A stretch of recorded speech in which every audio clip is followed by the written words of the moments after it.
All right, thanks everyone for attending the June Parks Waterfront Resiliency Committee. Just a couple of notes before we officially get started. I want to thank Daniel for taking over as Zoom facilitator for this meeting. We are likely to be, although I said this last month, likely to be in person next month, but for this month, we're still going to be virtual. And I know it's an assignment that requires some responsibilities. I'm just thanking him for handling this.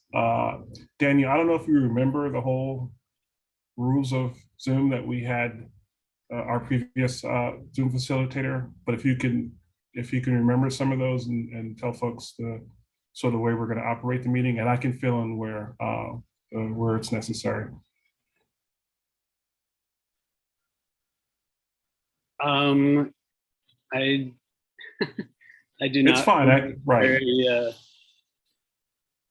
Well, one of the things we're going to do is if you are attending this meeting, we'd like you to put your name and if there's an affiliation in the chat, please. That will only be used for technical issues and for things that need to go to the host. No one else sees that chat message. I see some messages here that I'm trying to promote. Hold on one second. Additionally, we hope to get this meeting, try and move it along so we have some sort of standards that we follow when we are reviewing an agenda item and the item is up for Q&A. We go to our board members, our committee members first, and then our board members, and then we will go to members of the community. So just keep that in mind when we're using the raise hand feature. There's probably a lot more about Zoom rules, but a lot of us have obviously been to this before. So if there are some particular issues, I'll address them as we go along. First up, we're going to do is take attendance and approval of minutes. And Ryan, thank you for taking notes today also. I know I don't thank you every meeting, but I want to make sure I thank you. So I know it is a task because I had to do it last month.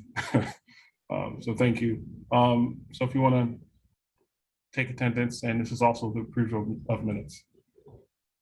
It's Trevor Holland. Present. Kay Webster. Here.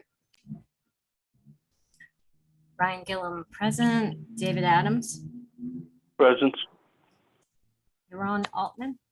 Present. Carlin Shan. Present. Valentina Jones. Present. Robin Chattel. Present. Daniel Tano. Present. Josephine Velez. Present. Troy Velez. Present. All good. All right, thank you. Before we get to the agenda, I know there are some folks who might be here for the temporary art installation at Pier 35. That will be moved to next month. We just found out at the last minute that they're going to postpone to next month. Sorry about that, but sometimes that happens. So feel free, and you're welcome, obviously, to stay the entire meeting, but that is moved to next month. I do know we have one speaker and if we're going to set the clock, Danny, if we could start that now, who's going to talk from Plus Pool. I need to find a person in the attendees, or if that person can raise their hand, unless they've already been promoted, which I don't think they have.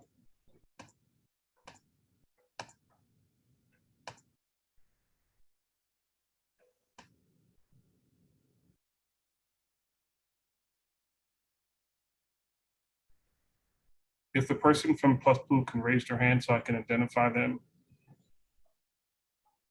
Okay.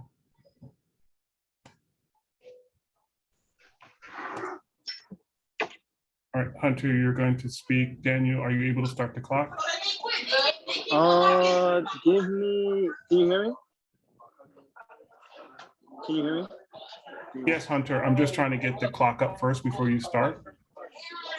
Okay. Yeah, I can start now. I'm just leaving the Dan, class. if you can't find it, it's fine. I can use a general clock of my own. Okay. Yeah, you can start now. You can start. Yeah, we're trying to pull up the clock. Just give us a second. Okay, cool.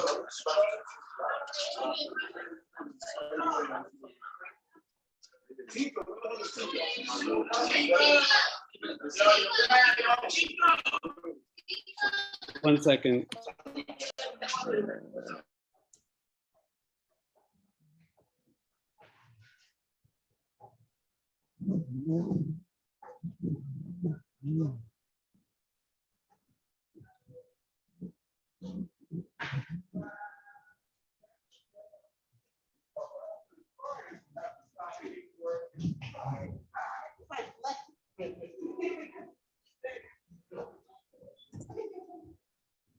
I can run a timer and say when we're at 15 seconds, if that's helpful.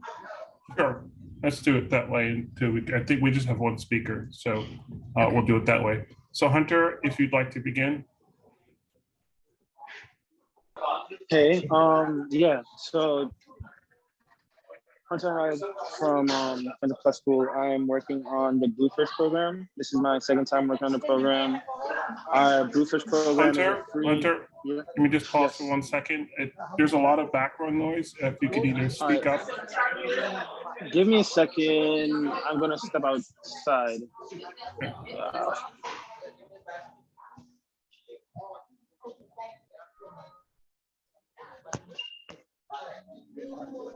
Trevor, he did say he's from Plus Pool? I Correct. wasn't, okay.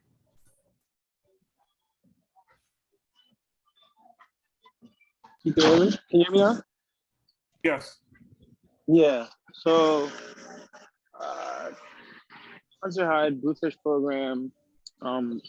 It's our free learnership program that we are running in Alphabet City, East Village, and Lower East Yeah, I'm looking Side. for an item.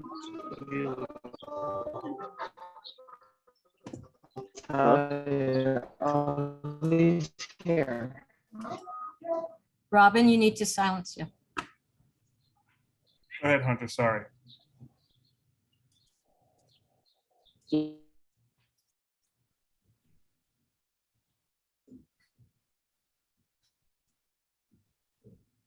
Hunter, I think their audio or your connection is unstable. I'm going to switch to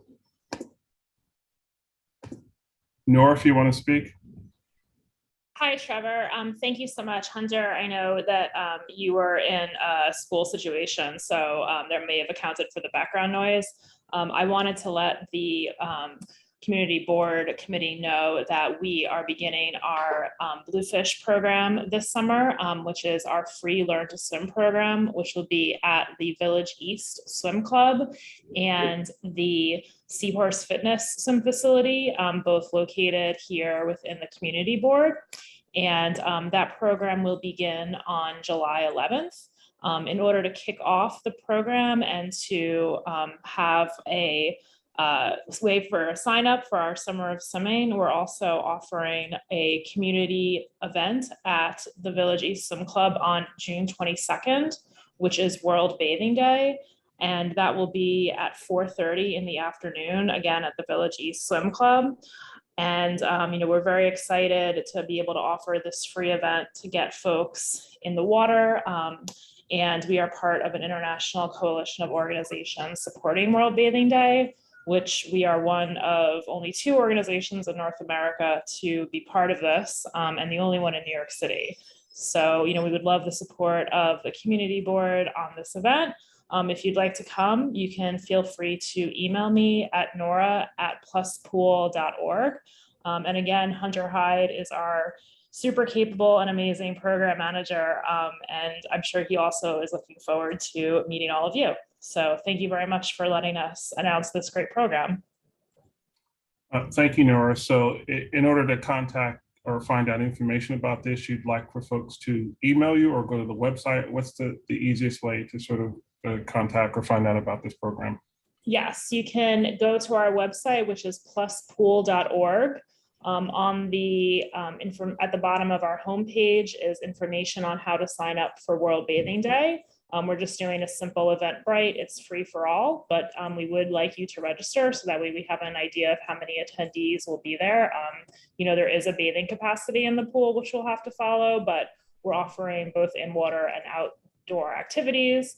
And there's also a sign up through, people can contact Hunter at pluspool.org if they're interested in learning more about the Bluefish program that begins in July.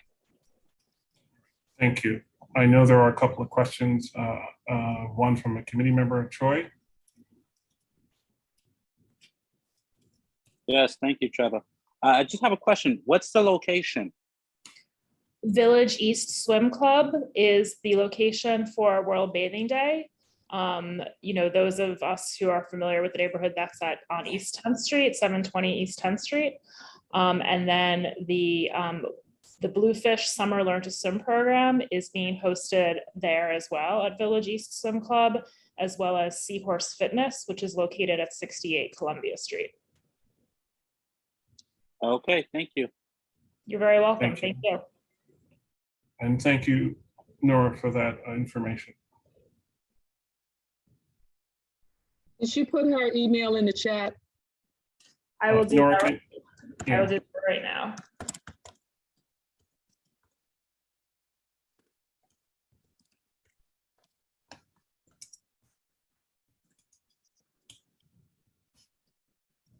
All right, thank you, Nora. Thank you.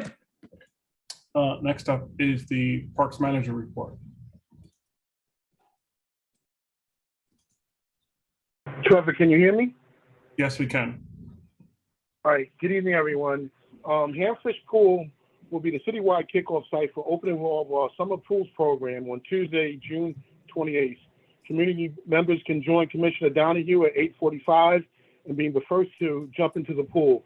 There will be activities for the families and kids. The pool will be open to the general public at noon that day and 11 a.m. every day afterward until September 11th. Seasonal staffing update. In preparation for the summer season, the district received 2 step-up supervisors, 1 APSW, 3 CPWs, 15 additional POP staff, and also 10 seasonal staff dedicated for Sarah D and Seward. We also recently started a late cleaning crew. It's focused on bathroom cleaning, garbage pickup, grass cutting, and hort care. The staffing includes 1 crew chief, 1 CPW, and 2 additional staff. The Boone Street bathrooms at Sarah D have been renovated and have been well received by the public. We're working with Housing Works to install 2 needle kiosks in each bathroom. The water service installation project at Children's Magical Garden on Stanton Street is scheduled to begin next week. Partnerships. Over the last month, the volunteer projects at the following sites: First Park, Tompkins, Soul Lane, Montgomery Triangle, Henry Street, Henry M. Jackson, Luther Gullick, Sarah D. These projects included planting, bench painting, court cleaning, and mulching. The Junior League Park Improvement Project is coming to an end. They focused on Hamfish, Seward, Luther Gullick, Soul Lane, Cherry Clinton, Little Flower, and Sarah D. Their volunteers focused on planning, litter cleanup, horticulture, mulching, painting, overall site beautification. The ribbon cutting ceremony is planned for Sunday, June 12th at 11 a.m. All are welcome to attend. That's my report. All right, thank you, Jamil. And I know what you're going to ask, Ryan, so I'm going to just it was a bit fast for me too. Jamil, either you have a really good memory or you were probably reading from something or reading from a summary. Yes. Can you send that summary to me? It was a bit fast for our secretary to take notes on. I'll send it to you right now, not a problem. Okay, cool, thank you. There's one question from a committee member, Josephine. Hi, Jamil. How you doing? I'm good. Jamil, he never came by and it's been now a month. Nobody I ever came understand. by. And I'm sorry, unfortunately, we're down to 1 guard in District 3. I had one, unfortunately, that's been out for almost going on 3 weeks. And the one I do have, he's usually focused on Tompkins. And I'm trying to gradually move him over to the other side of District 3 to help out in Hort projects. As soon as I get him over there, I'll have him back over there to clean up the project. The person that originally started, he has not been back to work. Unfortunately, these are some of the day-to-day issues we have throughout the district, but I promise you to get someone over there to help you finish that project over at Lillian Wall. Okay, I just was hoping that they also handled Clinton Cherry Park, which the grass was at the time like a foot long. So anyway. did No, do they that? recently cut that at Clinton Okay. Cherry Park. All right, thank you. Thank you. Okay, Hi, Jamil. Did I hear you say they're coming to Sarah Roosevelt Park? Correct. They're going to be doing a waterworks program at, it is, hold on one second, I'm sorry. That's okay. Which section, I was wondering. It's over on Stanton Street. Okay, so I just wanted to check, because there is a volunteer gardener who's been working there for a couple years now on the west side. So I wasn't sure if they were doing horticulture there, No. which would be great. I do have a hort crew actually at Sarah D cutting some of the tree limbs throughout the park. I'm working with our shops division to get all our parking boxes on throughout Sarah D, which is Oh, that's great. Thank you. Which has always been a common problem, but we're trying to get it done as quickly as possible. That's great. I just wanted to make sure that maybe you could put me in touch with those volunteers, because there's a gardener who's been working in that section for literally years, and she's the former CEO of the Battery Park Garden, so she knows what she's doing. So could we just make sure that there isn't any mix-up, because there was a mix-up in one of the gardens that the kids have been working on, as you know, which is, mistakes happen, but can we just make sure that we're in sync? That would help. But great news definitely. about the program. Yeah, I apologize about that. I mean, getting new That's staff in fine. daily, moving people around, I think someone was unfamiliar where they were working at. So I Yeah. apologize about the mistake. No, Jamil, really, we totally understand. That's the price you pay for working in the park and ungated gardens. But maybe we could just talk offline. Okay, no problem Great. at all. Thanks, hon. thank you. And one final question from a board member, Lee Berman.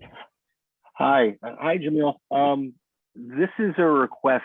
If you could, when your staff or if you encounters this, if they're able to either handle it themselves or if they're able to get PEP, especially since you've got, I guess, some staffing overages perhaps since half of East River Park is closed down.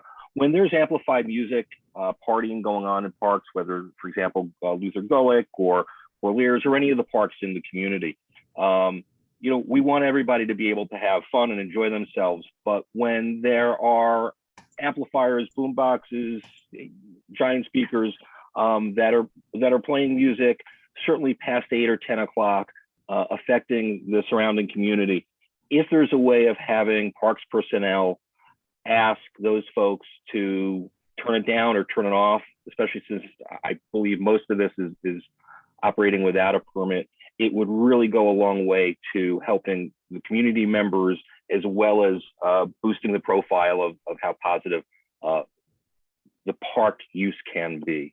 So that's the ask for the entire community. Thank you. Not a problem at all. If you could shoot me the problematic sites, I could talk to PEP. I know we're starting a later tour with PEP coming out and really looking and policing issues throughout the parks.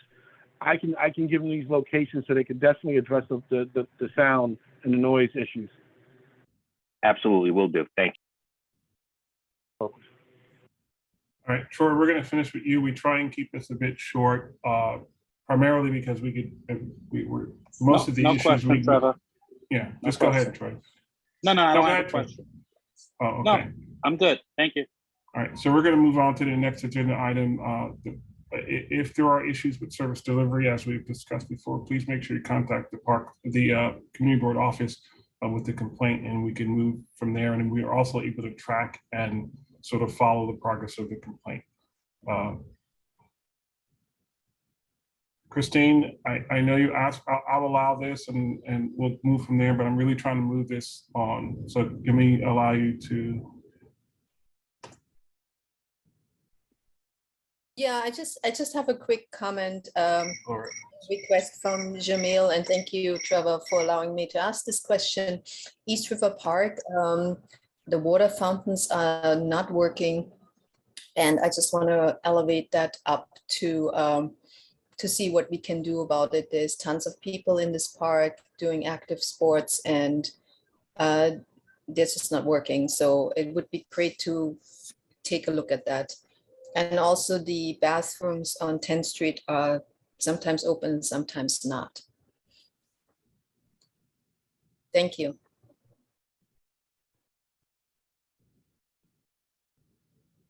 Trevor, can I answer that? yeah, I'm awaiting.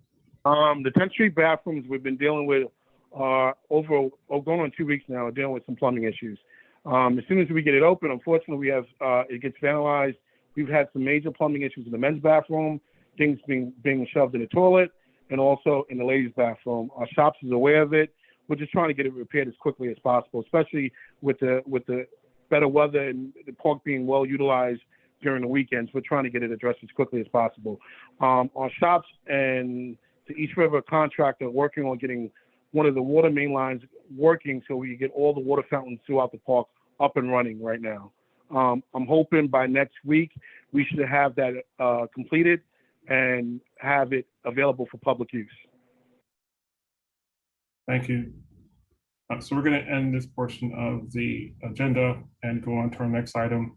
And I urge folks to contact the community board so that we can follow up on issues like that. So thank you. Next up is the Sarah D. Roosevelt Park Rivington Playground upgrade. And if you are not in panelist mode or not able to speak, please raise your hand and we will move you over.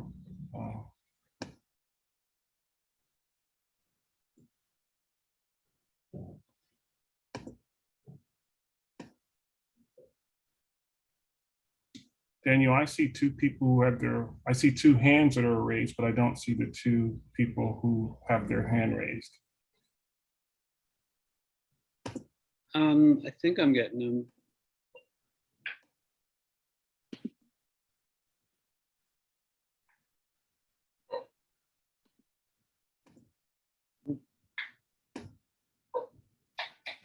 Oh, I see him now. Okay.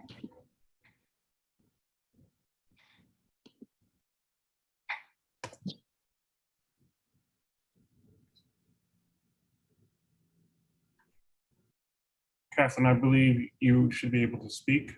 Okay, can you hear me? Yes. Okay, good. On Rivington, I was just wondering on Rivington Street, I thought we were gonna have an update, but when is that supposed to be finished? Okay. Brown? Sorry, Catherine. I thought you were a presenter. We're about to no. present it right now. Okay. So let me get this presentation started. Yeah, I'm sorry, I just spoke because it said you wanted me to speak, so. No, Fine. I'm sorry. I thought you were a presenter because you had your hand raised. I wanted for anyone who was a presenter to raise their hand if they're not a panelist. Sorry, misunderstood. That's fine. Is Parks ready to present this? Hi, yes, I'm here. I'm waiting for the project landscape architect by the name of Chris Crowley, who I wanted to present it, but if he doesn't come in a minute or two, then I will just go ahead. I think I let a Chris Crowley in. Yeah, I see Chris Crowley.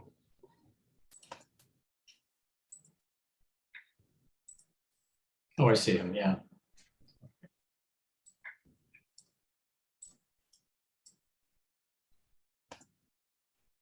Chris, are you ready to present? Are you here? And could you unmute and show your screen? Otherwise, I can show it on mine.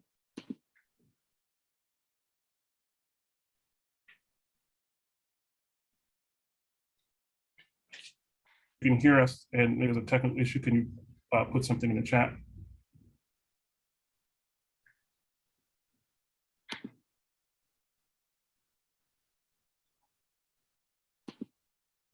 Well, while we're waiting, I can share my screen and he can speak to it and join at any point. Oh, my screen sharing has been disabled. Steve Simon. Try Oh, it Steve now. Steve Simon wanted to make an introduction. Okay, Yeah, Steve? yeah. Can you hear me? Yes, we can. All right, great. I got knocked out from my computer. I'm now calling in from my phone. As you know, this is a presentation on the Rivington Street Playground project in Sarity Roosevelt Park. It's a part of our ongoing effort to improve the park and to be responsive to a request from the community.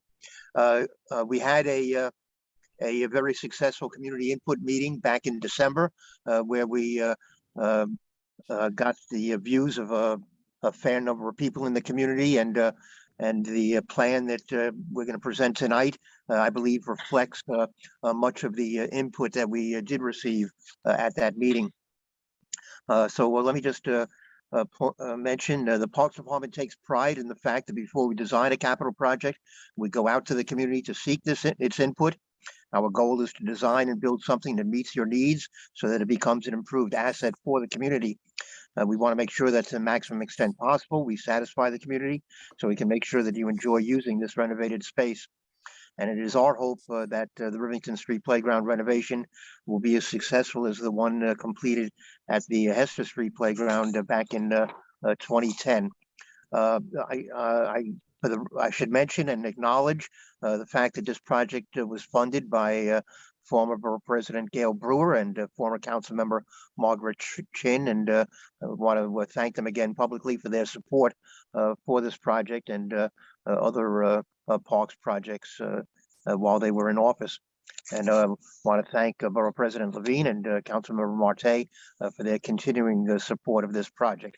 So I am joined tonight, and then maybe they've already introduced themselves. I'm sorry about that. Leslie Peoples, the Manhattan Director of Landscape Architecture, Ricardo Hinkle, whom you just heard from, our Deputy Director of Landscape Architecture in Manhattan, and the Project Manager and Landscape Architect, Chris Crowley, who will be doing the actual presentation. Steve, if Chris Crowley can hear, can you just stop sharing your screen for a minute? We can see you trying to sign on to Zoom. Okay. Can you Steve, hear me? Yes, we can hear you. Oh, good. I just want to let Steve finish. Yeah, I did my piece. Okay.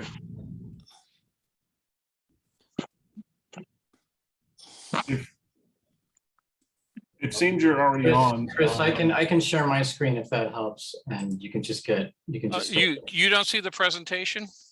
No, we see it is your screen sharing, but we see the Zoom, and you're attempting to open an Adobe Acrobat document, or is it just so far behind that? No, I've got the presentation up on my right-hand screen. I just got knocked off, and so I'm trying to get things back to where they were. If I put it up on my screen, would that save time, Chris? Yeah. Oh, I don't have screen sharing though. Daniel, can you allow Ricardo to screen share? Chris, are you there? Come here for a second.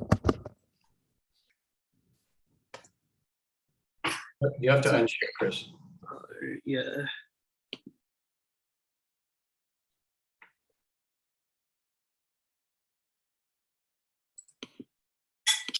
And all right. Yeah. Just they can't. I can't open this. Can you, if you unshare your screen, Chris, I can share mine. Yes, I see. Oh, here.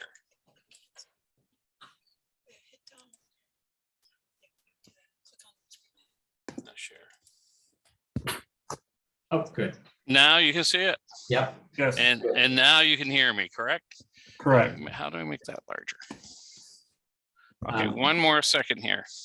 I apologize, everybody. Oh, all right. All right, we're ready to go. I was told this might happen. They do clean up and they shut down in the middle of something, and then you got to get back on. So I am Chris Crowley, and I am your landscape architect for the night. And I'm presenting to you the Rivington Street Playground, which I know you've all been anxiously waiting. It is a $5.59 million project, and the size of the project is about 0.35 acres. Not a very big site, but a very important site. And our goal is to reconstruct a new playground. And we got these goals from the community input meeting that we had back in December.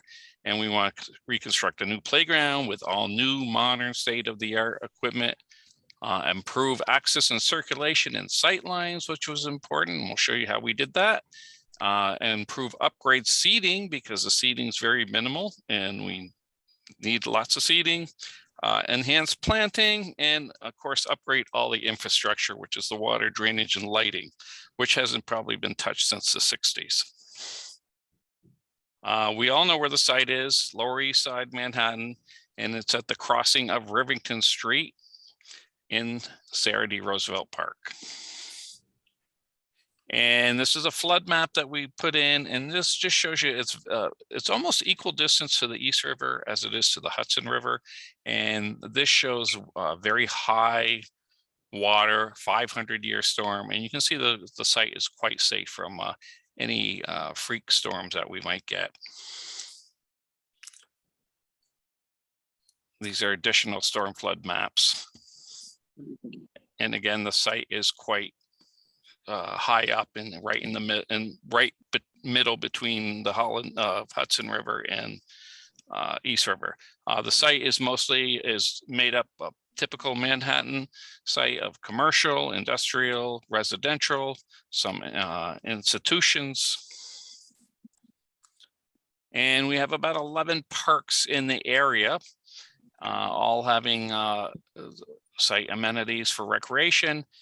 We also have the rest of Sarah D. Roosevelt Park, which is a 7-acre park. So there's a lot of recreation going on here, but we still in need for this playground.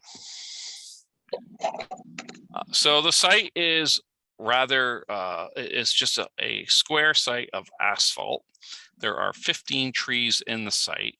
The site's about 1,000 square feet. So you have about a tree per 1,000 square feet. And the trees have made this quite challenging to get everything in there that we'd like to put in. The inventory of the site, it has 2 play units that were put in the 90s. They're kind of small. They don't have a lot of play value.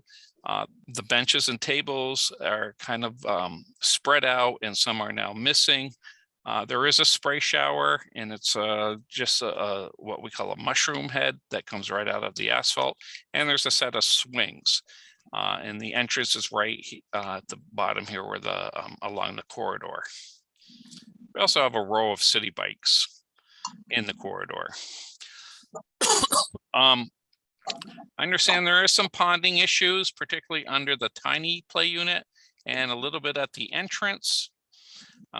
Again, a lot of trees, so there's not a lot of sun, but we do have some sunny areas that occur. Asphalt's not in the best condition.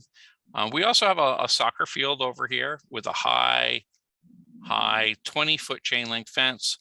The entire park is encompassed with a 7-foot high steel picket fence. And this just shows you the canopies of the trees. And we do have some tree pits that are empty along the sidewalks that we would like to fill in and put in those perimeter trees around the outside of the park. This is our fence plan. Again, we have a 7-foot perimeter fence, a 20-foot chain link fence toward the back, which is at the top of the page here. There are 2 gates entering the soccer field or the playground, depending on the direction you're coming from. The one on the left is primarily locked all the time. This one I've seen, the one on the right, I have seen open. And then there's a 4-foot fence around the swings at the bottom. Again, just kind of quickly repeat what I just said. A large area of asphalt, a small swing set, which is out of code. This play unit was probably put in the 90s. There's a concrete camel. Again, an open on the picture to the right, an open sea of asphalt with trees and some benches, just kind of randomly placed. These are the 2 play units. And this one's, we call 2 to 5, is quite small. This one's a little bit for an older kids, but it doesn't go as high as most of our playgrounds, play units do. It's still quite low. It does have a fireman pole, but it's really for smaller kids. Not maybe 2, but still smaller kids. The swing, out of code as far as the distance that's required for the fence to be away from the from the swing. This is the spray shower. It's the mushroom head just in this large sea of asphalt.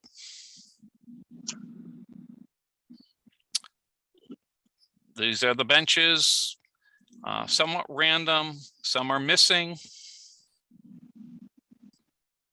And this is the sidewalks on each side. To the left, it's the Christie Street sidewalk.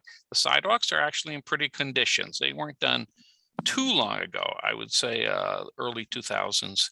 And they're made up of asphalt hex block. And then there's the granite block planting strips where the trees are. On Forsyth, you don't have the planting strip along the fence, but you do have it along the road. And this is where a lot of the tree pits are empty that we would like to fill back in. So we have a 7-foot perimeter fence going around the 3 sides of the park. In the corridor, we have the 7-foot fence along the corridor as well. And we have which is lined with granite block to the inside. This is the city bike rack. And looking on the picture on the right, looking west, you can see the asphalt block and these tables and chairs, benches out here that are movable. And this is pretty much a corridor to pass through and without vehicles being in your way. And so some of the priorities that you asked for, which of course was the new play equipment, which of course we're going to give you because we're doing a new playground that provides climbing and social play. We're going to have swings. You want unprogrammed open space. You want water play. Of course, the safety surface. Volleyball was asked for, but you know that's really tough to get in with everything else in the trees. We're going to green the park up with more trees along the perimeters and more planting inside. We're going to provide much more seating with some picnic tables and a variety of options for all ages. The infrastructure will have new drinking fountains. You asked for a passive seating area separate from the play area, and we'll discuss that further in the design. And you also asked for a second entrance, which was a pretty good idea to help the circulation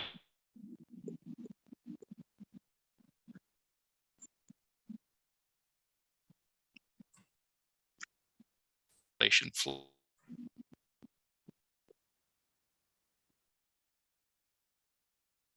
And just kind of makes it feel a little safer that you have a.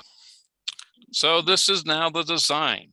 And we start at the entrance in the corridor. And as soon as you come in to the left, you have large, ample play equipment. And this is all new state-of-the-art play equipment. The playground to the left as you enter is for the age 5 to 12. Just this alone doubles the play equipment that you have there now. And on the top of the page, you have a separate little play area for smaller kids. And we have so much more play equipment than you have now. This should make a lot of people happy. We also have scattered in the play areas, play panels. These are made up of sort of games and some musical instruments. And we have the swings. And I'd like just to take note at the angle of the swings. This was pretty much the only place we could put the swings. This was the only place that allowed us enough room to put the swings and keep a circulation, and we had to put it on that angle. So everything up in the upper left-hand corner is kind of on a 60-30 angle, and everything on the bottom right-hand corner is more on a 45-degree angle. So you got these two angles that all meet together in this lower left-hand corner where the spray shower is. So we have the spray shower, much more play equipment, swing with twice the amount of buckets that are there now, or swings.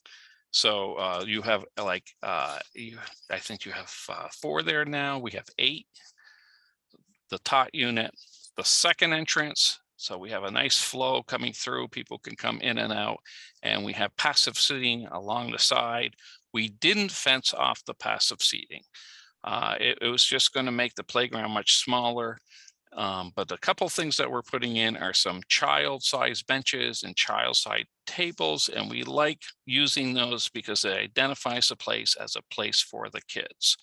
And this may deter some adults from coming in who shouldn't be there. Not that we're not welcoming adults in here, but we want to identify this as a kid's place. All right, there's 2 lights. We're putting in the light. This is going to be much more. We're putting in. This is going to be much more visible, and asphalt block that's around the outside. We're going to do asphalt block on the inside, and we're going to do 2 tones and around the asphalt block from the outside. So you're kind of like bringing this material right in the park, and it just gives us kids sort of this little imaginary play. And then it's going to be bordered with a darker asphalt block. So you have 2 tones of asphalt block as you come walking in through here, to give it sort of some different colors on the surface, and sort of a path that's going to lead you through the circulation of the park. Planting, ample more planting. We have plant beds. We have this back corner all planted. This helps the permeability. The tree pits will have mulch around it, which also helps the permeability. And so there's a lot here that we're going to be doing that's not there now. A new RPZ. This is for a backflow preventer, so any water coming in the park can't go back into the street main. It's required, but it's also just good and safe. We're also putting a couple hose connections here. So this one you can take a hose and water all this area, and the one along Forsyth, you can take a hose and water all this area. The amenities in the site furnishings, we have the 39 World's Fair bench with the RPL slats. These are similar to what's down at the playground on Hester Street. We'll be doing both the standard bench and a backless bench. We're also going to be putting in the child's bench, and we have adults sitting in the child's bench, so you can see the scale difference. But again, these are sort of like amenities that indicates this place is for kids. We'll have picnic tables, we'll have a standard, we'll have the accessible one for wheelchairs, and we'll also do a kids picnic table. So again, we'll identify this as a kids place. We'll be using the Riverside lights, which is throughout the park, and our drinking fountain, our trash collectors will be of this style. The perimeter fence will be 5 feet high. We're lowering it from 7, and that's going to be running around the 3 sides of the park. We'll be keeping the 20-foot chain link fence in the back. On the inside, we'll be using a 3-foot high fence that will go around the swings. We don't want this fence higher than the perimeter fence. And there's going to be a little pipe rail fence around a tree that's going to be in the middle of the playground, just so that when the mulch goes down, the kids don't trip into the tree pit. But around some of the other flower beds, we'll be using the 12-inch high steel wicket fence. The picture in the upper right is a sample of what 2 tones of asphalt block look like. These are 2 grays. We're not going to use the gray. We're going to use this standard gray, which is on the sidewalks and in the corridor now, and that's going to be running into the park, and we're going to be contrasting it with the brown. This is one of our play manufacturers has a new style called the Modern City. All the uprights are sort of angled. It has a very modern look to it. A lot of climbing. I know someone requested a lot of climbing in the play equipment, so we're going to be doing this play equipment will have all kinds of climbing on it. And these are some of the samples of the panels. There's musical chimes. This is musical. This one's musical, and then there's just some game panels. And this is also really good for kids who may be in wheelchairs or have some kind of disability where they can't climb, but yet they can feel inclusive to play. None of this stuff you have now, and it's really going to be an asset for the park. And this is the little tot unit that's going to be in the up by the 20-foot chain link fence. There's a separate little tot area, just so little ones don't get run over, but it's the same style play unit.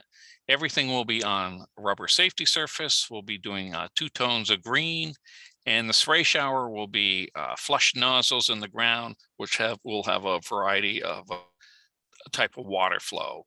There's mushroom flow, and there's what they call jelly and jets. So we'll have a variety of water flow coming out of the ground. It won't be the mushroom head that's there now that sticks up high. We like to keep the water knuckles flat because they run 3 months of the year, and the rest of the 9 months it can be just sort of a flat, unprogrammed open space. The trees that exist, we're only putting new trees in along the sidewalk. We have enough trees in the site. We don't need more trees in the site. So we're going to be using London plane trees to match the trees that are there now and fill the empty tree pits with the London plane trees. The tree pits will make a little larger, and we're going to be mortaring in the granite blocks, so it'll stay clean between the granite blocks. We'll be putting in a couple of types of shrubs, and where we can't put shrubs in because it's too close to the trees, we'll be putting in a ground cover called catmint, which we have found successful to deter rats. For some reason, rats don't like the menthol of this plant. So hopefully this will work here too. There probably is not a real rat problem there now because it's all asphalt. And within the catmint, we're going to have bulbs that will spring up at different times of the season. The fence plan, we have the orange is the perimeter fence. That will be a 5-foot fence. We'll have the 3-foot fence around the swings. This will be the little picket fence I told you, a little pipe rail fence that's 2.5 feet high around this tree in the play area. And these will be the wicket fences along the plant bed so that kids don't run back and forth this way. And as I said, one of the things we like to do is permeability. We are the Parks Department. We're in the green business. We do like to green our parks. We are greening this park. We're going to be more than tripling the amount of permeability that's there now, and that's a good thing. And this is the schematic design. Once again, this is the last slide, and this is where we open it up for any questions and discussion. Chris, can I add one more thing about the seating, which is that the seating, unlike the seating now, really follows the play and allows the caregivers and the children to sit together. And the park, I think, will not just be intended for children and caregivers, but I think we'll also have signage that will make it for children and caregivers and not have unrelated adults in the park. I think that was the intent. Okay, thank you. And the way we're going to handle the Q&A is I'm first going to go to committee members and then to community board members, and then we'll open it up to the rest of the community. So we still have a lot more, and we're looking for a resolution on this. So I'm going to ask for the committee members to raise their hand if they have a question, so I can sort of gauge the time on this. So I see Kay has her hand raised.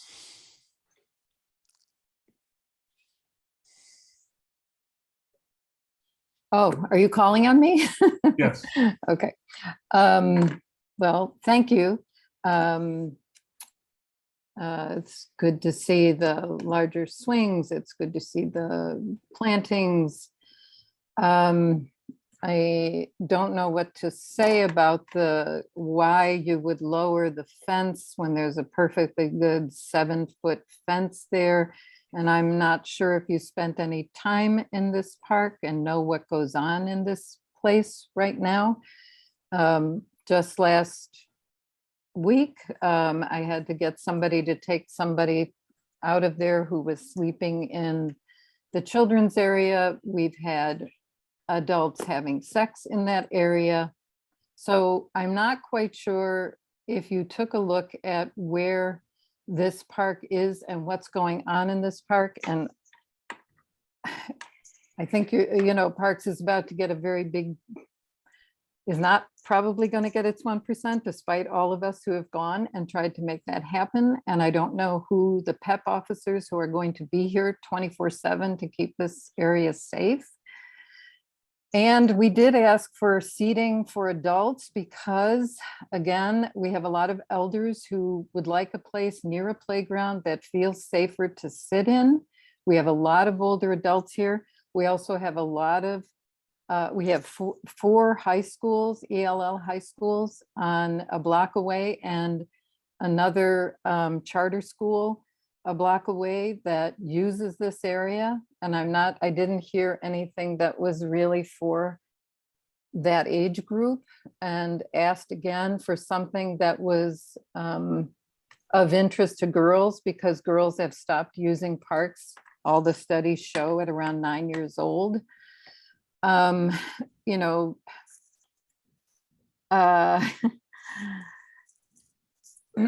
also, the food delivery guys have been using this section where the adults sit so that they can feel safe in this park. And as you know, one of them was murdered down on Hester Street. So this is a little disturbing to those of us who spend any time in this park. I don't see, I mean, it's lovely for the toddlers. I see a lot of nice things there. I'm trying to find the things that are positive here. But how do you answer, why would you lower this fence? And this community board has been over this so many times that, you know, that may work in some communities, but in this one, the idea of having a 4-foot fence or lowering that 7-foot fence is, it doesn't work. It doesn't work here. And I just feel like if we don't have some adult seating, I want a PEP officer there every day to keep people out of that park, because they won't. We have construction workers in there smoking dope. We have people who are homeless sitting there. We have elders trying to feel safe in there. We have the delivery guys trying to feel safe in there. This park is under siege right now. And this is like a suburban thing. And I don't know what to say. It's lovely. I don't know. I think we asked for a shared space, and this isn't it. And it doesn't serve the neighborhood that lives here.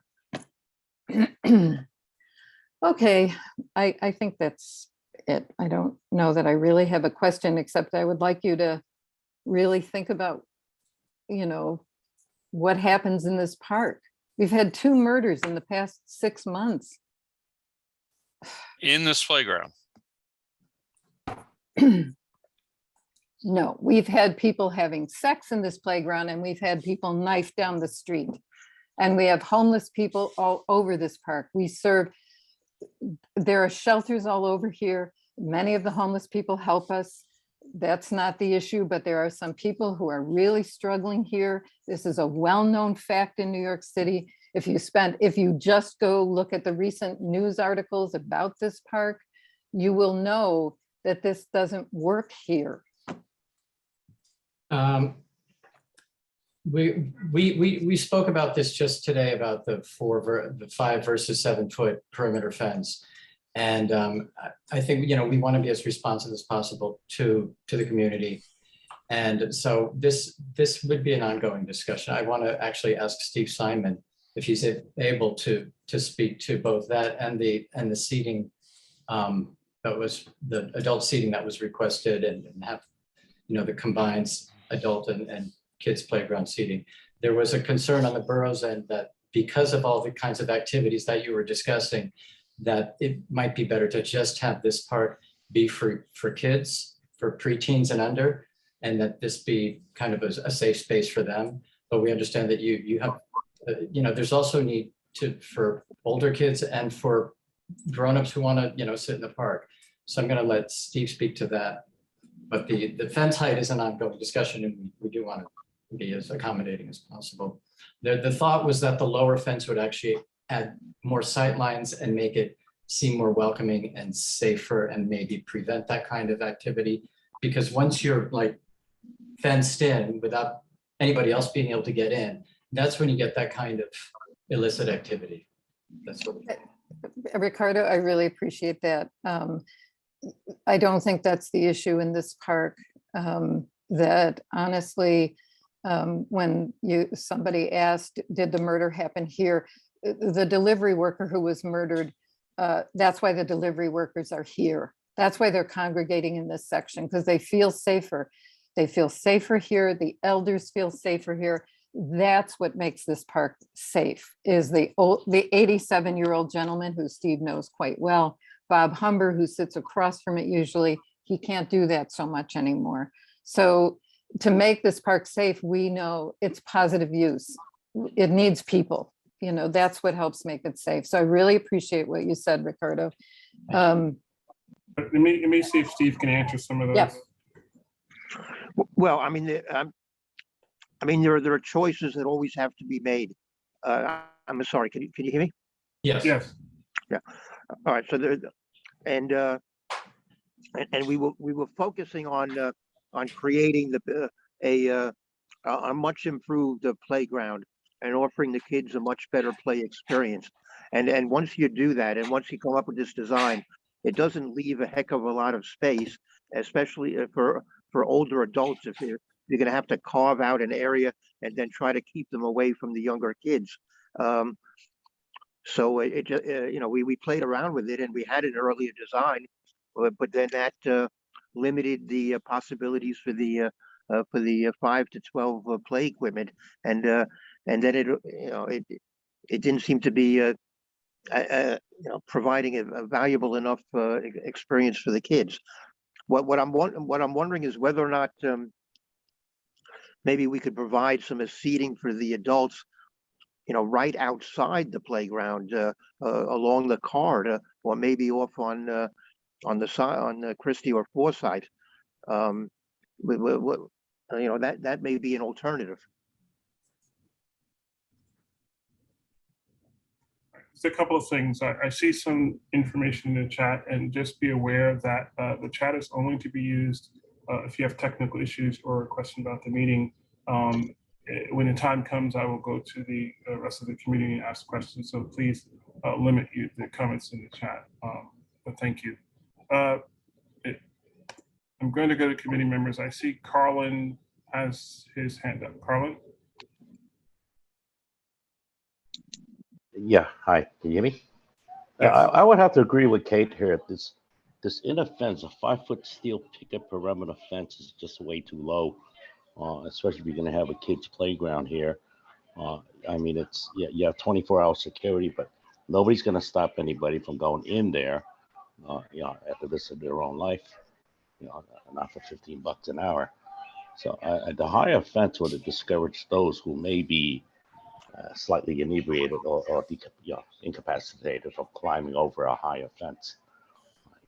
You don't want kids to be running around in here and stepping on a needle or something. That was just a comment. Thank you. Thank you, Carlin. Are there any more community members? Committee members, sorry. I just have one question. It's like, when I'm going to assume that you did some community outreach for this park, a couple of sessions or one scoping session, and yeah. I believe this is called a playground. So is the objective here to create a playground for kids, or is the objective here to split the use? Well, I think what we came down in the end was with a decision to try to make it a playground for basically for kids, not to split the use, but to try to create the best possible playground and maximize the use of the space for the kids. Okay. Okay, I'm going to go back to you. Go ahead.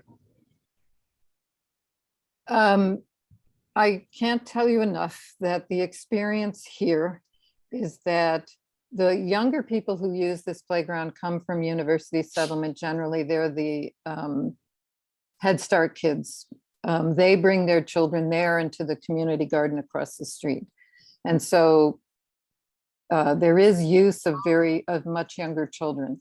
The other use is for high schools and a charter high school and older adults or adults. And if you don't give them a place to sit that's distinct from the children's playground, they will be sitting in there. And you will not have enough PEP officers to make sure that doesn't happen. It's just the reality of this park right now. And you know, even if right now you see where those benches are along the Forsyth side, there are benches there now. That's where the adults tend to sit unless they're, you know, adults are all over this playground. You know, people bring their dogs in this playground. Nobody stops them. This is not a playground that is going to be maintaining in the sense that the only thing that keeps it safe really is the fact that there are other adults there who are there to relax. And even the construction workers sitting on the side would help, because you don't have the officers, the PEP officers, nor can the police this area. It is not safe. And if you just make it for kids, younger kids, we got a problem. So I'm not saying that to bust your bubble. I'm just saying that's from 40 years of living here. And in this last period of time, it's just been bad. Well, Kay, are you saying that the 5 to 12-year-old group would not make use of the playground? That it's that we should not be maybe devoting as much space to that age group? Is that the point you're making?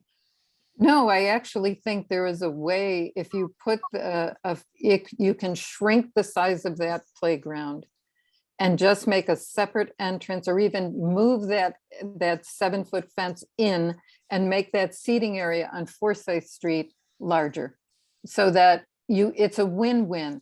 The kids have their playground.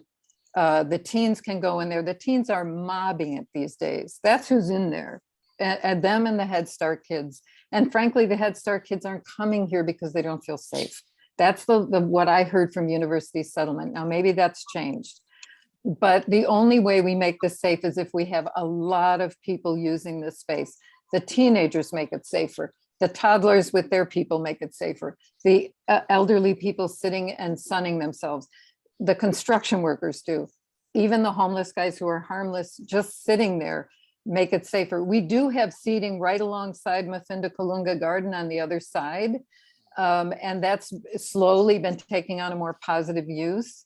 But that playground still, that's what happens there. Again, it's like, if we make use that adults would use, who can use, you know, with a separate seating area, you just put the fence up, move it over, have that area just be open and active. That's going to help this whole area. And I don't see the design having to be shifted that much. I really don't. So thank you. Okay, I'm going to go to some, I see Robin has her hand up. Sorry. Robin, I just saw your hand. Yeah, hi. I think all those are valid, you know, statements and comments, and you know, it does make it safer when there's different age groups together. But I'm curious though, if there's been any. I know we've struggled in this community about lowering fences, and the Parks Department has gone ahead and done that anyway, in Tompkins, in Seward, and I'm wondering if there's been any data collected about, has it changed? You know, is it safer now? Are people doing all those things that Kay mentioned in the playgrounds in Tompkins Square Park, or has it changed? I think that would be great to do a study before they're just automatically lowering fences. Thanks. Well, our experience at Tompkins has been very positive. I think the initial fears that that all sorts of problems would result from the lower fence at Tompkins have not panned out. There have not been all sorts of negative things going on there, either at night or during the day. And so that's but as far as we're concerned, lowering the fence at Tompkins turned out to be a successful change. Thank you. We have a community board member, Lee. Hi, thank you. This is an amazing transformation of a children's playground that we are viewing today. I understand Kay's concern, and actually I share it about other age groups having access, having space to access. Although certainly putting high school age children in such close proximity to 5 to 12-year-olds or even younger to play at the same time can be troublesome for injuries and the different types of play. So I would ask you to certainly look at that. However, even above that, with the high number of murders, stabbings, robberies, the off the charts K2 selling, and all the other incidents in SDR Park, to contemplate lowering the fence from the size it is now to anything lower is, I'm sorry, just nuts. If the 7-foot fence right now isn't able to stop all of this crime, a 5-foot fence will only welcome more.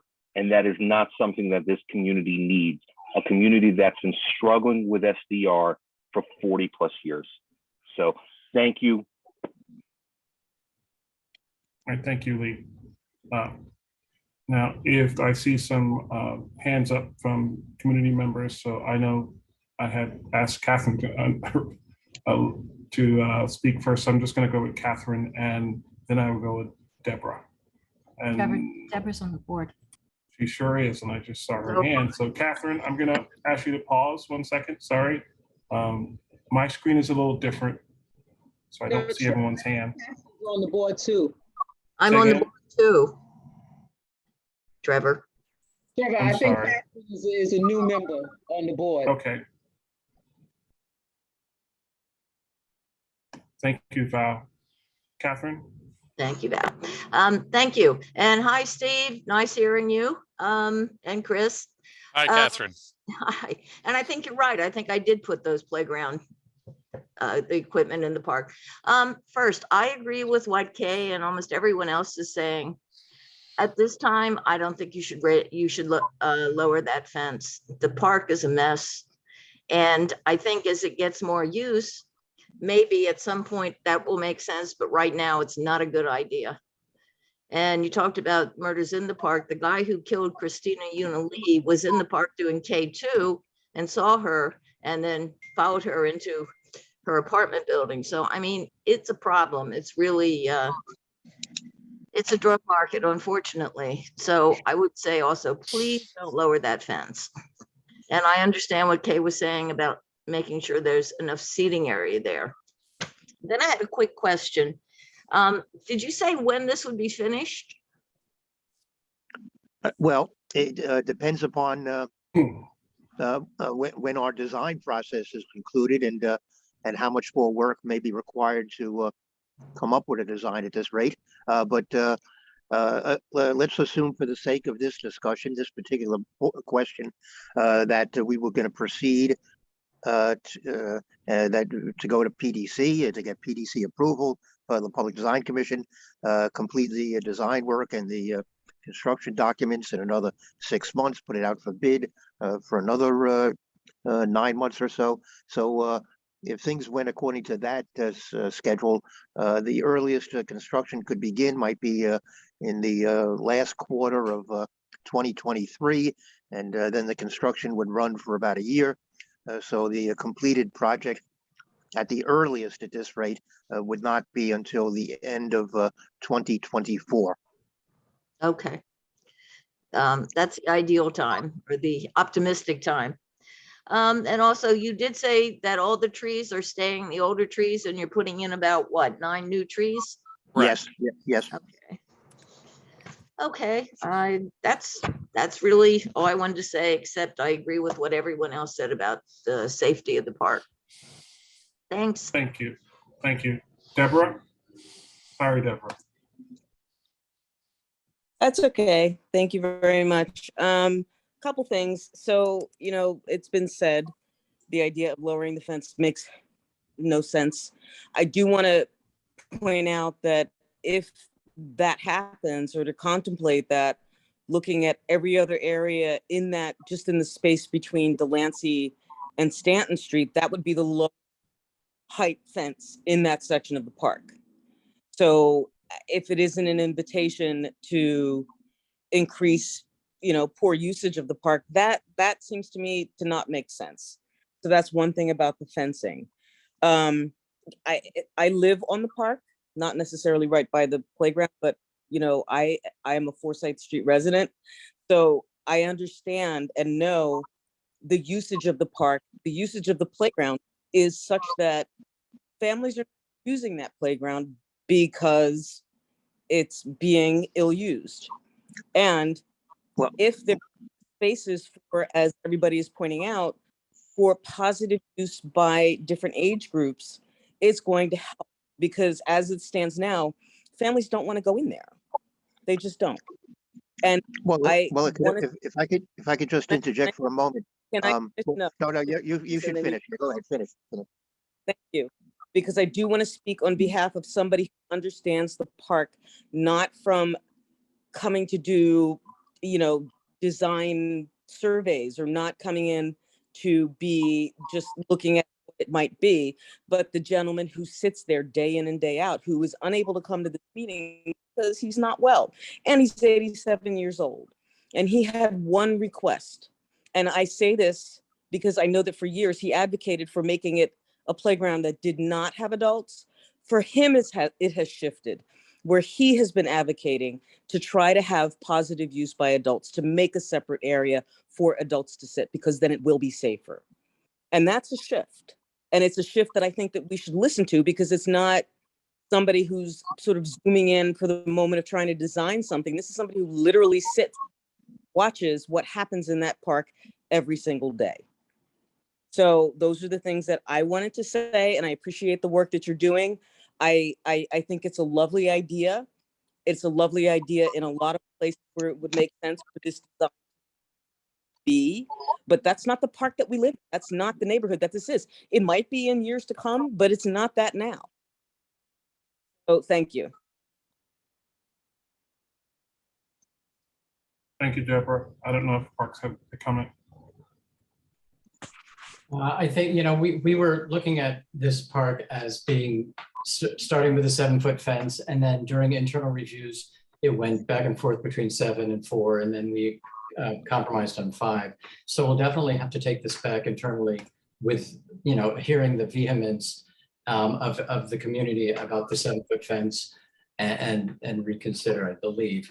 Also, the issue with the separate seating area, this park, this design included a separate seating area. In fact, the design you see was intended to be a separate area and then gated off from the playground on the left. So it could easily be accommodated to have a separate seating area if that's, something one of the conditions of the community board. Thank you, Ricardo. Thank you, Robin. I don't know if that's an old hand, or do you have a question? It's all, but I just wanted to make another comment, actually. The whole teen thing, it's that age group, is aged out of playgrounds, but teenagers are hanging out in them because they're also safe places to go. My son being a teenager hanging out in local playgrounds. So I don't know how you do that, Kate. I don't know how you do that design wise to accommodate that age group who does like to feel, they can hang out somewhere. They're quite not adults yet. They're quite not children. So if that's who's using this playground also, I don't know how you might shift that in your design thinking, but thanks again. Yes, that is a tough one, because we are limited with the space. There is currently a playground that does have swings, does have play units and a spray shower. So just putting those in alone takes up quite a bit of the space. So it is designated more for the child from 2 to 12. Putting in teen stuff, there's a lot of other areas in this park. This particular playground would be tough to include that kind of activity. Yeah, it's. Yeah, thank you. I mean, I don't think the teens do activity. They just kind of hang out, you know? Right. So, but Just talking about picnic tables or tables and chairs or just benches. right, that would even be on the easily equipment, accommodated. Yeah. and even on the equipment quite often. So But, So- having them hang out on the equipment could be a problem. But I mean, they could also. I mean, if we were to put benches along the perimeter, they could just as easily hang out there. Can I just say that what the teens do now, and the important point I want to make is that the teens don't use the playground at the same time that the younger kids do. They have different schedules. The Head Start kids are usually early in the morning, maybe in the afternoon. The teens come a little after that. So they're not really in conflict. And teenagers really just need a safe place to be. And again, in this park, everybody's congregating in this playground for a reason, because it sits across from the Maffinda Garden, which is often used by a lot of the gardeners. And it's the BRC is there, the senior, it's senior protected space. But not every senior wants to be in a garden, pollen, for instance, but a lot of them just want to be able to walk by and sit somewhere and be around a whole. We don't, isolating people by age is a thing, and it's not necessarily a thing that a community does. So in this community, kids hang out at all different ages around elders and everyone else because it's a community, because there are families here, and that's how this place runs. That's how it works. And it is the way it stays safe. That's to me, that's our primary concern, is that we want a safe community meeting space.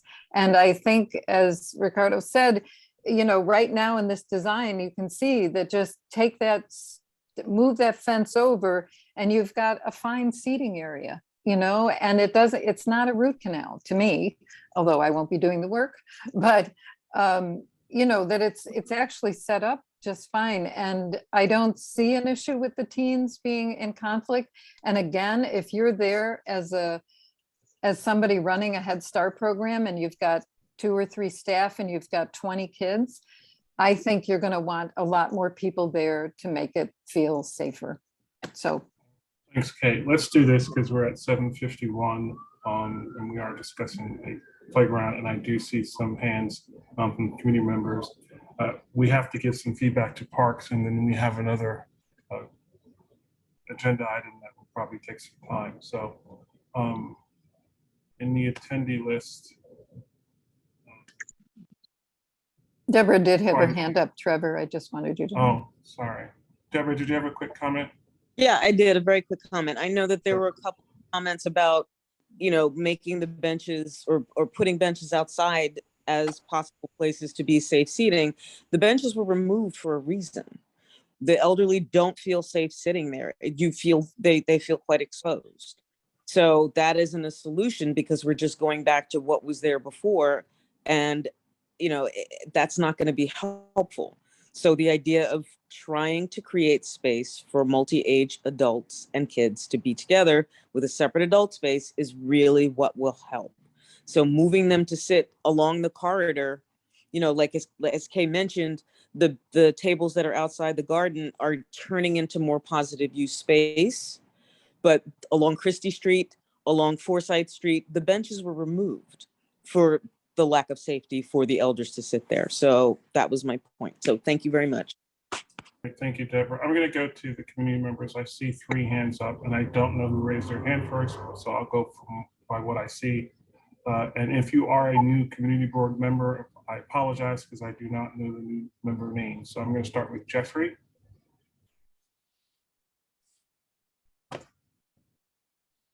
I just allowed him to talk. Okay.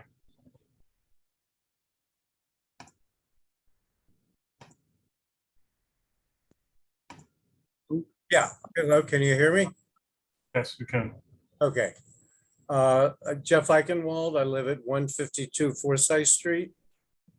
And even given the fact that in the last 25 years, almost all of the benches have been removed from the park for quote unquote security reasons, the front steps of our building is the main park bench being used by the neighborhood. Okay. The problem is there's no place to sit in this park except for the newly installed tables and chairs up against the Mafindi-Kalinga Park. Okay. The only other benches in the entire park, aside from a few located all the way up by Houston Street, are a handful of benches being used by homeless people between Rivington and Stanton on the east side of the park. So the problem is that you have a technical problem, which is your construction schedule is probably going to be trying to occur during the MTA project that's being built as we speak, which is 3 years old and is just finishing up the excavation part. They haven't even started construction. So you have what it was going to be a 5 to 5.5 year project. You have several other major construction projects, including the renovation of the public school on the corner of Stanton and Forsyth Street. You have across the street, you've got the Mount Sinai renovation of what was Rivington House going on. So a lot of the pathological activity in the neighborhood is because it's not just the park is under siege, the whole neighborhood is under siege and will be for the foreseeable 3 to 5 years.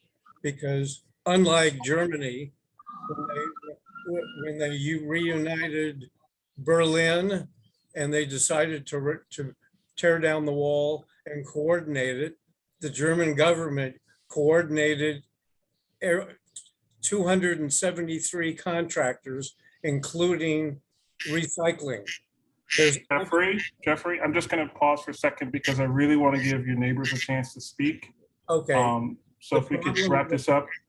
All right. The problem is, all right, aside from the issues of the details of the use of the park, the problem is there anybody at the parks that's going to coordinate your construct, because your renovation of the park is going to be yet another construction project added to the 7 or 8 other projects that are competing for the same space. Is there anybody in the city government who's going to be tasked with coordinating all the construction that will be going on for up to the next 5 to 6 years so that it doesn't become complete chaos? Okay, Jeffrey, I'm going to give him a Parks a chance to answer that.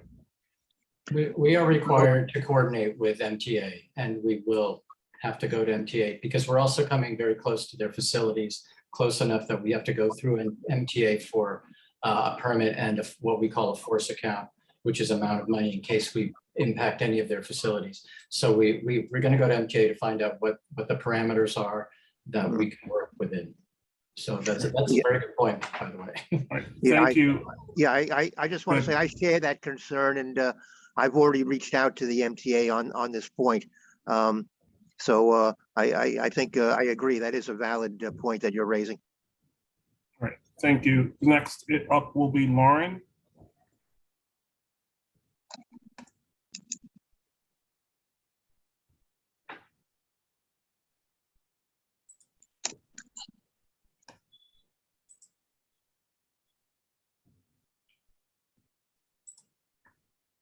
Again, you were able to find her? What was the name again? It just had Lauren. I don't know if she put her hand back down. Yeah, I don't see. If I Oh, see her Lauren, again, we'll- there. Yep. okay. Lauren, go ahead. Hi, everyone. Thank you. I am a young mom in the area, so I have a toddler and a newborn.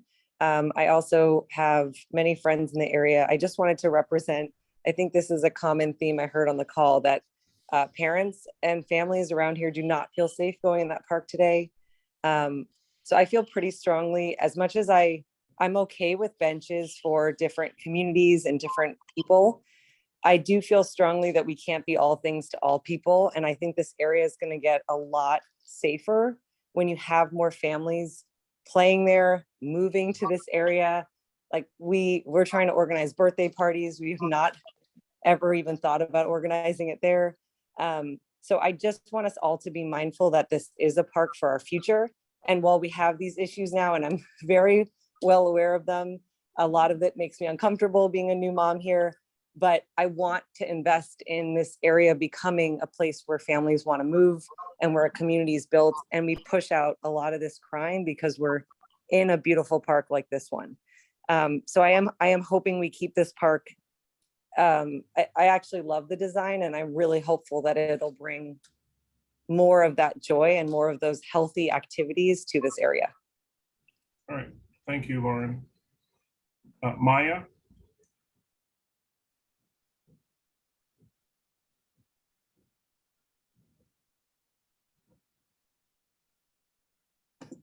Maya should Hi, be. can you hear me? Yes, we can, Maya. Hi, everyone. My name is Maya Danaher. I also am a mom in the area. I have 2 young children, and we have occasionally gone in the park, but to be honest, we, regularly leave it pretty quickly because we don't feel very safe there. My son, when he was 1-year-old, stepped on a heroin needle in that park. So I think the design you guys have is a tremendous upgrade. I think it looks fabulous. I think it will attract so many families and young children and make the whole area feel a lot safer. So I want to commend you on a great design. One small thing I would ask is that you consider including a large slide in the 5 to 12 play area. That's something that's missing now from the park is, there are only tiny little slides for small children. And I think the older kids would enjoy that. And I want to reiterate what Lauren said about sort of splitting this playground into an area for kids and an area for adults. I feel the problem now that we have with this playground is that it's sort of overrun by adult uses that are not compatible with children's uses, and sort of inviting more adult uses by creating sort of a separate seating space for adults. I'm just worried that that's going to sort of detract from the safety that parents might feel in bringing their kids there. Just as an example, along the perimeter of the park, there were those picnic benches and picnic areas up closer to Houston that had to get fenced off because they were basically exclusively used for drug use. So I just worry about inviting that into a playground for children. Thank you, Maya. And Kay, I see your hand. I just want to make sure I go to committee members. We're going to swing back to the committee just because we're at 8 o'clock. And I want to make sure the community members have a chance to speak here. So I see 2 hands left now. Will be Kimberly and then Georgette.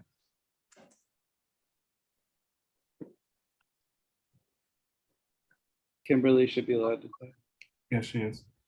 Hi, thank you so much for providing the opportunity for us to speak. I'm Jeffrey's neighbor down on Forsyth and live on the corner of Forsyth and Rivington, so see this playground from my living room, and I'm grateful for the opportunity to think about how to make the area safer by utilizing this space.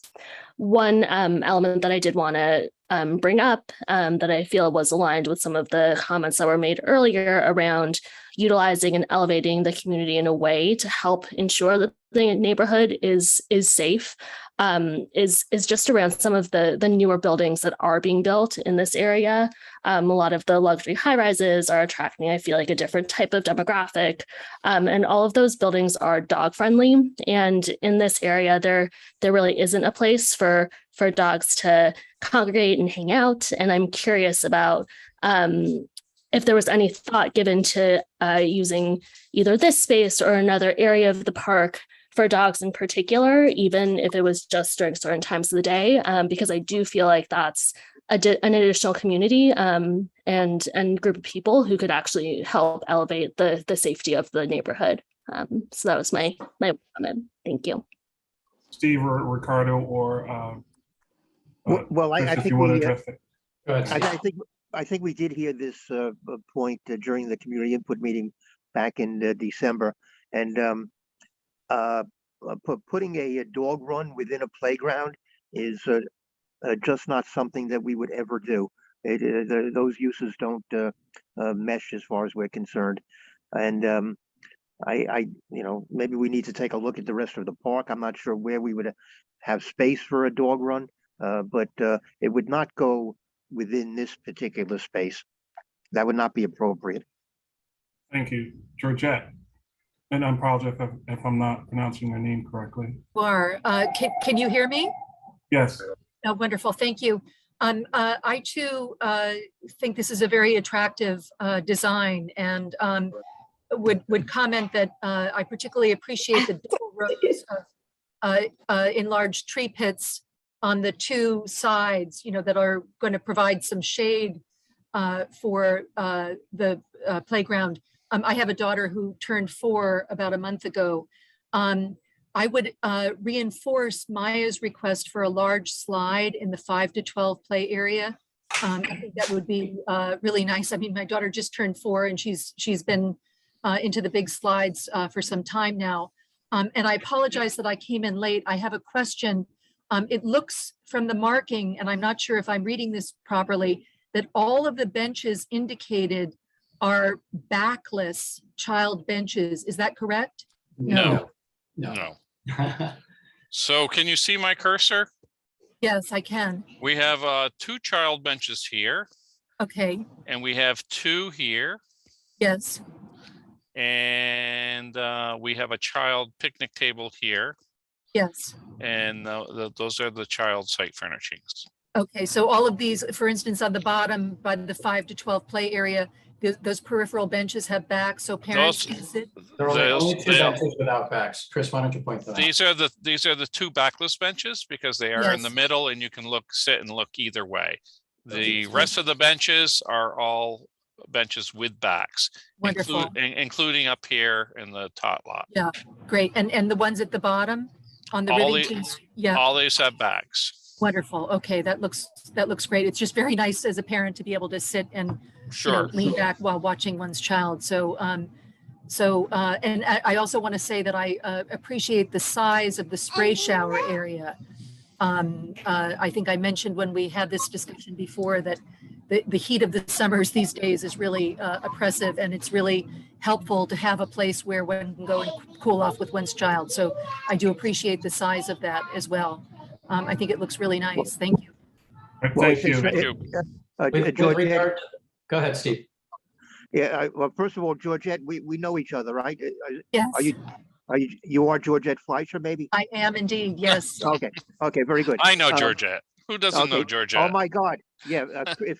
If Chris doesn't know Georgette, oh my God. Yes. But I just want to point out what's really significant about the spray shower is not just the space being devoted to it, but the fact that it's going to have a variety of different types of sprays. It's going to be a much more interesting spray shower than the boring thing that's there now.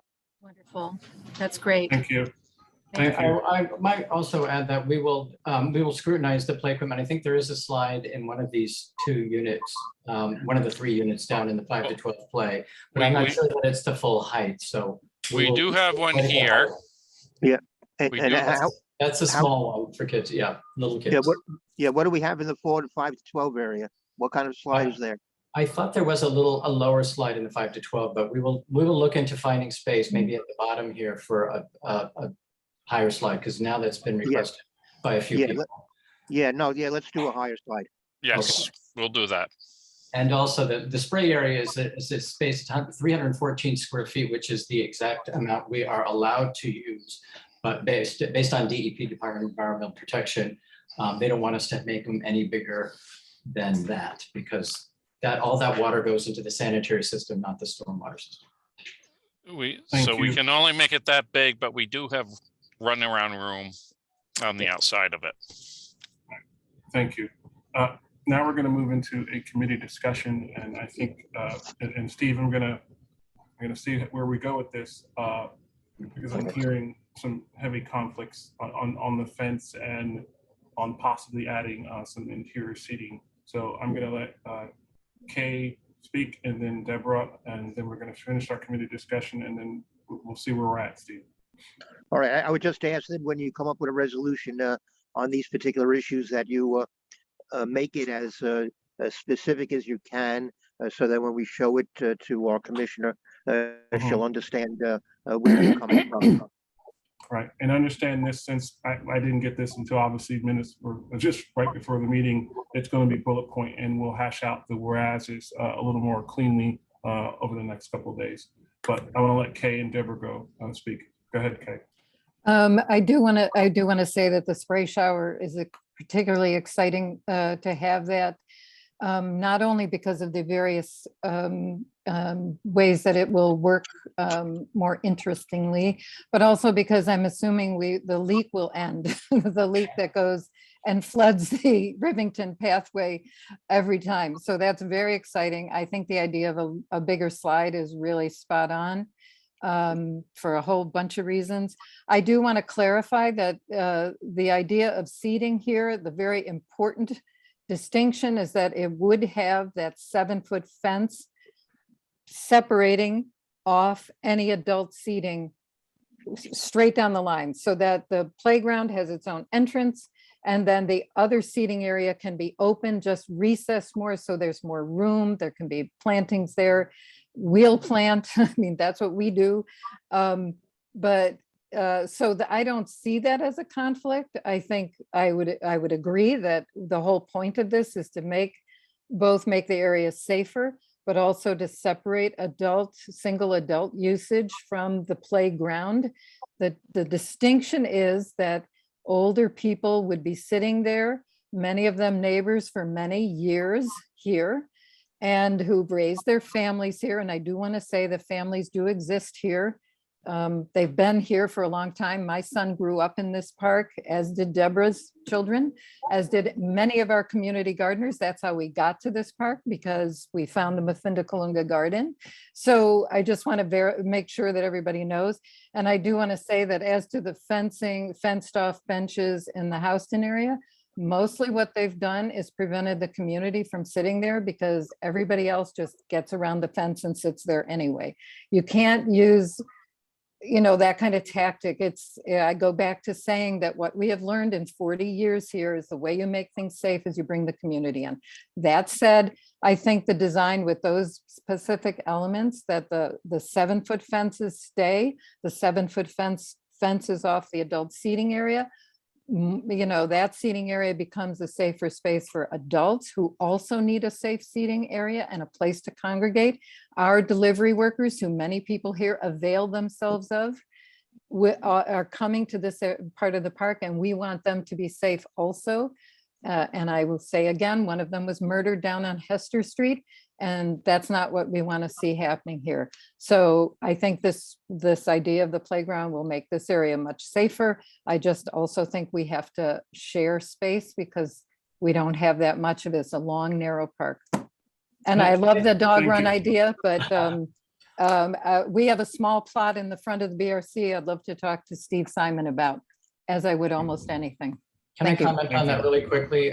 Sure, I go ahead. think if we were to allow, let's say we go back to internally and we get approval for a 7-foot fence, which I hope we do for the sake of making everybody happy, we would probably not put a 7-foot fence between the seating area and the play area. We'd probably put a 4-foot fence. And the reason is that we're already going to have gates between them. It's not like they're going to be locked, and it's not like we're preventing access from one to the other. So the whole park would be closed at the same time at night. And the 4-foot fence would just be a much more visual and circulation separation rather than an absolute separation between the seating and the play. I'm pretty sure that's how it would go. Thank you. I think that would be a mistake, but okay. Okay, it would allow visual contact without having people, inadvertently go from one area to the other. You still have that separation. But you can go from one to the other anyhow through the gates. So I don't think the 7-foot fence really between those two areas would accomplish much. Thank you, Deborah. And Deborah, we're going to try and wrap this up because we still. It's gonna be, yeah. Trevor, you're trying to move Sure. this along quick. I just wanted to point out, as Kay mentioned, my kids are 26 and 23, and they grew up here. And where they used to play is this playground at the corner of Mulberry and Spring. And I know that playground had a renovation that has accommodated different uses for teenagers. There's a basketball hoop, there are play spaces, there is a sprinkler there. And yes, it is a much larger space, but I would encourage parks to think about how you created a multi-use space and think about it in the same way in this park in SDR Park. As It's it happens, thinking it was blocks. as it happens, it was also designed by Mr. Crowley. So then Mr. Crowley has experience making things work for multiple ages. And I appreciate the families, the community members who are with younger children. I know, we all know what that's like. You want to bring your kids someplace safe. We also have to think about it's like sharing. It's sort of sharing is caring. We all went to kindergarten. Let's figure it out. That is the thing that I would impress on everyone, to figure out how we can make this work. And I know a space can't be all things for all people, but a space is actually all things for all people, because that's what community is. So that's my comment. Thank you very much. All right, thank you. And I know there are other committee members sitting here, and I'd like to know if any of them would like to speak, because we're going to have to come up with some sort of resolution today. So I'm looking for committee members. Could I just make one quick suggestion? Maya, I'll allow a suggestion. We're really trying to discuss this in committee, I'll but be I'll allow you to. Go ahead. Very quick. Sure. There's an area that is completely underutilized just north of the Nike basketball courts. That would be a really lovely place to have tables and benches and maybe even a cafe like there is on First and First, the Lazy Llama Cafe. I did that too. That area is totally underutilized. And I think that would be a great way to create safe seating for adults and attract more people to the park and the neighborhood. So I hope you guys are considering, making better use of that space as well. Thanks. All right, thank you, Maya. That space Okay. is used by, but it can't be used right now because it's entirely fenced off. So there is a playground there that people do come more from not the neighborhood, but that space was used. There's high schools there. So. Okay. I have a question for Maya.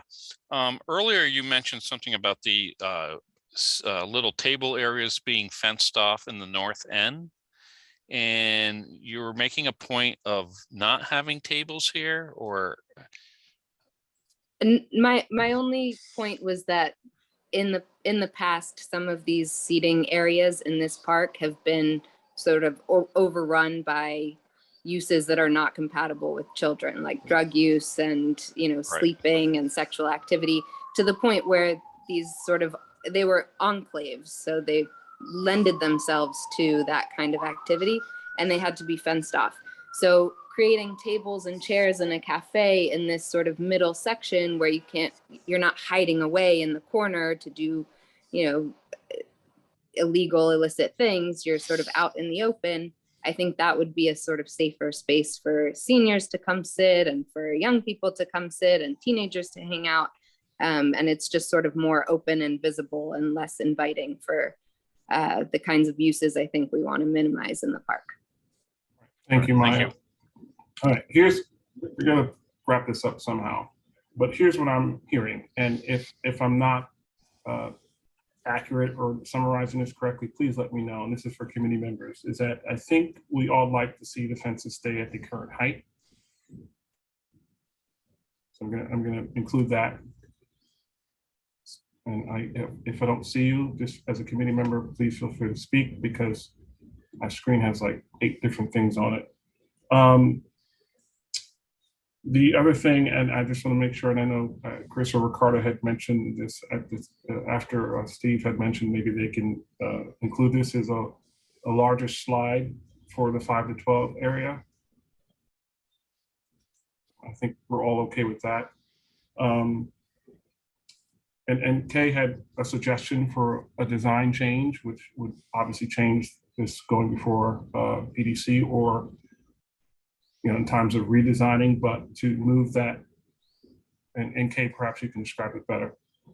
I would just move that 7-foot fence over, since they were going to take it down. I'm sure it's movable. Move it over to completely enclose the playground for children. And Kay, let me just ask a question, just because if you then you have to keep the rest of the fence at 7 feet. Yes, all of it would stay at 7 feet. But okay, if you take the Forsyth Street, where that line is now, where he's running the cursor, that would be a 7-foot. That would be the 7-foot fence. Would move over to that section, and then the other area could stay open to Forsyth Street. So you're saying take this fence, move it inside the park here somewhere. No. Where you were before, that Here. line. Yep.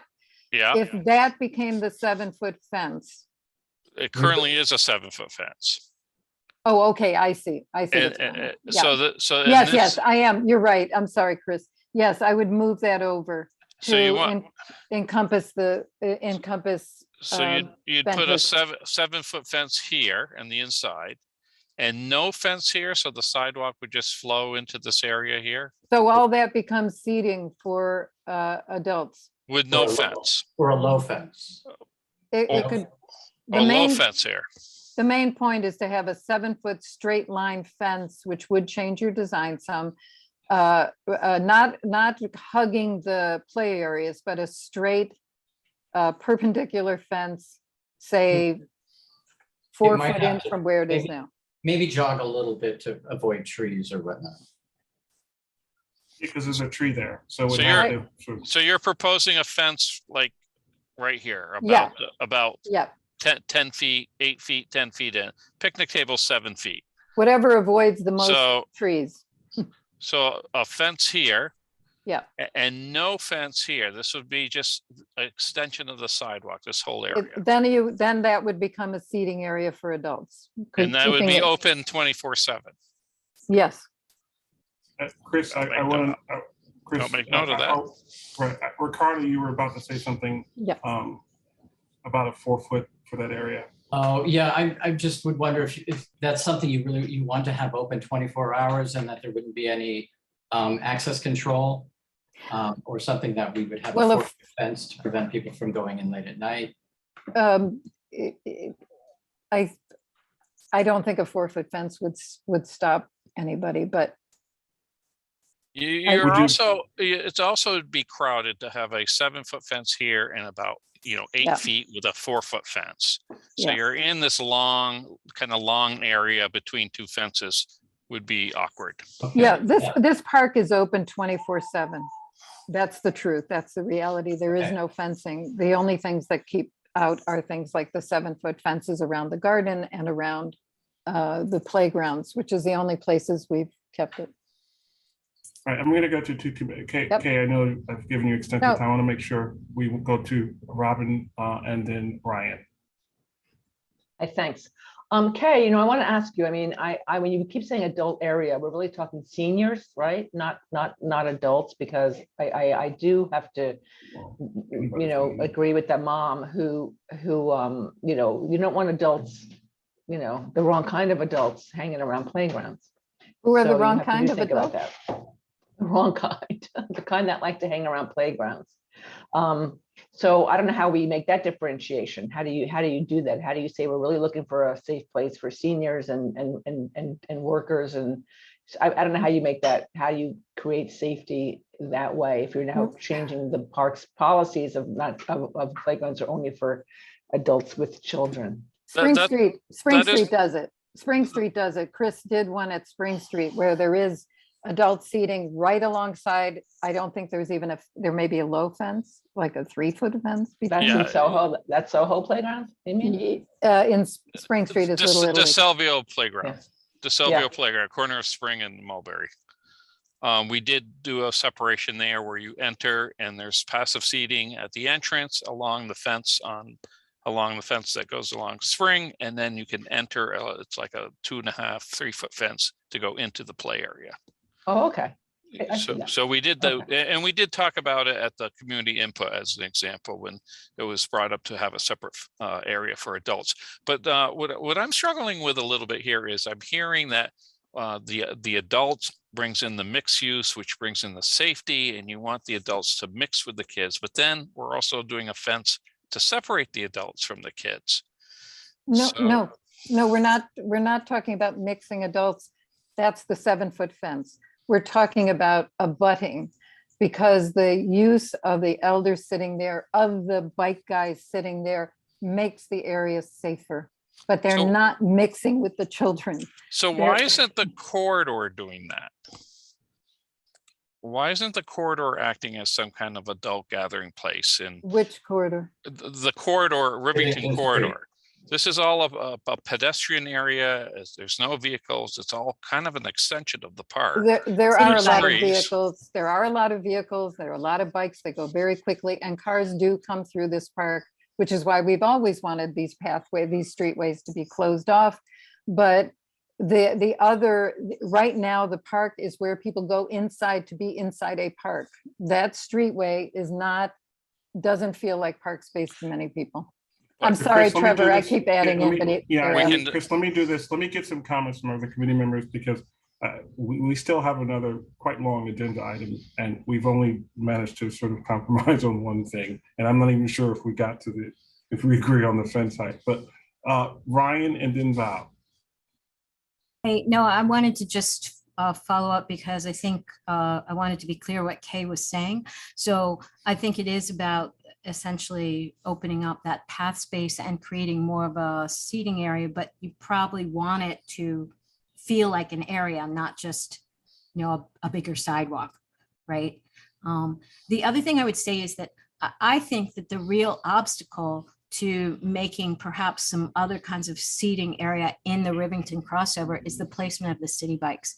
And if the city bikes had a different, very close nearby home, I think that Rivington Crossway would be a real meeting space. That's what there's a lot of feeling there, because there's both the entrance to Mafinda Kalunga, which is brings a lot of folks, and the entrance to Rivington Playground.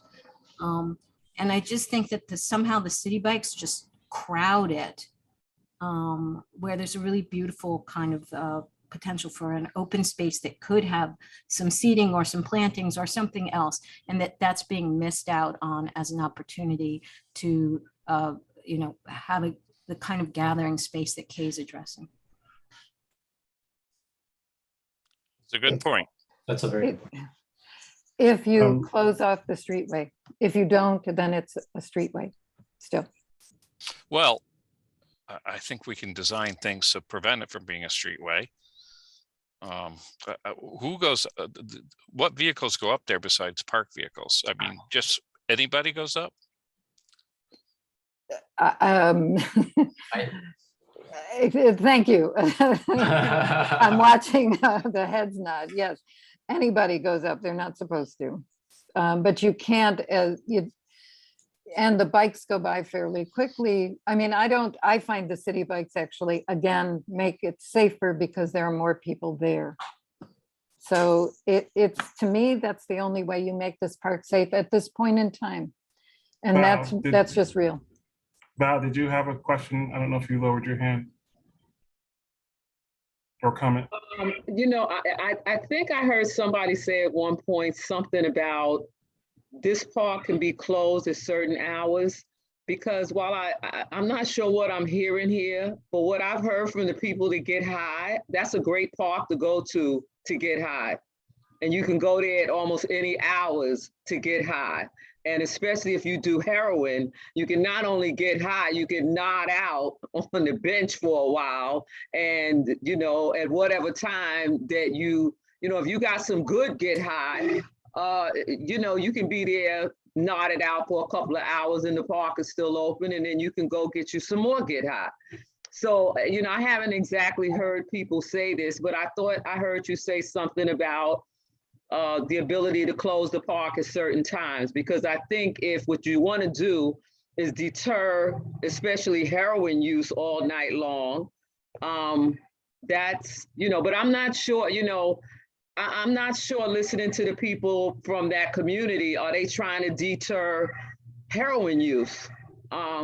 You know, so I'm not sure, but to me, that's what I've heard is the folks that get high, that's one of the nice parks to go to get high all night long. And you can go cop and come back, you know. So, but I'm not sure where the community is coming from. Are they trying to deter the heroin use? I don't quite get that, but I'm just thinking if that's what you want to do, then that's something else to talk about, because that's a known great get high park. People get high, the drug dealers mostly sell across the street on Delancey. Most of the dealers do not come this side of Delancey at this point. They come to the front of the BRC. So If you want to know. Wait a minute, I'm not talking about the dealers. I'm talking about the folks that get high, nod out, sleep on the bench. I'm talking about the get high guys. But I'm just saying, if that's not your issue, that's not your issue. I'm just saying that's what I've heard from the people that get high, is that's one of their favorite parks to go to get high, not to sell, to get high. Yeah, the K2 is. I don't know if that's where the community is coming from, but I thought I heard him say something about you could close the park off. Because one of the things about most heroin users, they like to do heroin a lot, you know, and they do a certain amount, then they go back and they gotta go do something to get some more get high money and come back and whatever. But anyway, I'm not sure where the community is coming from that's over there. We're the community. All right, let's do this. I'm going to stop the back and forth, and I don't want to have to mute everybody, but I'm going to stop the back and forth. The first question, and Valerie is a very valid point. Chris or Ricardo or Steve, will this have the gates be locked and this be closed at a particular time? Is it closed now, Steve? It must be closed at night, and I would imagine it's impossible to get in at night. Hi, this is Bonnie Williams, the Deputy Chief of Operations. Steve got kicked off. Hey, Ricardo. He's having trouble getting back on, but I'm going to let Jamel weigh in on this because he's the one responsible for it. Hey, Jamel. Jamel. Hey, hello, good evening. Hello, can you hear me? Yes. Hello. So we have a crew that goes out. Typically, they lock up our bathrooms. They lock up our parks. They typically they start at 8 o'clock. They start locking our parks at 8 o'clock. That park does get locked nightly without any issues or major concerns. At times, there are issues us getting people out the park, but typically we go from every park in District 3 gets locked up nightly. Okay, and Jamal, since you're on the some parks are, I'm sorry. Since you're on the ground, what time is, I know it's varying depending on staffing, but what time does this park usually get closed? I would say they probably do Saturday last as they go around the district. I would say it gets closer and locked up around 10:30. Okay, that's right. What I wanted to ask. Further question. From Tompkins side all the way to Al Smith side. So we lock up. We go to the bathroom first. They start at 7 o'clock. They go to the larger parks and start locking. So probably more of our problematic spots while we still have daylight. And then they move to the smaller parks. I can get for your next meeting, I can get you adequate time of what time they're locking Rivington. Right, I'm just trying to resolve some issues here. And you talked about moving people out of the park. Do you have an issue with this particular area when you close it at 10:30? That's not one of our, no, I typically, when they do call me at night, that's not one of the sites they call me about.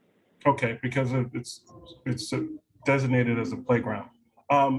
With regards to the design, Chris and Ricardo, we've heard some concerns about adult seating, and I have a very small screen here of the design. Is there any seating on the inside of that playground that could accommodate adults?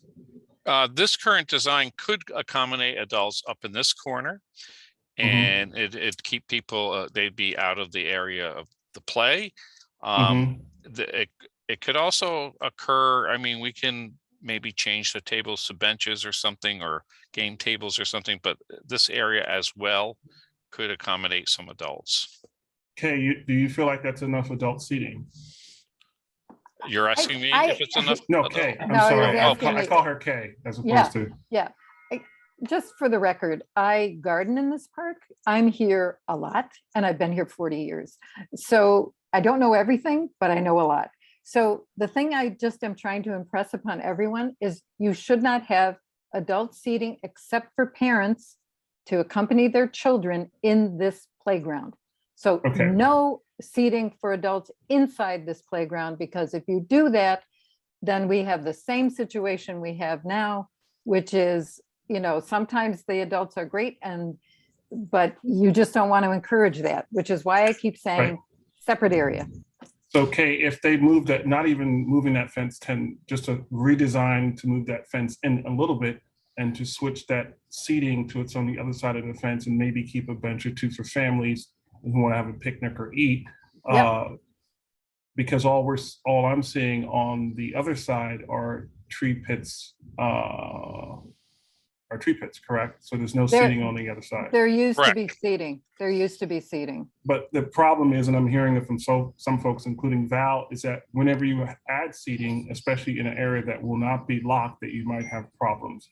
But what you're saying, Kay, is that is the nature of the park. There are people who we shouldn't necessarily punish, the delivery workers and people who want to sit down, and adults and the 88-year-old man, probably now, who want to be able to sit. So is there a possibility in this design where we don't have to move that fence all the way in, where we just maybe shift it back and add some seating to the other side of the fence? So we don't create too much of an open plaza, but we allow some people to sit in an area that they feel safe with other community members. There'll be a fence there, but they'll feel safe because right behind them are families who can use the park. And the families will feel safer, the ones who currently go there, and the Head Start folks, because there will be other adults using it. We can't eliminate the homeless folks who are struggling. Frankly, I don't wish to. Most of them help us in the park. They've stopped rapes. They've stopped a lot of bad shit from going on in there. So I want to be very careful that homeless people are not to be targeted with presumptions that we don't want the drug dealers there. That is the difference. And people who are struggling because they're being sold drugs too. So, and I'm not a Pollyanna, I work here. I'm not Pollyanna, I work in this park.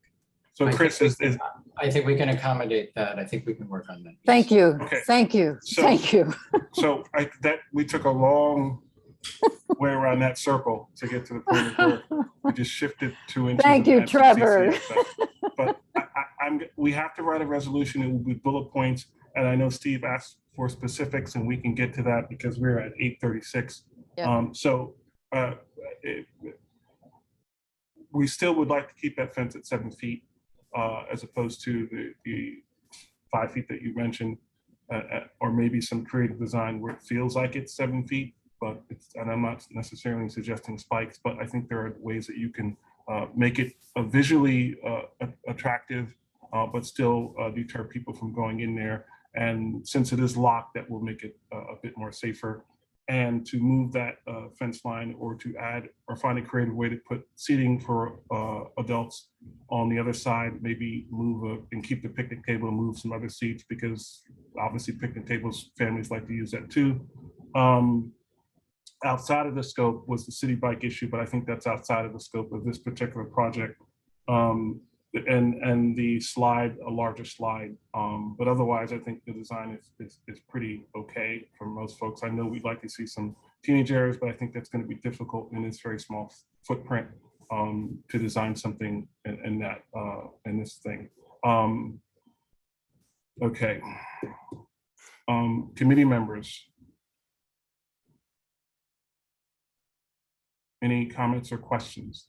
And Deborah, I see your hand right now. We're going to do committee discussion. I really want to get something out because we have other things on the agenda. but I'll allow you to speak as a community board member if you wanted to add something else. Deborah? I mean, I think I'll be brief. The thing that I would urge us to think about is how to utilize the thought process behind the DeSalvio playground to make a multi-use space. I know that it is smaller, but that is a playground that has small fences, that has certain areas, it has areas that are for bigger kids and for little kids. So you've done it. And I know that the gentleman on the call said that that was his plan. So let's think outside the box and figure out how to fit what we have inside the box that is something that you already have done successfully. Thank you. Thank you, Deborah. Now, committee members, I'm going to go through some bullet points, and this will become a resolution. Robin has her hand up, Trevor. I don't know if she means to. Robin, but- is your hand I up? can't, I'm on my phone and I can't figure out how to lower it, so please ignore. Okay, I'll lower your hand. Star 9 does both. Thank you. So what I'm hearing, and this is for purposes of getting feedback to parks and to write the resolution, is that we'd like to keep the fence at the 7-foot height. Yep. The larger slide for the 5 to 12 area.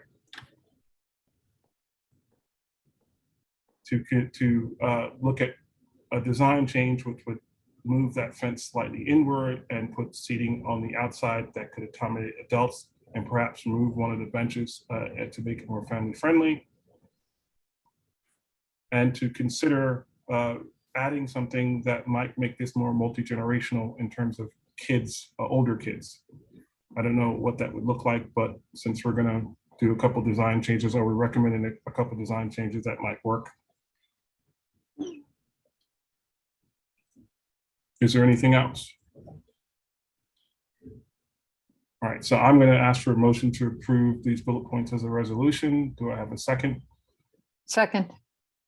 All right, Ryan, will you take a roll call vote for this particular item? Troy Velez, Yes. Josephine Velez, Yes. Daniel Tano, Present, not voting. I work for Parks. Robin Chattel. Robin, Yes, yes. Valentina Jones, Yes. Carlin Chan, Yes. Yaron Altman, Yes. David Adams, Surprised, yes. Ryan Gillum, yes. Kay Webster, Yes. Trevor Holland. Yes. All right, thank you, and thank you for the team. We look forward to your design, or to taking our input into your new design. But thank you once again. I want to queue up the ES. Thank you, everybody. Thank you, team. Ricardo, Chris, and Steve, and thank you, Trevor Holland. Thank you for your great insights. If you could stop screen sharing, and the ESCR team get ready to present. What we're going to do tonight is we are going to go through a brief ESCR construction update, and as part of the ESCR update, we're going to talk about the canopy design for the amphitheater. I know Desiree has been here before. I thought I lost my computer. Here we go. Thank you, Desiree. If you want to introduce yourself and begin. Great, thank you. Can you hear me okay? Yes. Okay, great. Thanks everyone. As Trevor mentioned, my name is Desiree Gazzo. I am here on behalf of the Program Management Construction Management Team, HNTB Lero, for the Eastside Coastal Resiliency Construction Update for this month. I'm joined by colleagues from DDC, our team, with this presentation for you tonight. So, highlights for the meeting is overview of contracts for Project Area 2 quickly, and Project Area 1. And then there was a request to talk about just environmental mitigation for soils. So we're gonna just put that in real quick. If everyone is familiar with the project area overview, Most of the overview of contracts we will speak to in the upcoming slides, so I'm not going to go through all of these. Most of them are still current from the last. Astor Levy Playground did open in Project Area 2, so we have just a few quick slides on that in case everyone has not seen it. And just over 1,000 feet of flood wall has been installed in Project Area 2 to date. For Project Area 2, again, quickly, as folks from CB3 also do use the facilities in CB6. For Stuyvesant Cove Park, north of 20th Street, the seat wall construction is the big thing that's happening there. Again, we're looking to open up that northern portion of Sty Cove Park before the end of the year, and even probably before the end of the summer. That's the intent here. Given the plantings won't be able to be installed until the fall, but again, before the end of the year, that northern part of Stuyvesant Cove Park will be opened by Solar One. The East 23rd Street intersection, West Service Road, the flood wall construction is continuing. As I mentioned, Astor Levy Playground is now open. The only item that we're waiting for there is the roller gate, which is right in this area here. There's currently the pass through here between East 25th and East 23rd. So that rolling gate there is the last item in Astor Levy Playground. And then there is some work down by the FDR Drive, exit 7 ramp under here, and under the FDR here, as well as in the Con Ed facility. But again, this project is very much so on schedule, again, with Stuyvesant Cove Park scheduled to open, or the northern portion, phase 1, scheduled to open before the end of the year. So with that upcoming opening of the northern part, we're going to have a kind of greenway modifications. So for Project Area 2, there always has to be 1.5 parks open. So typically it would be Astor Levy Playground and half of Stuyvesant Cove Park, and then Murphy Brothers Playground, and then the southern half of Stuyvesant Cove Park. Where the contractor is wanting to hold off on starting Murphy Brothers Playground to finish the rest of Sty Cove Park, which will just cause some, again, some modifications to how the greenway will work. So by sometime in July, the contractor is planning on starting to work here in the southern portion of Sty Cove Park, so that the full park would be closed until that northern part north of 20th Street would open up again. However, the contractor will keep this southern portion of the greenway open while that construction starts there. And then once the northern portion of Sty Cove Park opens, the greenway will open here, and then that is when the southern portion of the greenway will close. And that impacts Project Area 1 a bit, because that will close off the greenway access from the northern portion of East River Park into Sty Cove Park while this area is under construction. Access to the ferry will remain open at all times throughout the construction. However, that the pinch point area here, as there are not any exits throughout this whole area, the only way you could exit the greenway here is through East 10th Street. That will create a really unsafe condition to have, it would just be like a turnaround here. So this portion would be closed when the southern portion of Sty Cove Park closes. However, the northern portion, again, that detour that is currently to 37th Street would now only be to 20th Street, and the greenway would open here. So we did just want to bring that up as something that is forthcoming this year. So again, very quickly, construction photos of Astor Levy Playground. If you haven't made it up there, it's really turned out very nice. So we would encourage folks to go up and see it. This is the Sty Cove Park seating wall in progress. I don't have any of the renderings here. Again, we try and keep it minimal, but there will be kind of the greenery and parks here and then the esplanade here. And this is just an update of the wall. This is where the gate connects. So this gate was the gate that has been installed to date, the first gate, gate 14. And we showed pictures of that. This is where it connects here. This is the Solar One building that will be removed. So to get into project area 1, the June 2022 construction activities, most of the work remains the same. The portion of the park south of Stanton Street is again closed. There is kind of utility work going on. The soil stabilization work along the waterfront is beginning, as well as the esplanade dismantling. I have a few photos of that. The barges have arrived on site, so I have a couple of photos on that as well.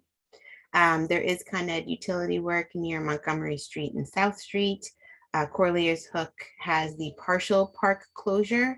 In the next week or so, the flagpole area will be closed. I have a diagram of that. And the temporary bridge portion that spans the FDR was installed this past weekend on Sunday. So now the contractor is working on the ramps that will connect, again, Corlier's Hook Park and the passive lawn to that center span that's there. The Con Ed work in the shared use path that has extended to East 10th Street. There are improvements that still need to be done to the paths there. I was told today that additional entrances were added to the track area. So we are working with Parks to create a full access plan for this whole area down here to show how you can access the restrooms, where all the access points to the ball fields and other amenities are. So we were out on site with Parks, kind of walking that whole area during the week.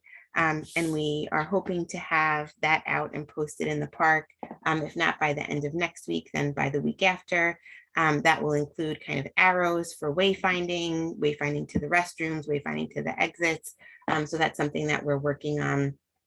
And then as well as the East 10th Street work here, utility work, Con Ed utility work, that's ongoing. Again, the shared use path work will continue into the summer, gradually opening sections from the south, moving north. And then there are ongoing partial FDR lane closures and the slip ramps. So this is just a little bit of a inset. This is what we are providing the updated access plan for, but this is generally how the circulation works in the park right now. Again, the construction work sequencing. Right now for the inland, it's focusing on mobilization and removals. Soon the sewer replacements will happen, the deep sewer replacements. And then the waterfront esplanade area, the soil stabilization testing has been done, and then that will move forward. And then removal of the esplanade, now that the barges are in place, that will continue as well. So for the construction photos, the one on the left is the temporary bridge being assembled in the passive lawn area. And then the right is the overnight work to install the temporary bridge install. I believe the contractors actually had the FDR open earlier than the 10 a.m. mark. So that was really good. There will be an 8-foot high chain link fence, similar to what is on the other pedestrian bridges, installed here as well. So there will not be kind of all of these openings in the fence. And then here are some photos of the barges that are on site now, and the esplanade soil stabilization, which is in progress as well. Now that the barges are on site, there are some soil piles that again have been on site, which I think everyone is well aware of. So the first duty of the barges is to start removing the soil. So we had to wait till all of the approvals were in for the barges and the docking of them, etc., in order for them to then start working on the esplanade removal and the and the movement of the soil. I do just want to back up. I neglected to just say that I know we've been receiving some questions about the area up here to the north. There is Con Ed work that is happening there. They're doing a resiliency project for the facilities that they have in that location.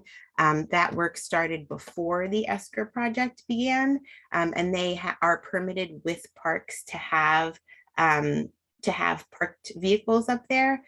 So they are also permitted to kind of close off that area. They haven't needed to in the past, but since there is now the ESCR work that's going on, they did close off that portion where they are doing the work there. So I know we received a couple of questions about that, so we did just want to bring that up as well. Okay, so construction activities through 2022. Again, most of the work will remain the same as what we kind of just discussed. This is, I thought we had the closure here, but we don't have it here. Well, the flagpole area will be closed. And then again, starting this year, and we'll have more information when that does happen, but the Montgomery Street, South Street flood wall and floodgate work, that work will begin here in this next year. And this is again, the southern reaches of the flood wall along the Greenway. So this is Montgomery Street. And then these flood walls kind of pick up on the other side of the FDR over here. So as far as new work that will be happening this year, we can look to that. And then the Delancey Street utility work and reconstruction of that new bridge, as well as the dismantling of the Corlier's Hook Bridge, which is scheduled for sometime in July, and we'll have an advisory for that as well. And then on the northern portion of the park, again, the Con Ed utility work will continue. And then the only new work here would be the retaining wall at the Houston Street entrance here, which we have the rendering for. At the CAD meeting, there was a request for some more information about kind of how the design of this with the traffic and the pedestrians was again originally intended, and how that works, and safety. We have taken that back to the larger team and expect to have some more explanations, some more history on that. Again, we are in the construction portion. You know, we specifically, H&T Bureau was not in the design portion, so we have to kind of pull different resources when we are asking for design input. So we understand that is a concern, and we will look to address some of those questions at another meeting. So we're at the last couple of slides here. We have gone over the ESCR mitigation techniques for air many times at these meetings. So we did just want to create a new slide that is similar to this, which is also on our air quality fact sheet for soil, because we have been receiving a lot of questions about soil. So I put the air one in as kind of a reference. And then now this is the kind of part 2, which we've been asked for on soil. So again, we are taking steps to protect the New York City waters from construction-related sediment pollution. There are extensive measures during daily construction activities, which are very standard in the construction industry. It's not new, and they are regulated by New York State DEC, the Department of Environmental Conservation, and the New York City Department of Environmental Protection. And we've outlined here kind of what each of these agencies are overseeing. And you know, that there is quite a bit here, and I have some photos in the next slide, but it's essentially to prevent petroleum contaminants and sediment from entering the sewer systems, monitoring the volume of water entering the sewer systems, and then discharge locations, etc. So that's managed by what they call the SPEEDIES permit program, which the contractor has to file for and get approval for before they could start doing any of those activities. And then there's a SWIP, which is the Stormwater Pollution Prevention Plan. And that mitigates construction pollution through hay bales, silt barriers covering storm drains, silt fences, which prevent soil particles from leaving the site, turbidity curtains, which are placed in the water, which is another barrier for sediment entering the East River. Then there's soil stabilization techniques, which we have in the previous slide, including tarps and hay mats, etc. And then covering stockpiles, etc., which we've talked about before. Just a reminder, if a stockpile is in active use, it does not need to be covered. So I think, you know, there is a lot of community concern about that. Again, we have the air monitoring in place, but if a soil stockpile is in use, it is not required to be covered on a day-to-day basis. Again, you'll see the stockpiles that are there now leaving the site now that the barges are in place and actively able to move that material off site. And then there are SWIP inspections by the team members here to make sure that those items are in place. And then these are just some photos of the mitigation techniques. I think it's always helpful to have photos to accompany the words that are on those slides. So we did try to pull some of the items that are on site. This is the silt fence at Corlears Park. This is where the temporary bridge is up right now. And then again, once that bridge is working, they will take the rest of the flagpole area and they will dismantle the existing Corlears Park Bridge. This is a silt barrier along the esplanade. So that's to prevent kind of dirt and sediment from entering the East River. And then where they are actively doing construction in the river, this is the dismantling of one of the embayment areas that's currently on the esplanade. There is a turbidity curtain here, and that has kind of weights at the bottom, and that prevents, sediment from entering the larger part of the East River there. And this is one of the tugboats and the barges, and this is one of the barges here as well. And that concludes the presentation for this evening from the construction part of the team. So we could open it for questions. Right, thank you, Desiree. And as before, we're going to start with committee members and then community board members and then the community. We're limiting this session to questions about the construction process because we still have to talk about the amphitheater, which is part 2. So we hope we can keep this brief. Robin, I don't know if we're trying to raise your hand on the phone, but it is raised. Do you have a question or comment? Yes, I did raise it this time. Okay, go ahead. Okay, hi Desiree. This is so much information, and you know I'm on the CAG, and I'm also for my Hillman Co-op to represent the cooperative down here on Grand Street, but I'm also on this community board, and it's just so much information to absorb. It's a tremendous amount of stuff, and so I would love for you all or someone to find a maybe different way to another way to present this, like, you know, like videos or something and telling a story, you know, I maybe I could talk to you offline, but I think for regular people, like for people to just, you know, really absorb this, it needs to be presented differently. There's so much going on. And I'm saying that because like my question is, I have a question, which is that whole Con Ed area that's closed now, that was supposed to be open originally.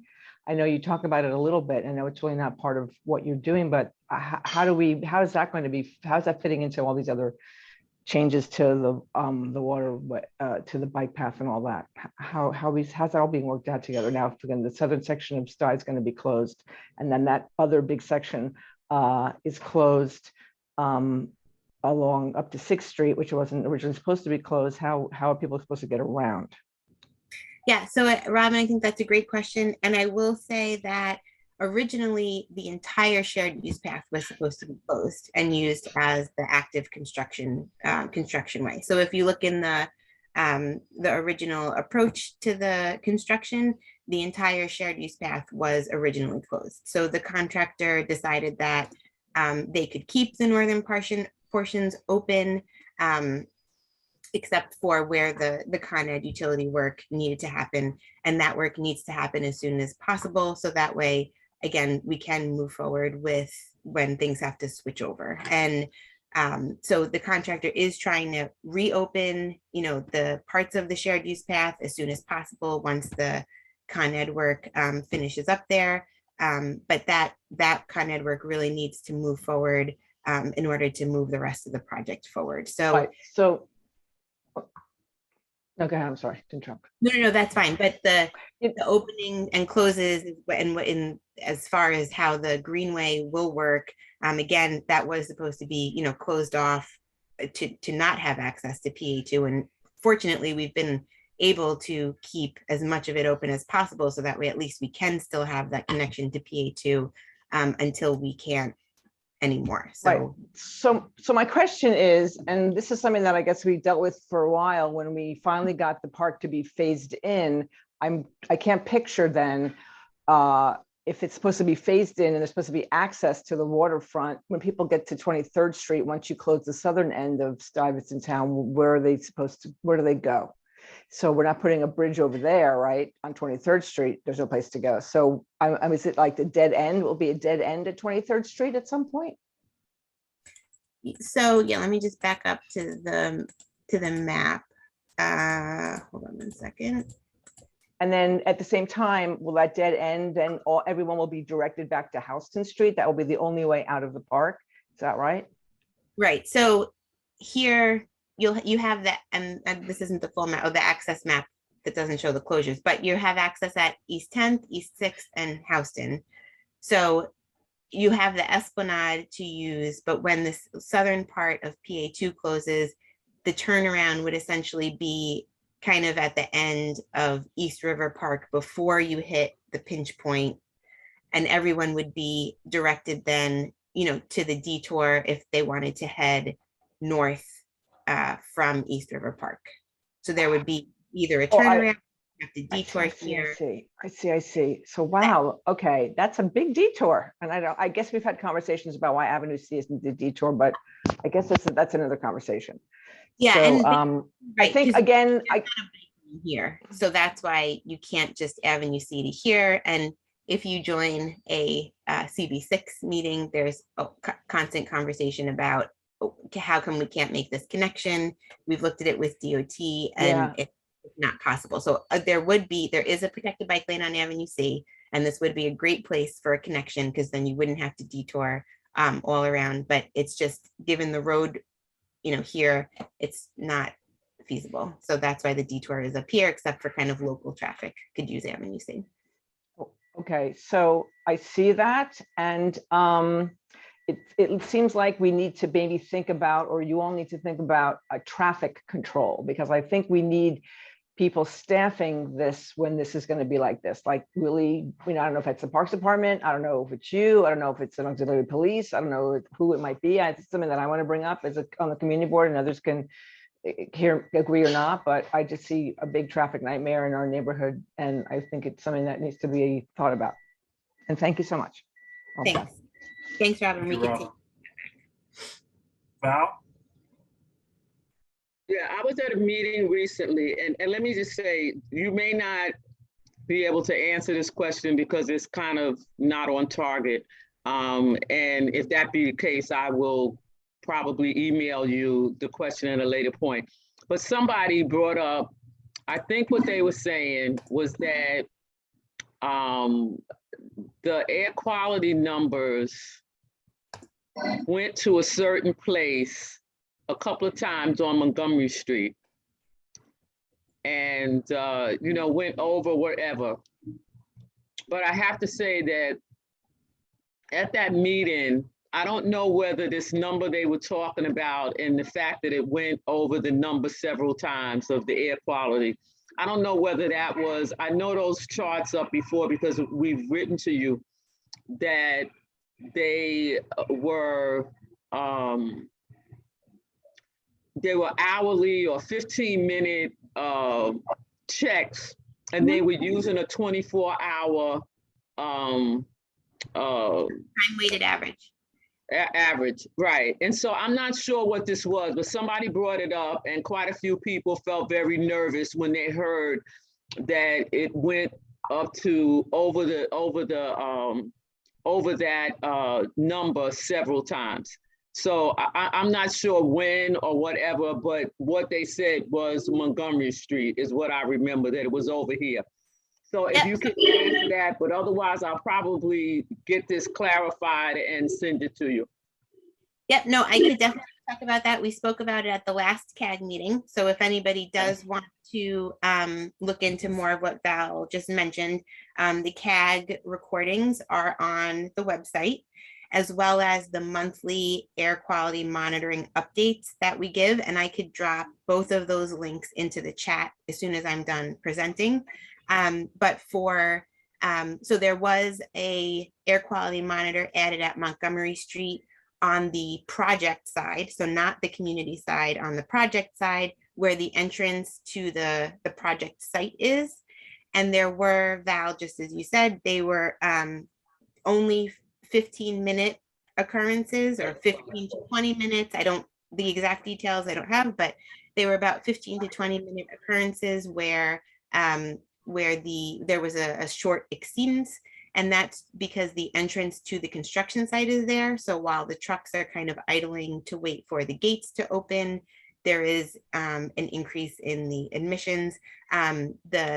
Again, the 15-minute time weighted average is not the 24 time weighted average. There have been no exceedances of the 24 time weighted average.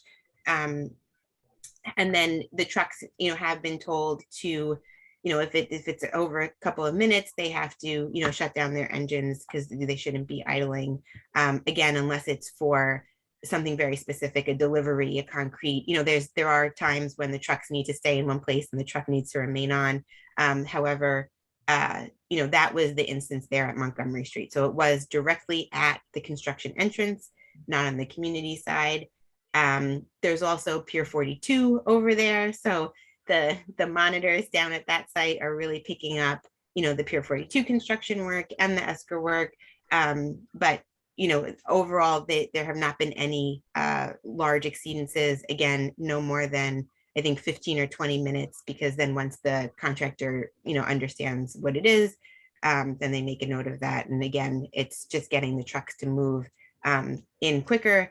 And the slip ramps that are now installed or almost installed, again, will alleviate that, the trucks that are entering at Montgomery Street as well.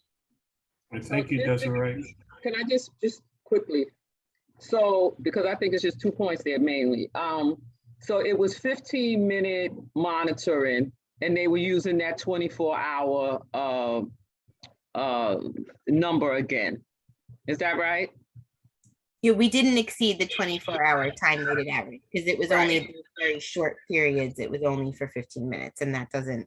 Okay, and when you say it was on, what you're saying is the monitor is on the East River Park side, not on the side where residents and the school is at. Correct. Okay. All right, good. Thank you. Thank you. And Desiree, like you mentioned, after your presentation, which I think we're nearly at the end, if you could drop that link for that meeting and the air reports, that would be great. I think we're finished with committee questions. I'm going to take a few questions from the community members, and then we're going to go on to the amphitheater. Hold on one second. I'm going to go with, if you have a question, please raise your hand, and I'm going to use an internal timer, primarily because it's 9 o'clock and we still have another topic. So if you have a question, please raise your hand. Okay, so we'll go with 2 questions and then we'll move on to the amphitheater. We'll go with 3 questions and then we'll move on to the amphitheater. The first person is Catherine Treat. Hey, thank you.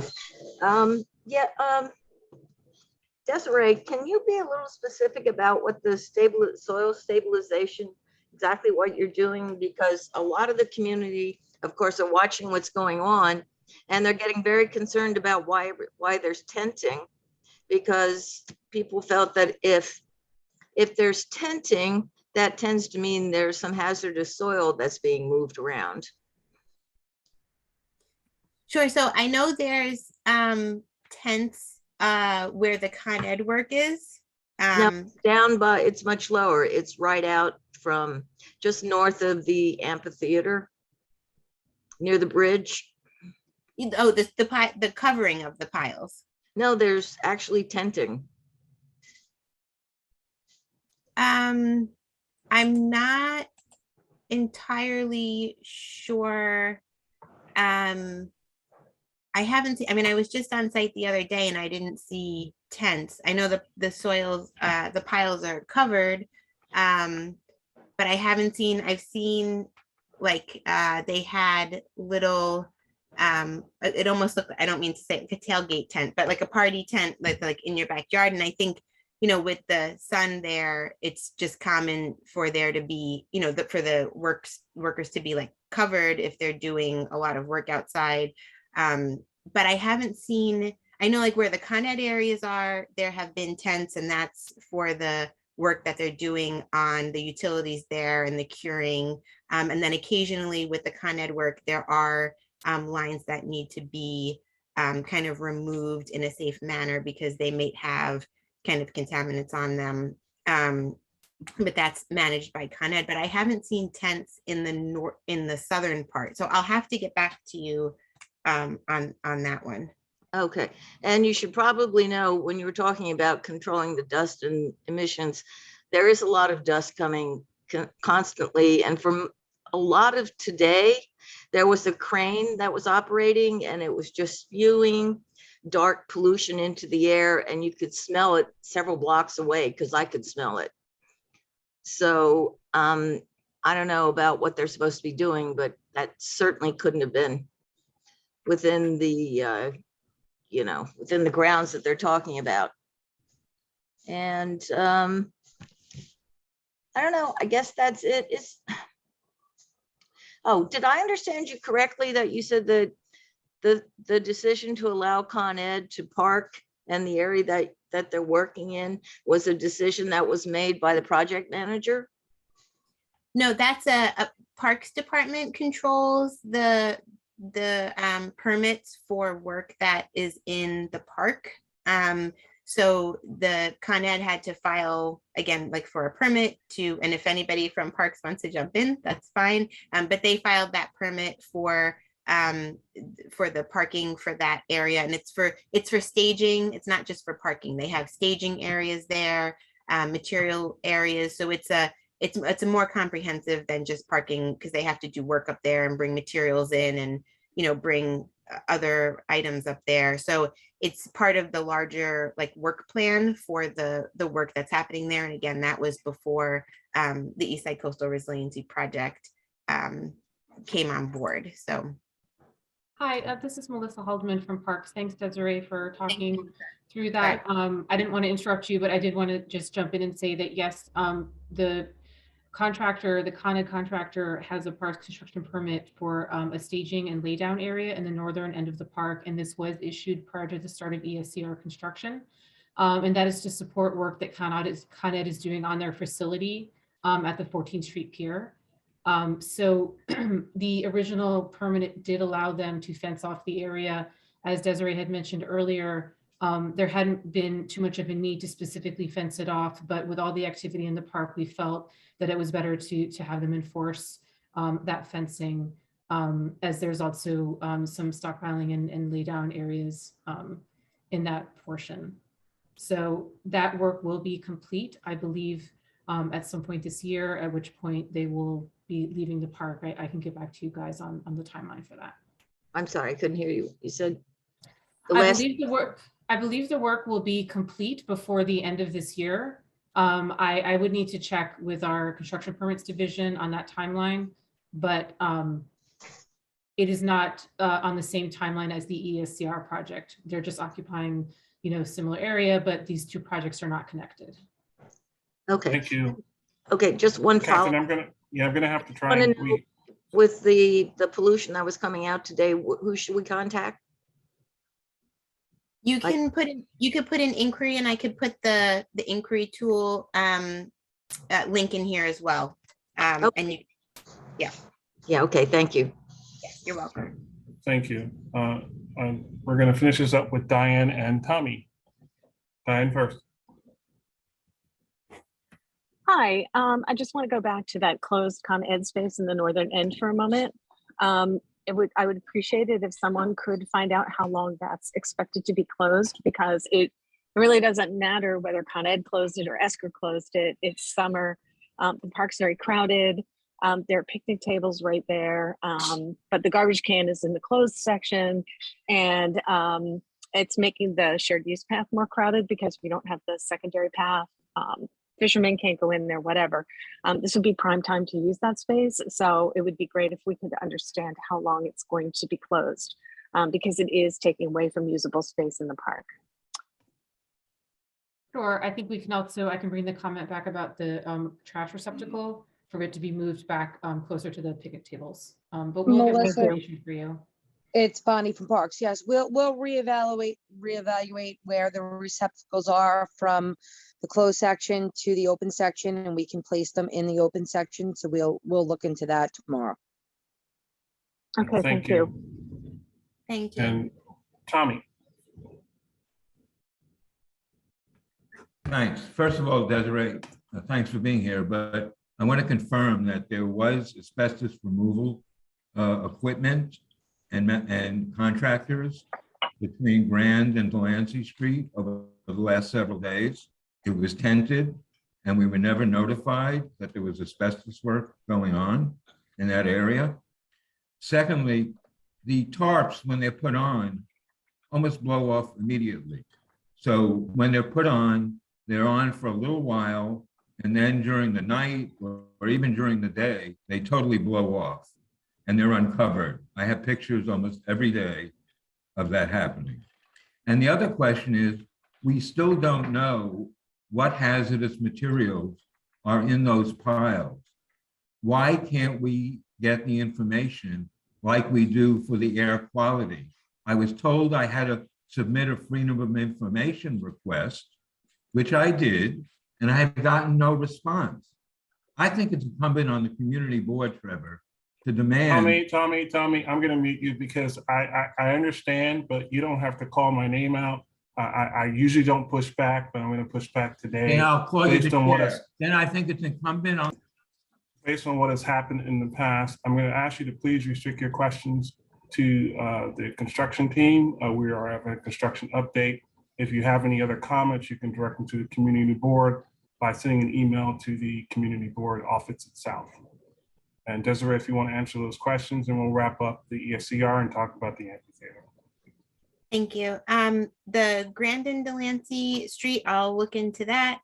The tarps, again, if the contractors are using the piles, if they're active piles, they don't need to be tarped. They have been tarping, and then they'll untarp as they use the piles. And then that is correct. Any specific information on the testing of the soil does need to be foiled. And we have talked about the different types of levels of soil and what they when they need to be treated differently than others. So I think we've covered that before. But if you have any more specific questions, again, I'm going to drop the link in the inquiry tool. And I think those were the three things. Thank you, Desiree. If you could drop those things in the inquiry tool, and we can prep or move to the next item as part of the ESCR update, and that is the amphitheater canopy presentation. I don't know who's presenting for that. Hi, Trevor, it's Q. If you want to introduce yourself and begin the presentation, please. Sure, I'll kick it off and I'm going to hand it off to our consultants here. Hi, everybody. This is Q Amiri with Department of Design and Construction at DDC. Thank you all, first of all, for your patience tonight. I know it's a very long night, and Trevor and committee members appreciate your patience, and also community members and our consultants, everybody here. I know it's a long evening. We're here to give an update on the canopy of the East River Park Amphitheater under the East Side Coastal Resiliency Project.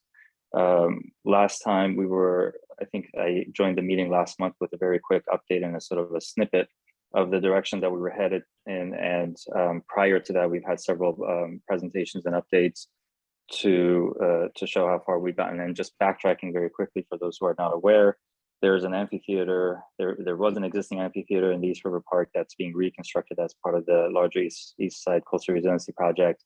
And along the way, during the design process, towards the end, a canopy at the request of the community was added on to the scope.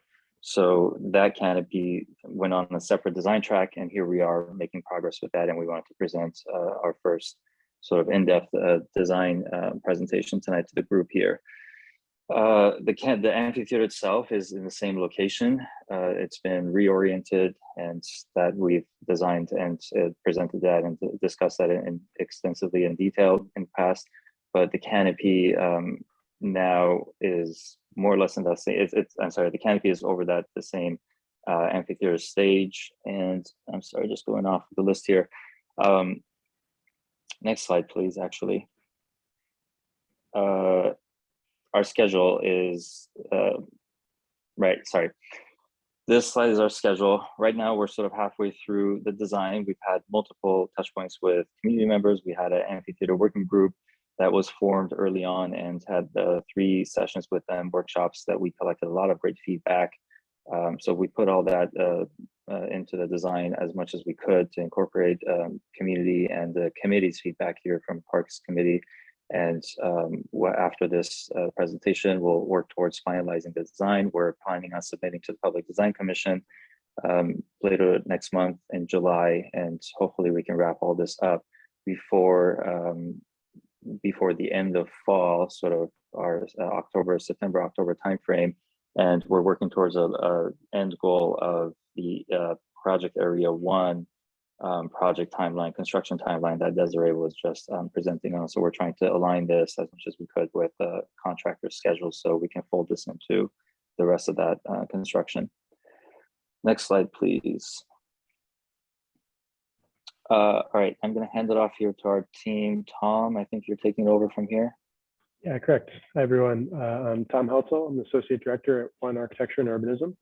And I'm going to take you through the design considerations here for the canopy and then show the proposed design. I'll also be presenting along with Molly Bourne from MNLA and Nate Fletcher, our acoustic engineer from AKRF. And so for thinking about the design of the canopy structure, we really had kind of 3 main touch points that we want to bring up. The first being how the design of the structure is going to respond to the previous structure. So on this slide, you can see kind of a very coarse history of the amphitheater canopy before. And a main takeaway from it is that its original design included a building recreation center behind it. That fell into disrepair and was removed, leaving just the arched band shell. And in a rehabilitation project in 2001, the kind of ornamental metal canopy was added to it. So some of the big things that we want to take away from that are really responding to that kind of beautiful arched structure. That really speaks to a bit of a bygone era of the kind of 1920s kind of Art Deco design of the original structure. But then with that kind of the way that the building was situated, it moved the canopy further away from the water than maybe what would be ideal. And we want to kind of think about what that means for the new structure moving forward. And then 2 big things being with the larger ornamental canopy that you can see in the section at the bottom of the screen, is that it was visible from Corliss Hook Bridge. Whenever you entered the park, you could see the amphitheater and have a connection there and have a sense of arrival for it. And similarly, with the way that the arch worked, you could see through the canopy to the water, and that it was a bit more of an open and inviting structure compared to maybe a more traditional kind of closed off band shell. And that gave it a very unique relationship both to viewers and to the water. And so those are kind of some major touch points that we wanted to think about moving forward. Similarly, the previous structure had a really kind of beautiful presence throughout the park, that you could see it coming up and down the esplanade, and that it wasn't just about being oriented perfectly to the amphitheater seating, but that it was an identifiable structure, an orienting structure in the park itself. And maybe even, interesting, it was also an identifiable presence from the water, that it's very simple, kind of iconic form with something you could really see along from the East River waterfront. And those are kind of really site-wide things that we want to take into consideration moving forward.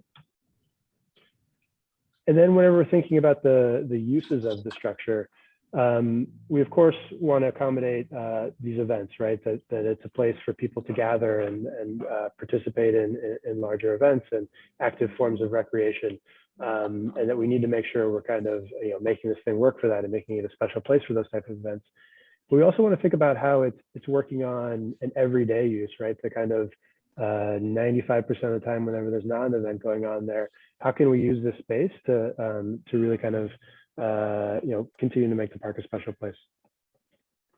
So thinking about the events, we just want to kind of show, this graph shows all the events that were permitted from 2018 to 2019, and the capacity and the type of event that was happening there. And so one of the big takeaways from us here is we need to accommodate a wide variety of events, right? From anywhere from 50 people to 1,000 people. That's a big range. But that also the majority of the events are happening are around 100 people, right? So that's sort of the sweet spot that we really want to make sure we're accommodating for, but also kind of this wide range too. And so thinking about this, this variety of a type of events that we want to accommodate, but then also these everyday uses, we started to kind of try to map out what are the scale of different uses that the community used the previous structure so well with, and that we want to make sure we're accommodating and maybe even reinforcing in the new design. So this was sort of our take on the main types of events, with at the left of the screen being the permanent events, and the right of the screen being those kind of everyday uses. So for the permanent events, we want to be considering these sort of larger performances, right? 1,000+ spectators. This is something in line with more of the summer stage. In these type of events, people are really orienting directly towards the stage. All the seating is occupied, including the kind of overflow areas to the side. And importantly here, there's significant audio amplification and lighting, and that would be is set up separately than the canopy structure. Then there's the meeting performance events, more in the range of 500 to 200 users. This is again kind of about occupying the amphitheater seating area and kind of looking back towards the stage. And then there's the small performances, which, as we said before, 200 to 100 users is really kind of the sweet spot of the use here. And it's a little bit more about being upfront in the seating area, in the kind of the orchestra pit, and being a bit more intimate relationship with the stage and the canopy structure. And an important thing to note here is that this would potentially have less need for audio amplification, right? Because people are closer, and is the most common permanent event size. Then another kind of in-between space that we want to propose and use in this would be with the kind of larger stage area and a new canopy structure. Could we begin to think of gatherings and events that happen on the stage underneath the canopy? So they're a little bit more about kind of gatherings together on that kind of on the stage and under a rain canopy.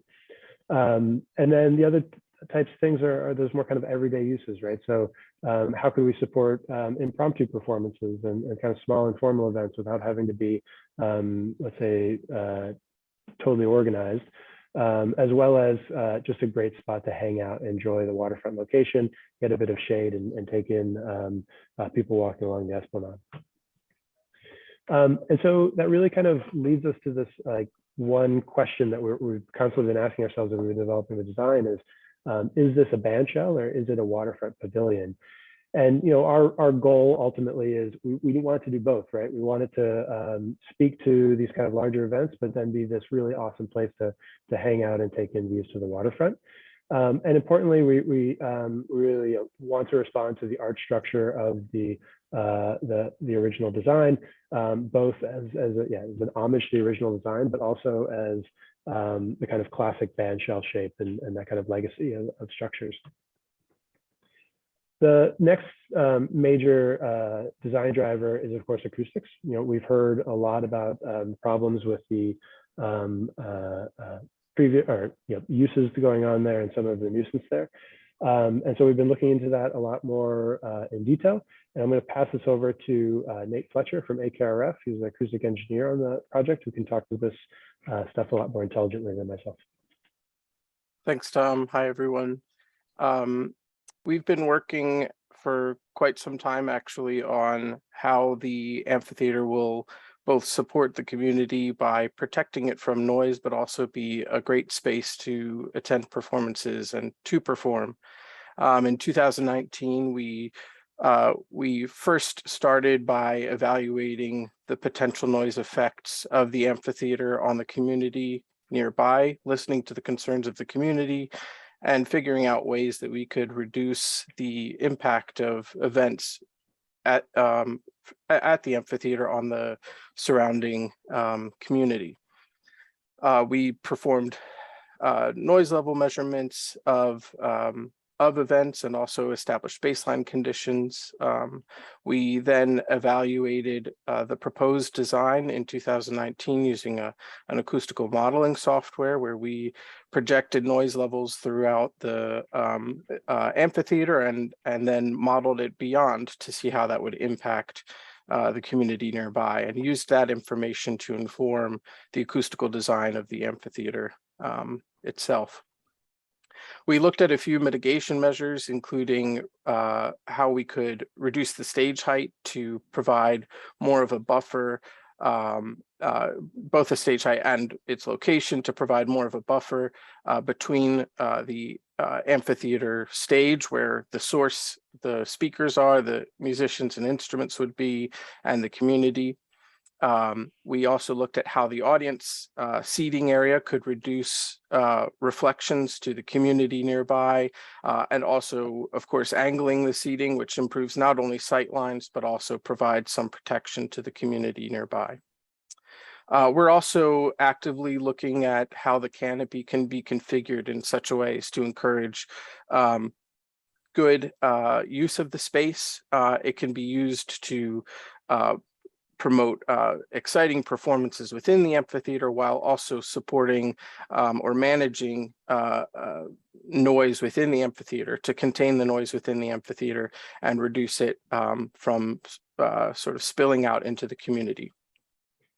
One of the ways that this is being accomplished is by dramatically increasing the amount of softscape, much more grassy areas in the seating area, which helps reduce reflections off of the seating area, which could otherwise just be reflected to the residential buildings beyond.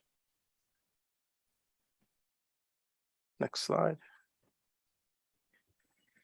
For larger performances, the canopy structure would serve less as a band shell and more as an architectural element, and one that sort of frames a performance. For larger performances, we would anticipate that sound reinforcement would be used. And so what we've been looking at is ways that we can encourage better speaker placement. For stage monitors, for example, those are the smaller speakers. Sometimes they're actually quite large on the stage itself. One thing that the canopy helps with is actually creates more sound localized onto the stage. Sometimes when there isn't that localized elevated sound level, performers will want to turn up the volume more and more so that they can hear themselves. But by creating almost a semi-enclosed space on the stage, we can actually increase the sound level in a very localized way so that the performers can hear themselves without having to drive their sound systems too loud, which would then affect the community beyond. Generally speaking, for smaller performances, the canopy structure will be much more of an active, will take much more of an active role. The structure is, we're actively designing the structure in such a way that even smaller performances, especially in that sweet spot of around 100 attendees could easily be seated within the first rows of the seating area and in the area immediately in front of the stage that we're referring to as the orchestra pit, and have a lot of good reflections from the canopy structure to reinforce the sound, but again, in a very localized way. And certainly for any events that might be occurring on the stage itself, much like on the previous slide where we talked about a semi-enclosed area increasing the noise level in a very localized way, any events that would take place on the stage itself, more intimate, smaller gatherings would really benefit from the acoustical impact of this canopy structure, while making sure that the noise is contained within a more discrete area. And I think it should be noted that this is, again, the most common type of permitted event where, you may have 100 or so attendees. And this allows just a lot of flexibility for people and community groups that may not be using amplification. Maybe a jazz trio or a local school choir or something like that could use this without having to bring in sound reinforcement, which is, a big ask for some smaller performing groups. So in all of this, we're looking at ways that we can balance both respect for some of these larger events that occur more with less regularity, but also the more common permitted events like these smaller and possibly even more impromptu performances with how the canopy structure is designed acoustically. Thanks, Nate. So now we're going to take you through proposed design for the canopy structure. So here is the kind of overall aerial, a view from the southwest, looking at the canopy structure with the water and embayment beyond. And here we're outlining our sort of 5 major design touch points. So number one, really trying to respond to that classic arch shape, right? That it's a reference to the previous structure and a reference to the classic kind of band shell that we're all familiar with. But then also trying to think about how that arch shape could become much more open, still kind of frame views to the water, become more porous and provide open sight lines. From an orientation and the way the form sits on the site, and we'll show a lot more information here on this, is that the idea that the main front of the face is clearly addressing the main seating area. It's about kind of supporting those larger events and orienting itself towards the amphitheater landscape. But then we also want to think about how let's say the back of the structure, for lack of a better term, is engaging the waterfront. And so in that case, the back of the structure is oriented directly to the esplanade. From the Corlear-Suck Bridge, it's aligned with that axis and kind of framing views back to the waterfront. And then we're providing new connections that we'll show in a little more detail here in plan from the esplanade up to the stage area, so that it becomes more of an active space, kind of encouraging those everyday uses where people are going to be walking more on the esplanade itself. Number 4, we really want to kind of reinforce that idea of lightness and openness, right? That it isn't a kind of completely closed in area, but that it is open and allows both for sight lines and circulation and feels more porous, especially for occupying it, again, in those kind of everyday uses, that it isn't a kind of enclosed space, but one can enter and exit a bit more freely. And then, of course, it's performing acoustically. So we'll have some more images to kind of show how this is configured to do so. But the main idea is Nate discussed, at least from the canopy structures perspective, is that one, we're reinforcing sound down towards the stage and towards the kind of initial areas of the seating areas, so into the landscape and not out to the community. And that we're including the geometry of the structure, the kind of angle of the faces you're seeing there, are doing that, as well as the geometry being a bit more kind of curved and soft to improve the dispersion of those acoustics. So next slide here, we're showing the overall site plan. You can see over the stage area, the kind of shaded area represents the overall footprint of the canopy structure with the touchdown points together here and spread out on this side. And then kind of main points for the orientation of the structure here is that its front face is directly facing the amphitheater seating area, and its back face is parallel to the esplanade, as well as parallel to the entry from the Corliss Hook Bridge. And then with the site updates, I'll pass that over to Molly from MNLA to walk through how this is situated in the overall landscape design. Hi, can you guys hear me okay? I'm Molly Bourne, MNLA Principal Landscape Architect. Good to see and hear some of you. Good to be here tonight, even though it's late. So this is the site plan, and the site plan really hasn't changed much since it was presented to CB3 in 2019. The importance of coming across the bridge and having that frame view to that arch, nestling in seating. The seating is actually is unchanged since 2019. Finding spaces for accessibility and also for functionality.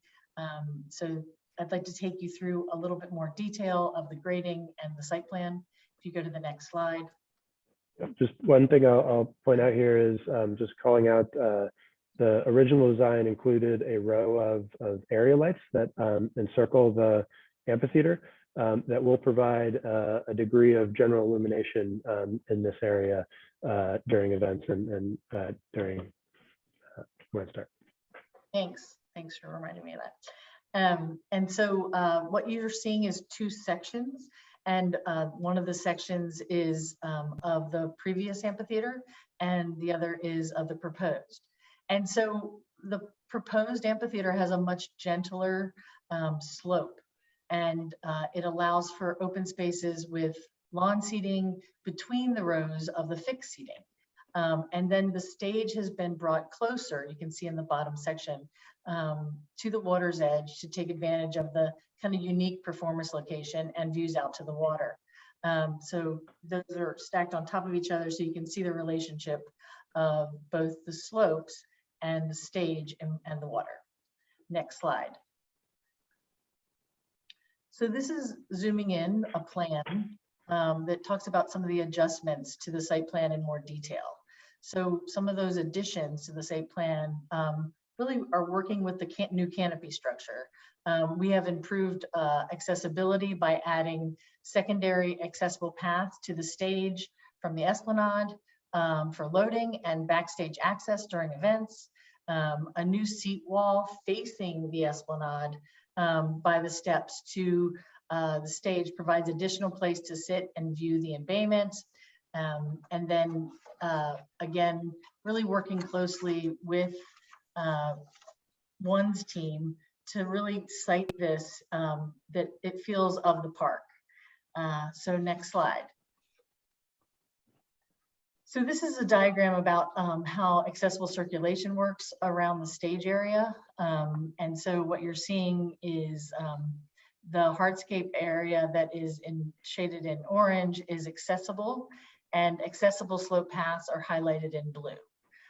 The main path of the circulation from the esplanade through the audience is up the slope path around the stage and through the arches of the structure. You can see that going that way. All routes between the arches of the proposed canopy are fully accessible. The secondary slope path from the esplanade provides accessible loading and backstage access during events. Areas where the seat wall is indented provide opportunities for wheelchair users to sit shoulder to shoulder with companions on the seat walls next to them. And so you can see those areas. Also, there are stairs, what you can see in the little red arrows for secondary access to the stage. And so again, that inner working of how it's used and how it's accessed is really what we've been digging into to make sure that it's highly functional. Next slide. I think I'm back to you, Tom. Yeah. So the images we're showing here are 4 sections. It's a cross section directly through the stage. Looking north, you can see the Williamsburg Bridge in the background, the embayment in front of that. And so the top one here, what I want to kind of call out is one, that the faces of the various arches are angled in such a way so that from your standard performance area here, that you're reinforcing sound down, right? So that we've really been working to make sure that we're maximizing the area that is reinforcing noise, especially in these first 2 arches where the kind of main acoustic reflections are going to be happening down towards the orchestra pit and towards the performers. At the same time, you can see in this section that the arches spring over top of each other so that there'll still be a little bit of light and air that can move through here, so that it doesn't feel like you're kind of completely covered by this, like a solid structure over top of you, but there is light and air coming through in a way that feels more open generally. Then at the bottom of this row of images of the sections showing the exact same canopy structure, of course, but the idea is that if the top one is showing that sort of small performance, right, that people gathering in the orchestra pit and having more intimate relationship with people on the stage, at the first section down in the bottom row, we're showing the kind of large performance, right? This is the summer stage type event where a separate rigging structure is brought in, there's acoustic amplification, and that the structure is really acting, the canopy structure is acting as a backdrop and is framing these larger events, and people are filling the kind of audience area. But then in a more kind of informal uses or smaller event types, you could have gatherings underneath the canopy. So here we just took the liberty of photoshopping a yoga class that could happen underneath there. And in this situation, the back arch, right, that kind of smaller arch that's a little bit more at a human scale, right, it's about 12 feet tall. That's really framing views back out to the water in a way that we think will be really exciting. And then there's the everyday uses, right? How could we kind of, give a stage to someone who just wants to kind of set up with a guitar and play to people walking past the air on the Esplanade, or find ways for kind of informal uses and everyday uses.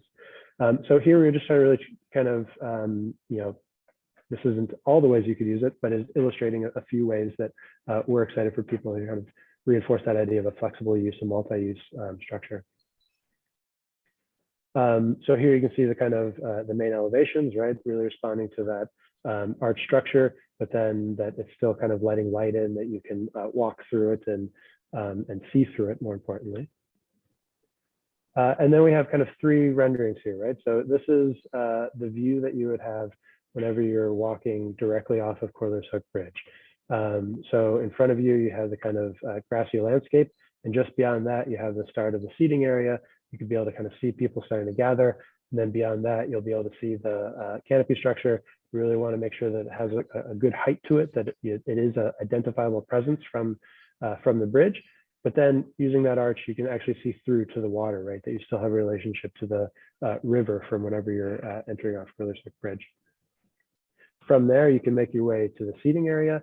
So this is a view from just off the kind of accessible path that makes its way to the back row of the seating. This is a view showing it at dusk. The structure is facing more or less to the west. So in the evening, as the sun is beginning to set behind the buildings, it'll kind of really illuminate the structure in a way that we think will be really quite lovely. Again, that kind of main idea that it's open, right? That you can still see through to the water and have kind of a real connection with its waterfront location, but at the same time, it's framing a view and it is kind of framing the stage and addressing the audience. Here at the dusk view, kind of starting to show how some of that area lighting is turning on and providing a bit of a backdrop illumination to the landscape and the seating area.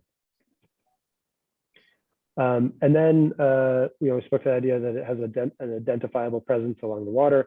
So this is a view looking at that structure, looking at the canopy structure from the other side of the embayment. It opens up towards the embayment. You can see the seating area and the seating wall that will kind of form a relationship with the seating wall of seating area of the embayment, and provide kind of another kind of activity node along this special feature. The last slides we have here to show the design are of the physical model that we've been working on, and we hope that this kind of shows the overall context in a way that sometimes it's hard to get with a computer rendering. So you can see here in this kind of the aerial view, again, that idea that the back of the arch is about making a connection from the waterfront to the stage to the framing views from the Curly Hook Bridge. The kind of plan view and how it sits in the landscape of the amphitheater. And then two last aerials looking from the south. Here you can see that kind of seating element and its relationship to the embayment a little bit better. And then this kind of north aerial where it's beginning to kind of really frame and kind of address the amphitheater seating area. And so that's it. That's where we are at with the current design. And I'll. Trevor, yeah, before we dive into questions, Tom, would you go back to slide 18, please? Or I'm sorry, 25. Let's start with 25. Trevor, I know you had a question about solar panels, and I wanted to address that. We took that back and looked into it, and unfortunately, it's not feasible. As you can see, the canopy design, it's not designed and optimized in a way to accommodate solar panels. There's concerns with regards to operations and maintenance. Just the overall orientation isn't very optimized. So for a number of reasons, it really isn't the most ideal way to utilize that. And also on top of that, there's the demand, the electric demand isn't really there either to go through all that and have solar panels. But I do want to point out that there's a large number of solar lighting. Tom, maybe you can remind us how many. Yeah, we have solar lighting all across the park spread out. Yeah, but I want to just bring that up. 100 lights of solar lighting. So just wanted to bring that up, and Trevor, if you have questions, we can discuss. Tom, back to slide 18. I also wanted to bring up to the top and acknowledge concerns with regards to acoustics for the residents. We've heard that loud and clear from multiple in multiple forums, directly from community members, and also at the amphitheater working group sessions, at the community meetings over here in this committee meeting. So just again, want to reiterate what Nate and Tom have extensively presented here. This before and after kind of gives a really good idea or a picture of the difference that the concern with acoustics and the sound nuisance traveling across the park and the FDR highway going over to the residential areas. We didn't take that lightly. We really looked into that, and every little detail of this canopy design has been intentionally and carefully looked at and designed by our design team. And aside from everybody being very excited about what we're proposing here, we really looked at the acoustics issue, and as you can see, and what you heard from Nate and Tom, we all tried. The design team has tried to incorporate every possible measure that we could look at, and along the way with parks colleagues and operations and maintenance. So there's layer after layer after layer. I want to say that went into this, that took into account that would still make this as an outdoor amphitheater without any obstacles, making it a nice experience overall, but also reducing and mitigating a lot of that noise nuisance that community members have across the highway with more sort of louder events. So I just wanted to acknowledge that and bring that up, that we did look at every possible measure and no stone unturned approach kind of way. So with that, thank you, everybody. We can go to questions. Trevor. Thank you. We're going to follow the same format we followed before. And if it wasn't 956, I would still argue about solar because they can power lights. I'm sure they could power some design lights within the structure, but that would require a redesign. But in any case, I'm going to go to the committee for questions. And I see Ryan's hand first, and then Robin. and then Hi. Val. So I just want to say that I'm pretty disappointed that this has come back without addressing the lighting concerns, which I think were really broad and brought forward repeatedly. And I would also say that although I appreciate all the acoustic work, and I think that's really important that you've been doing, I think what we're really ending up here is a sculpture, not a theater. This is a sculptural piece, but it is not really about performance. The performers in the space will be dwarfed. And without lighting, you cannot bring focus to them. And we are a community, the Lower East Side, which has the largest collection of performing arts groups, dance and theater groups, small ones, of any neighborhood in New York outside Times Square. So local uses are all going to be about probably the 100 to, maybe 150, but that small gathering space that you're talking about. And I haven't seen any portrait or description of how you actually think that's going to work. What kind of equipment you think that they're going to have to bring in order to make that work. You have this large gathering, which we might see, a couple times a year, which is not from our community. It's going to be artists from outside the community with a lot of money who are going to come in and do a mega production. But we want to support local arts and culture, and we have an incredibly vibrant cultural community. But there doesn't seem to be any real thought about how this supports them while still addressing all the other community needs. But it is so rare for us to have an outdoor performance space. This is so unusual. It's probably our only shot of it at any place in the Lower East Side, that I just feel as though that has not been seriously considered. So I'm really concerned about the planning for that small theatrical or dance event, how that would be set up, how that happens when it's not just afternoon daylight, and where the thinking is to make that kind of community culture be supported within this space. Sure, Ryan, happy to respond to that, and design team, please jump in after me. Ryan, all due respect, a lot of thought and a lot of planning has gone into this. We've been at this since 2019. I'm not talking about general planning. I'm talking about from the specific perspective I'm speaking from. Totally understand. I didn't see it as any of the really important design things that were put forward in the beginning. I saw the classic art shape, engage the waterfront, create a sense of lightness and openness. So you're doing all of that. It is a sculptural piece that accomplishes that. I do not see how it accomplishes anything in terms of supporting the cultural life of this community. The very first step of the planning and engagement process was to hear from the community and from the arts and cultures use and history of this amphitheater. And the design team did a lot of research in the history of this and how it was being used in the past and what the community members would want to use as performers that you're speaking to. So between the amphitheater working group and presentations at the community board, we've collected a lot of historic data and a lot of feedback. And that was the first stepping stone. I work with 40, I have a membership of 45 organizations across the Lower East Side. I know the Lower East Side theater and dance community.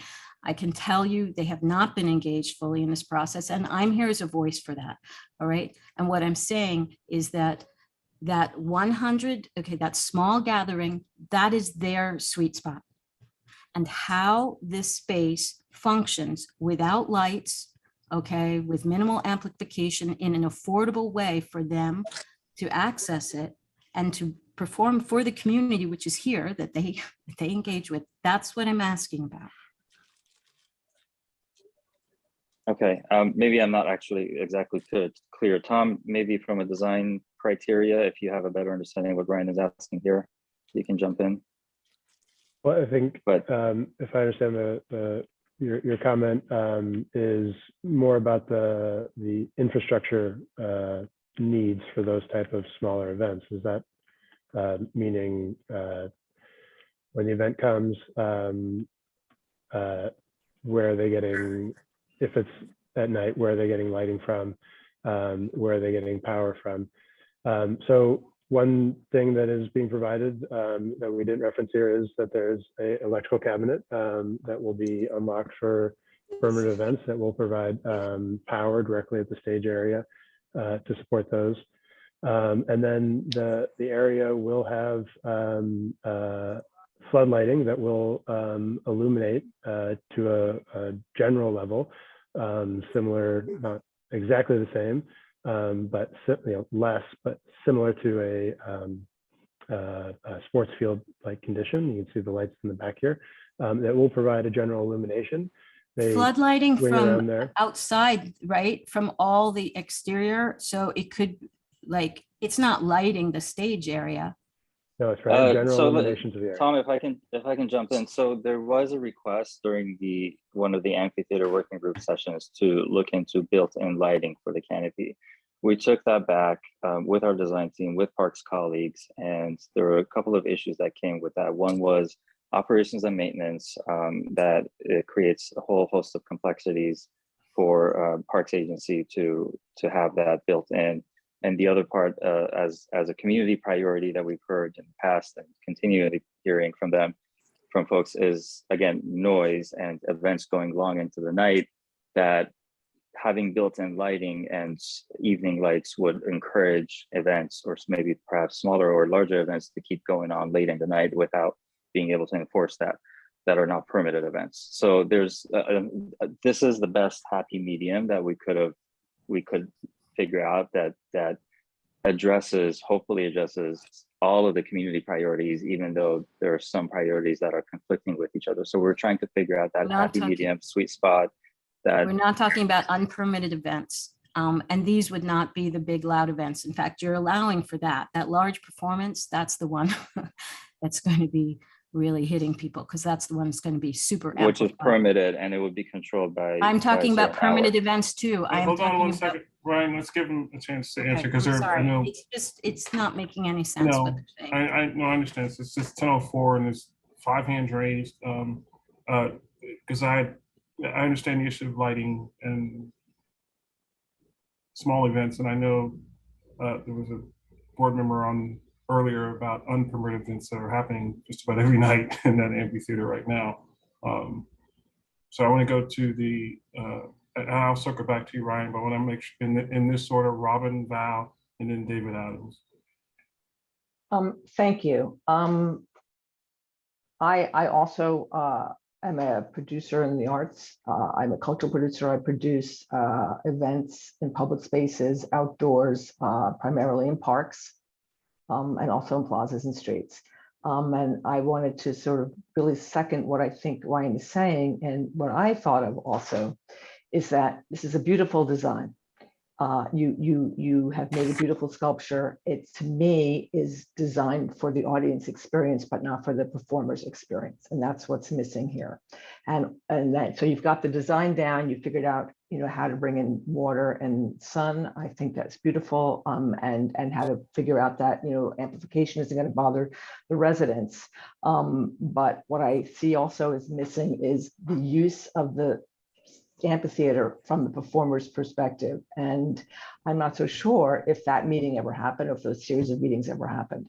And so I would like to talk about that.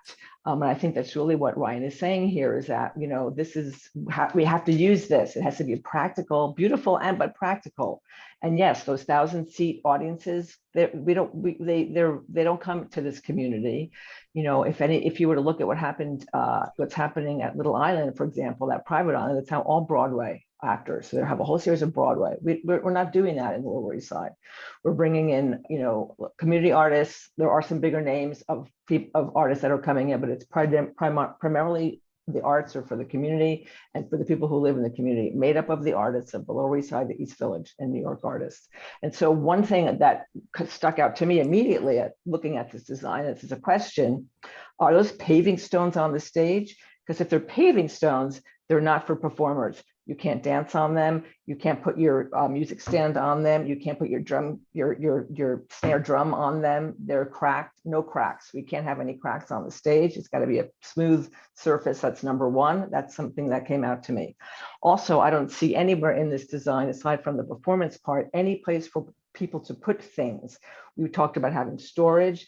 We talked about having built-in power. First of all, I don't see that. I just want to go back actually before and places for people to put things down, extensions on the base, maybe shelving, you know, like a little seating area on the extension, or a shelf that you can just put your bag down. Like you're an artist, you come with your instrument, you have your backpack, you want to put it down somewhere. Where's that going to happen? So there's nothing for that. There's no, again, where my questions are, where is that performer usage? Robin, if we could sum that up so I can get them to answer the Where, questions. where is that performer usage being built into this design that's missing? And I think that has to be the part two now. Okay, you got the beautiful design. Can we answer questions and talk and meet about the performer's usage?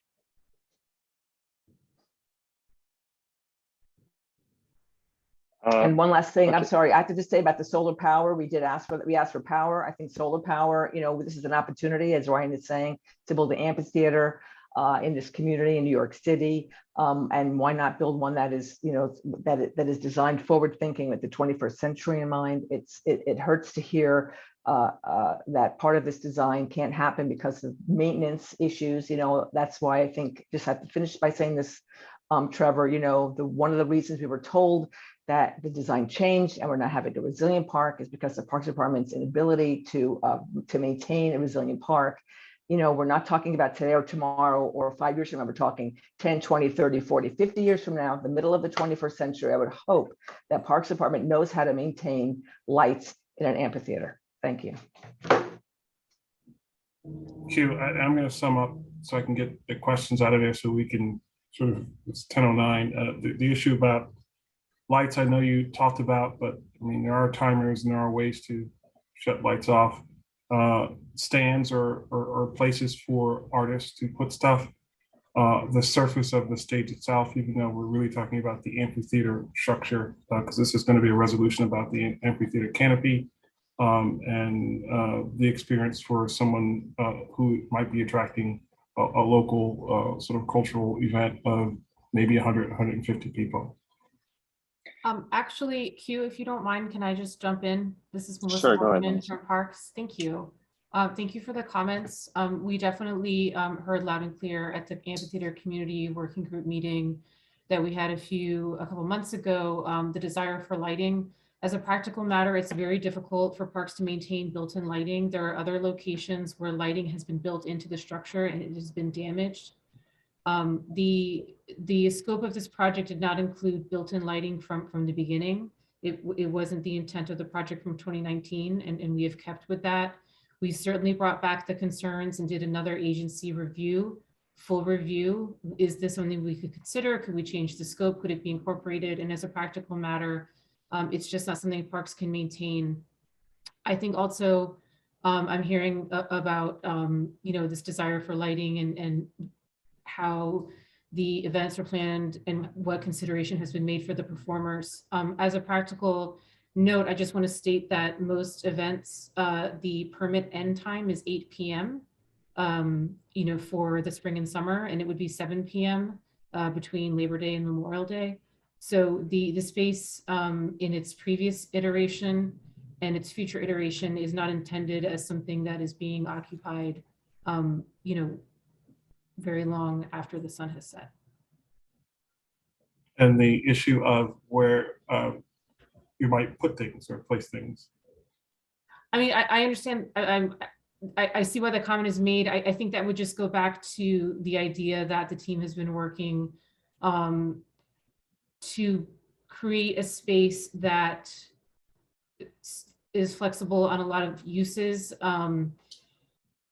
I'm just not sure as a practical matter how shelving or storage could be incorporated into this space that is not being, you know, monitored on a daily, you know, basis. It's meant to be a standalone structure used with permits, used informally by the public as they're walking by.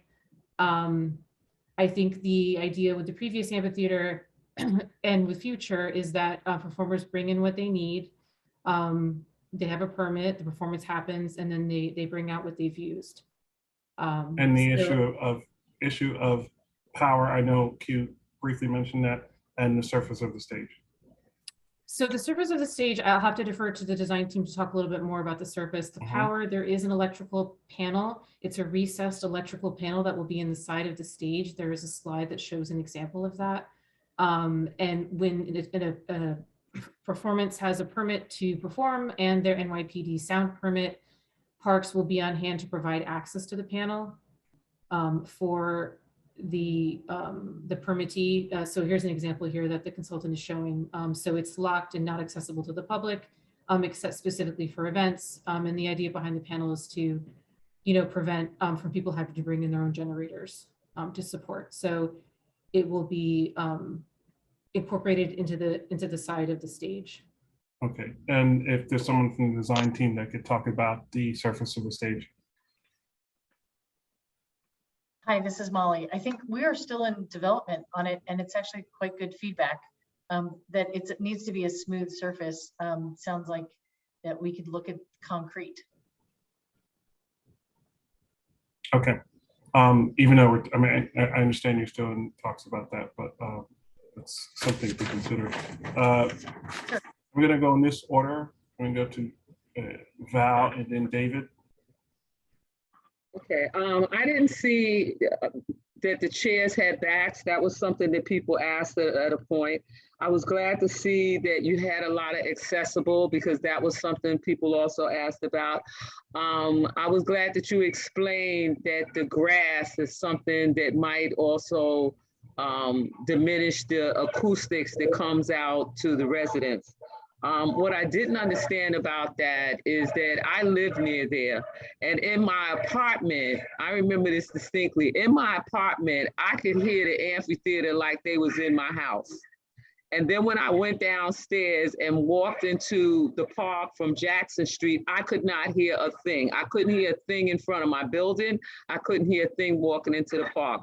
So one of my questions in terms of, and I'm glad you did assessments on the acoustics and heard what people were saying, is was there an assessment done that way in terms of at a distance where, say, there's residential developments and at a height? Because I got the feeling that when you're above the level of the trees, that maybe that's what conducts the sound into an apartment.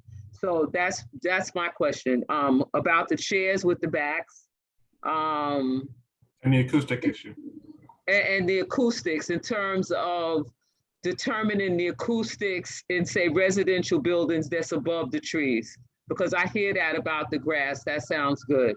And who was the person that just talked about the recessed electrical equipment? Because that I remember from the amphitheater thing. I remember Darcel brought that up. Who was that person talking? Well, let's give her a chance to answer. Let's give her a chance to let's give her a chance to answer the question. So go ahead, Melissa. Sorry. Hi, Val. This is Melissa Haldeman from Parks. Yeah, I was just referencing the panel. I can try to answer your question. Okay. And I'm happy to take the one on seating. So. Go ahead. Go ahead, Molly.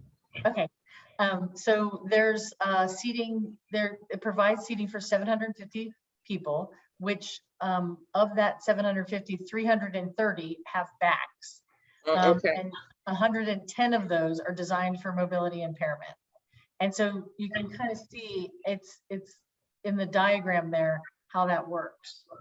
If that's not clear. Okay, and so you said 750 seats and 330 have backs. Okay. Yep. Right. Thank you, Molly. Is there's someone from the design team about the acoustics in the apartment buildings at a certain level? Yeah, that's a excuse me, a really great point about sound being louder actually at some of the higher elevations. That is actually more a result of sound being reflected off of the current hard seating area from the stage. When you have, if you can sort of imagine a speaker stack on the stage in the previous amphitheater design, projecting sound out to the audience area, it's going to reflect it up actually quite a bit. Now that we're incorporating a lot of softscape into that area, we're anticipating, and our models are showing, that there will actually be a lot more sound absorbed by that rather than reflected to the residences, especially at higher elevations. We're also looking at ways to make sure that or to encourage better speaker placement so that the speakers are not angled up at all towards the audience, which would then sort of angle it up towards higher residences, but also to encourage better speaker placement so that they're actually angled down, especially for those events that are more problematic from a community noise standpoint that Ryan alluded to earlier, where they will have the ability to have, a truss system where they can fly the speakers and angle them down at the audience area rather than just stacking them on the stage and angling them up. The trees, actually, this is a common item that's brought up. The trees actually block almost no sound. It would take 100 feet of dense forestation to have an appreciable impact on acoustics. And there are a number of trees in the area, but it certainly couldn't be classified as a dense forest. So I think they're not really at play in what's happening acoustically in the area. Okay. Right, thank you. David, I'm sorry, I saw you in the phone call, so I think I'm putting you back up to ask the question. So go ahead, David. Apologize for that. Okay. Hi, I was wondering, what is the material the structure is made from? Hi everyone, it's Q again. The materials are still under development. We're reviewing a few different options with our colleagues at Parks and the design team. So don't have a straight up answer for that, but it's still under development. I was thinking maybe using some type of plastics or something which will allow the light in better for the performers so they can get a better feel, whatever. And I was wondering, I noticed the openings are to the north. Does that mean the sound will travel around the audience area from the north around to the south? Is that what your intention is? So just really quickly on the materials again, one of the reasons we're still looking at it is one of the criteria is sound, is absorbing the sound. Tom or Nate, you guys can maybe elaborate better on the opening of how you were explaining the sound would travel backwards towards the water and sort of mitigate that nuisance again a little bit. I'm sorry, I'm not sure I totally understand that question. And according to, I think I saw from the diagrams, it looked like your intention is to guide the sound back to the south from the way you gradate the seating areas and the plantings. Was that a true interpretation? No, the purpose of the canopy is actually to support a sort of natural reinforcement of sound in the audience area, the first couple rows of the audience area, and particularly in the flat area immediately in front of the stage. So it will be reflecting sound, pardon me, in a discrete area within the amphitheater, which will help support some of these smaller performances, the more common type of permitted events, while not projecting the sound beyond to the community. And the openings of the structures, like you have them facing towards the north, it would be better to have it facing to the south, away from the apartment buildings? Then? Just gonna go. Go ahead, Tom. Yeah. I mean, either to the south or to the north is going more or less up the river. So what we're trying to do is reflect the noise down, which would be more to the west, into the landscape. While the structure is open on this side, its faces are still going to be providing a certain degree of acoustic reflection, back towards the west, while some will, come up from the open structure to the north. Well, but I don't think it's in a fashion that is about, in no way is it reinforcing sound outside of the structure. So I'm The correct so understanding. of that? I'm just saying that, so the structure to the south will be fully closed or open? This portion of it here will be closed, correct? Yes. So if that's closed, will that contain the sound better? It's not so much that the structure is containing sound with respect to Or the directing East it, River and directing it the beyond. way. Yeah, it's more about Some- directing the sound into the amphitheater seating area. So I was wondering if would it make a difference which side was open or which side was closed to reflect the sound to the seating area and then moving it away from the buildings. I think if you have it open to the north and you say the south's going to go towards the north, that's where the apartment buildings are basically. The apartment buildings are pretty much due west. Tom, if you could just show the cardinal direction in the lower right. I live right across. I live right across. It's also to the north. Right. Okay. So I think the point is though that the purpose of the canopy is largely to contain the sound within the amphitheater area, to provide helpful reflections for performances in this sort of discrete area. The openings are not really protecting areas to the east or to the north. The purpose of that is really different from that.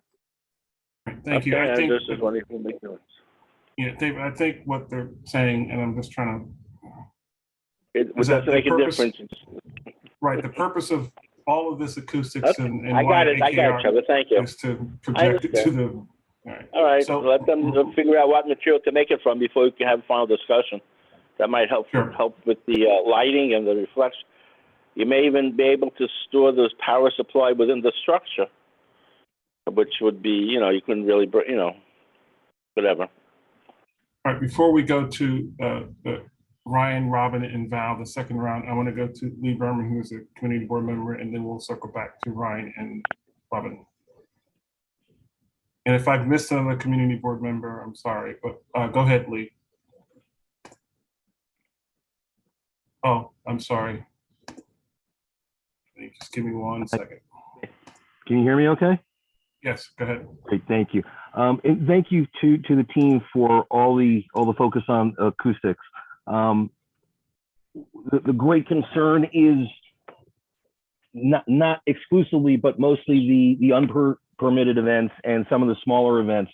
We're going to need parks as well as the police department to be good partners. So when there are events and somebody shows up with club-sized speakers at whatever hour, either with or without a permit, for example, for the last 5 years, there have been during the summer, almost every weekend, unpermitted events, but with giant speakers, projecting bass mostly, but sometimes volume as well. We're going to need parks and PD to be good partners so that when they are notified of excessive noise reaching all the apartments, that they come, and if there's no permit, to shut down the event or at least have the speakers unplugged. And we need a guarantee from parks and PD that that's going to happen. Otherwise, in 3 years, it's just going to be another decade or two of events affecting the community when they shouldn't be. And we're all aware of noise pollution, etc. And that seems to not have really been on Parks' radar for this community. So thank you. Thank you, Lee. And just for clarification, the permitted events end at 7 or 8 o'clock between Labor Day and Memorial Day and Labor Day. That's actually, when they have summer stage and other permitted events, there have been events that have gone on past 10. Parks Department will say that permits end at a certain hour. In actuality, they don't always. As well as they also have certain acoustic levels that ranges are supposed to be within a certain dB for a certain distance. And let's be frank, they're not always. It depends on who's running the audio deck and who's, if anybody is there from Parks, etc. As well as Val mentioned, where you are. So No. it may sound perfectly, at Corlers, but if you're, 12 flights up somewhere else, it's as if you're Right. there. No, I understand, Thank Lee. It you. was more tied into the question of lighting, because I understand that if you put lighting out there at hours that are beyond permitted, you're going to attract certain events. So I'm just clarifying from Parks, when is the end time or supposed end time for permanent events? Right, so I'm sorry for not clarifying earlier. We do make exceptions for the City Parks Foundation for summer stage events, or for certain events, exceptions will be made. But the general permit end time from approximately Labor Day to Memorial Day would be 7 p.m. And then from Memorial Day to Labor Day would be 8 p.m. So this is information from our special permits off, special events permits office, who issues the permits for special events. I think, as everyone on this call probably knows, once someone has the permit, then they can go to NYPD to get the permit for amplified sound. We don't issue the sound permits.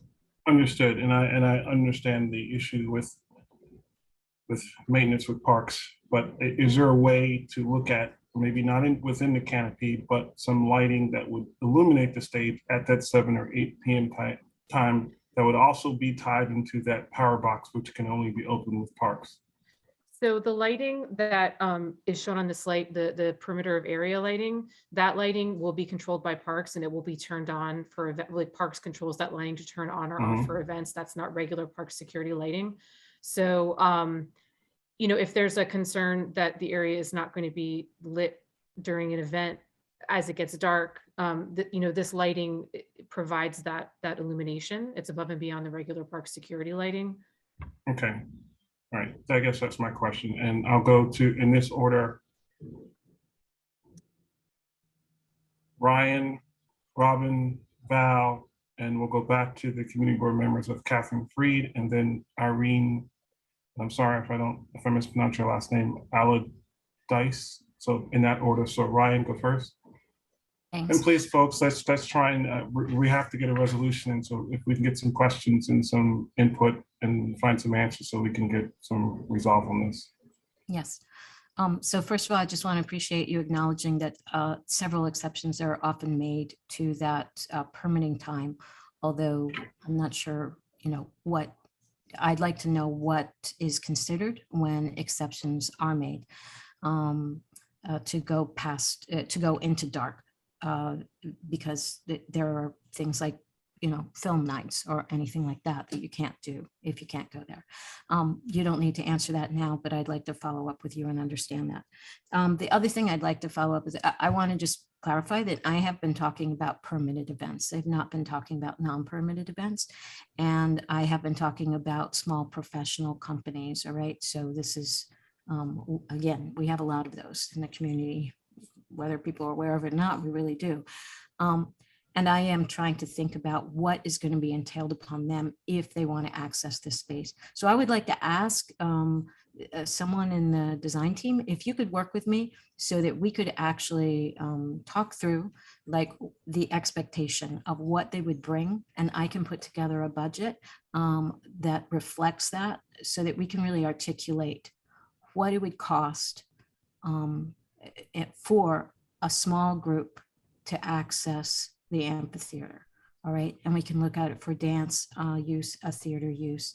And I would need your input in order to be able to put that together. But I think that that's a really important question that I need to get back to my community of artists and small companies so that they can understand that this may not be accessible to them. Ryan, just for my clarification, beside lighting, what are the, in terms of just looking at this design without redesigning everything? Right, there's nothing there. So one thing, let's just talk dance. Dance can't dance on concrete. They can't dance on pavers. They're going to have to bring a stage. They're going to have to do something because the dancers injure themselves if they dance on another surface. And then they're going to have to bring sound equipment of some kind. There's a lot of noise in that park. And you can't do it without amplification. Spoken word can't be heard without any amplification, almost any place outside in New York.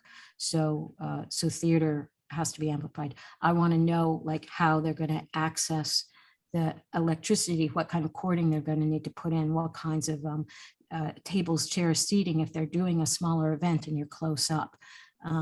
There's a lot that, you know, goes into setting up even a simple performance, which I think Robin knows. I mean, I'm doing 70 outdoor performances a year right now in the neighborhood. So that's what I want to be able to project out, Trevor, and that's kind of what I'm saying. Is that, Sure. No, I was just trying to understand it from right, but I would like to do it with the lighting as well, because I do think that there are exceptions made and there are evening events, not that they need to happen. I'm not saying all the time, but I do think that that is something that sometimes there is a desire for. Okay. And Ryan, let me see if, and I know there are several people on here from Sound Parks design team. Is there a point person that can talk with Ryan about those sort of those issues that she has raised? I think I would have to talk with my, defer to my colleagues at DDC as well. I think we need to be mindful of what the scope of the project is and where we're at in the process, and the goals for when this amphitheater is going to be constructed. Being mindful of the 3 workshops, the detailed workshops we've done with the community, being mindful of the funding for this project. I'm curious to hear from Ryan or Robin how you used the amphitheater before. We didn't, and what the amphitheater was not used because it wasn't, it was so difficult to use. It was not a great space to work in for artists. So there was hopes that this was going to move that forward. Melissa, I'm trying to understand, without UML making any more changes, what is going to be on the artist in order to use the space. That's right, all. And I have a few questions that I would just like to be able to contact someone as I put that projected together. Absolutely. I guess I was just making sure that we weren't that we were managing expectations, just to be fair and upfront about, just keeping in mind where we're at in the process of moving this project forward, and then being mindful of the design, team's time. Of course, we're happy to answer questions that you have. I had one other point, but it just slipped my mind, and I heard Q was trying to jump in. So I will Melissa, let him, as DDC is the managing agency. Oh, hey, Bonnie. Yeah. Hi. So we have amphitheaters throughout Manhattan. We have them in Upper Harlem, and obviously we had it down on the Lower East Side. So with any permitted events, we have the limitations on what we can provide to the permittees. So we work with them to the best of our ability with each individual permit. So they would have to reach out to us and we will work with them. If we can provide electric, we do. It's on a case-by-case basis, but we can't fit the needs of everyone that is coming to every location. And I'll use Marcus Garvey as an example. We have a gorgeous amphitheater up there. We do not provide power. There's minimal lighting. So we work with everyone on a case-by-case basis. So if there is something that, you're looking for these smaller groups to come in and program the space, you can work with our permits office. We would be happy to assist you and guide you in any way we can. I'm not talking about the permitting. I'm saying that there's a budget for renting everything that is not there. There's a cost to bringing everything in and carting everything in. And that's part of a theater's budget if they were to go there. And I'm just trying to say, I might have some questions as I try and figure what that is. Okay, and that's something we can work with you on. We work with many groups throughout, small non-for-profits throughout the city that program our spaces. So we would be happy to work with you on that. Sorry, what your phone, your screen name is listed as Jamil Phillips. I'm just.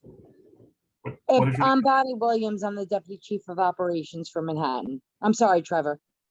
It's all right.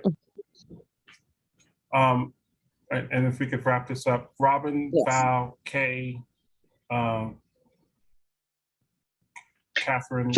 Thank you, Trevor. We'll try. We lost the design for our Resilient Park, and we're trying to hold on to something that really speaks to the community. I know, but it's 10:36. We still have a resolution. So I would like to say,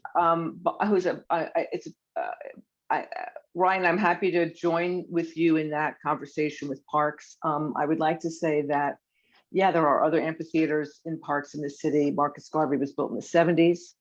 Nothing in the 70s had amplified sound or power built into it in parks. And this is an opportunity. We have an opportunity here. This isn't built yet, to build something that is going to make life easier for those that are using it. And we have this opportunity here, you guys. It's not done yet. And, you know, I'm working on an event now that I'm getting up for at 6:30 in the morning because I have to get Marley, which is what dancers dance on, from a space to the park and back again. And it's an opportunity here to have artists avoid that, have the artists avoid bringing in their sound equipment and their generators and their lights if they need them. And the thing about the lights is, you know, you go anywhere go anywhere, you know, I'm sure you're all designers, you stand under a tree and there's a shade on your face. So that, imagine that happening with performers on the stage in the middle of the day. We're just asking for some illumination so people can be seen. It doesn't mean that we're asking for nighttime programs. We don't want nighttime programs. People go home when it gets dark. We're done. The sun goes down, we go home. Robin? But it's all those other opportunities. I'm asking for that to be thought into this, that we you know, I don't even see the storage unit that was supposed to be part of this plan. So, you know, I would love it if we could. I know everyone wants to slow the process down, but really, like, you know, at this point, what's another 3 months? We're talking 8-10 years from now. So why not just do everything we possibly can to make this amphitheater a working one for all those involved? And I will have to say that, you know, there are amphitheaters that have all this in the city, and they're private. Little Island is a private, subsidized space. It's not a park space. This is a public space. We have an opportunity to really give the public something that is usable, easy, and accessible. Thank you. Yeah, Robin, the reason why we're hearing this tonight at 10:40 p.m. is because they're going before the design commission. Yes. And we need to get comments. So I hear Ryan with the issue of the stage, and I'm glad that hasn't been decided yet. I'm glad there is power there. I'm glad there is lighting already. Perhaps we can enhance that not only for sunset performances, but for during the day. Robin, you mentioned shadows. As long as that is controlled by Key and Parks, that might work. But I'm trying to get to those types of issues. Val, if you want to go next. Yeah, two things. I have to agree with David Adams about the canopy, because you don't know what material is going to be used. Are we going to have an opportunity to hear that, what the material is that's going to be used? Because I think that makes a difference. So that was like his question, somewhat towards the end. That was like a statement he made, but to me, that's a question. Melissa, if you can answer that. I do want to jump in, Val, if you don't mind me interrupting Okay. you. So we've been looking at concrete. We've been looking at, you know, high performance, you know, very resilient steel, keeping in mind acoustic, you know, how things perform acoustically. We weren't prepared in time for this particular meeting to go into detail on materials, but the material selection, I would say, would fall into concrete or steel or some combination of the two, in a way that allows parks to maintain the structure, and also, you know, with the concrete specifically being better for sound absorption and better for acoustic performance. So concrete is the better substance.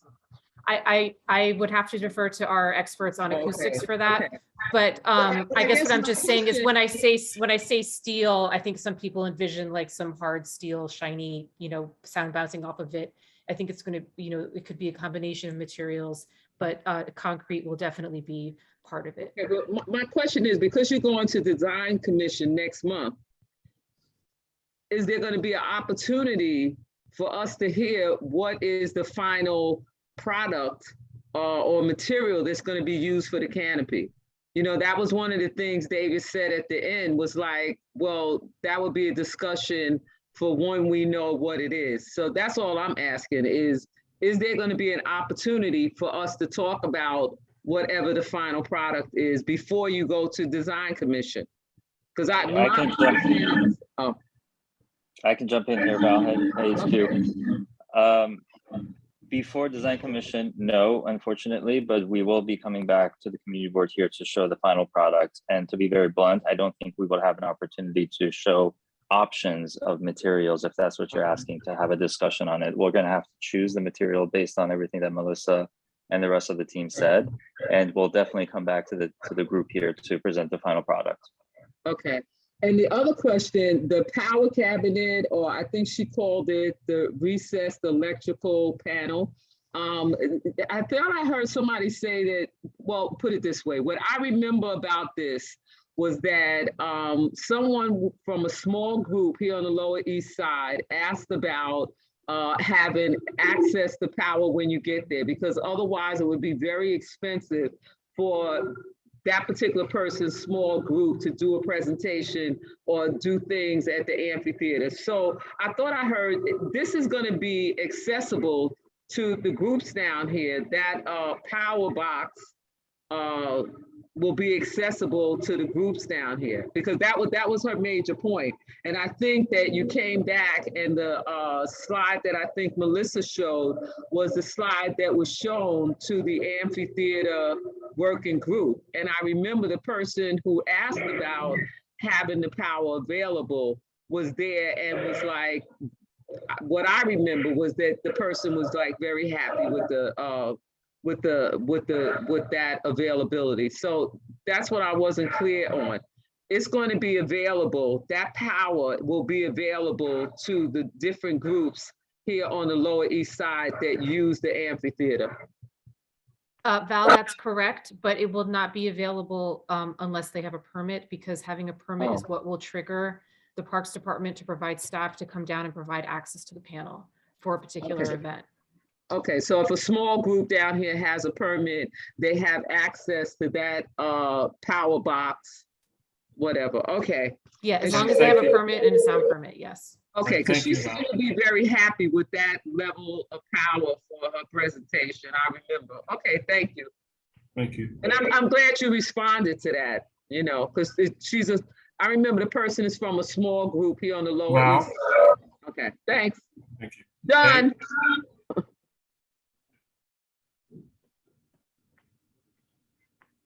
Did you call on me, Trevor? Yes, I did.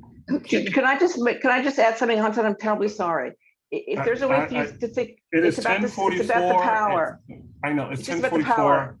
And I've queued up Catherine Free, who is a community board, is a member, and I know she's getting pushed back. So I want to go to Kay, and then Catherine, and then Irene, and then we have to do something tonight, folks. And I haven't eaten, and I haven't even gone to the bathroom. So I'm just, folks, can we please let's get this done? We can do other things, but it's 10:40 and it's late, and let's go, okay?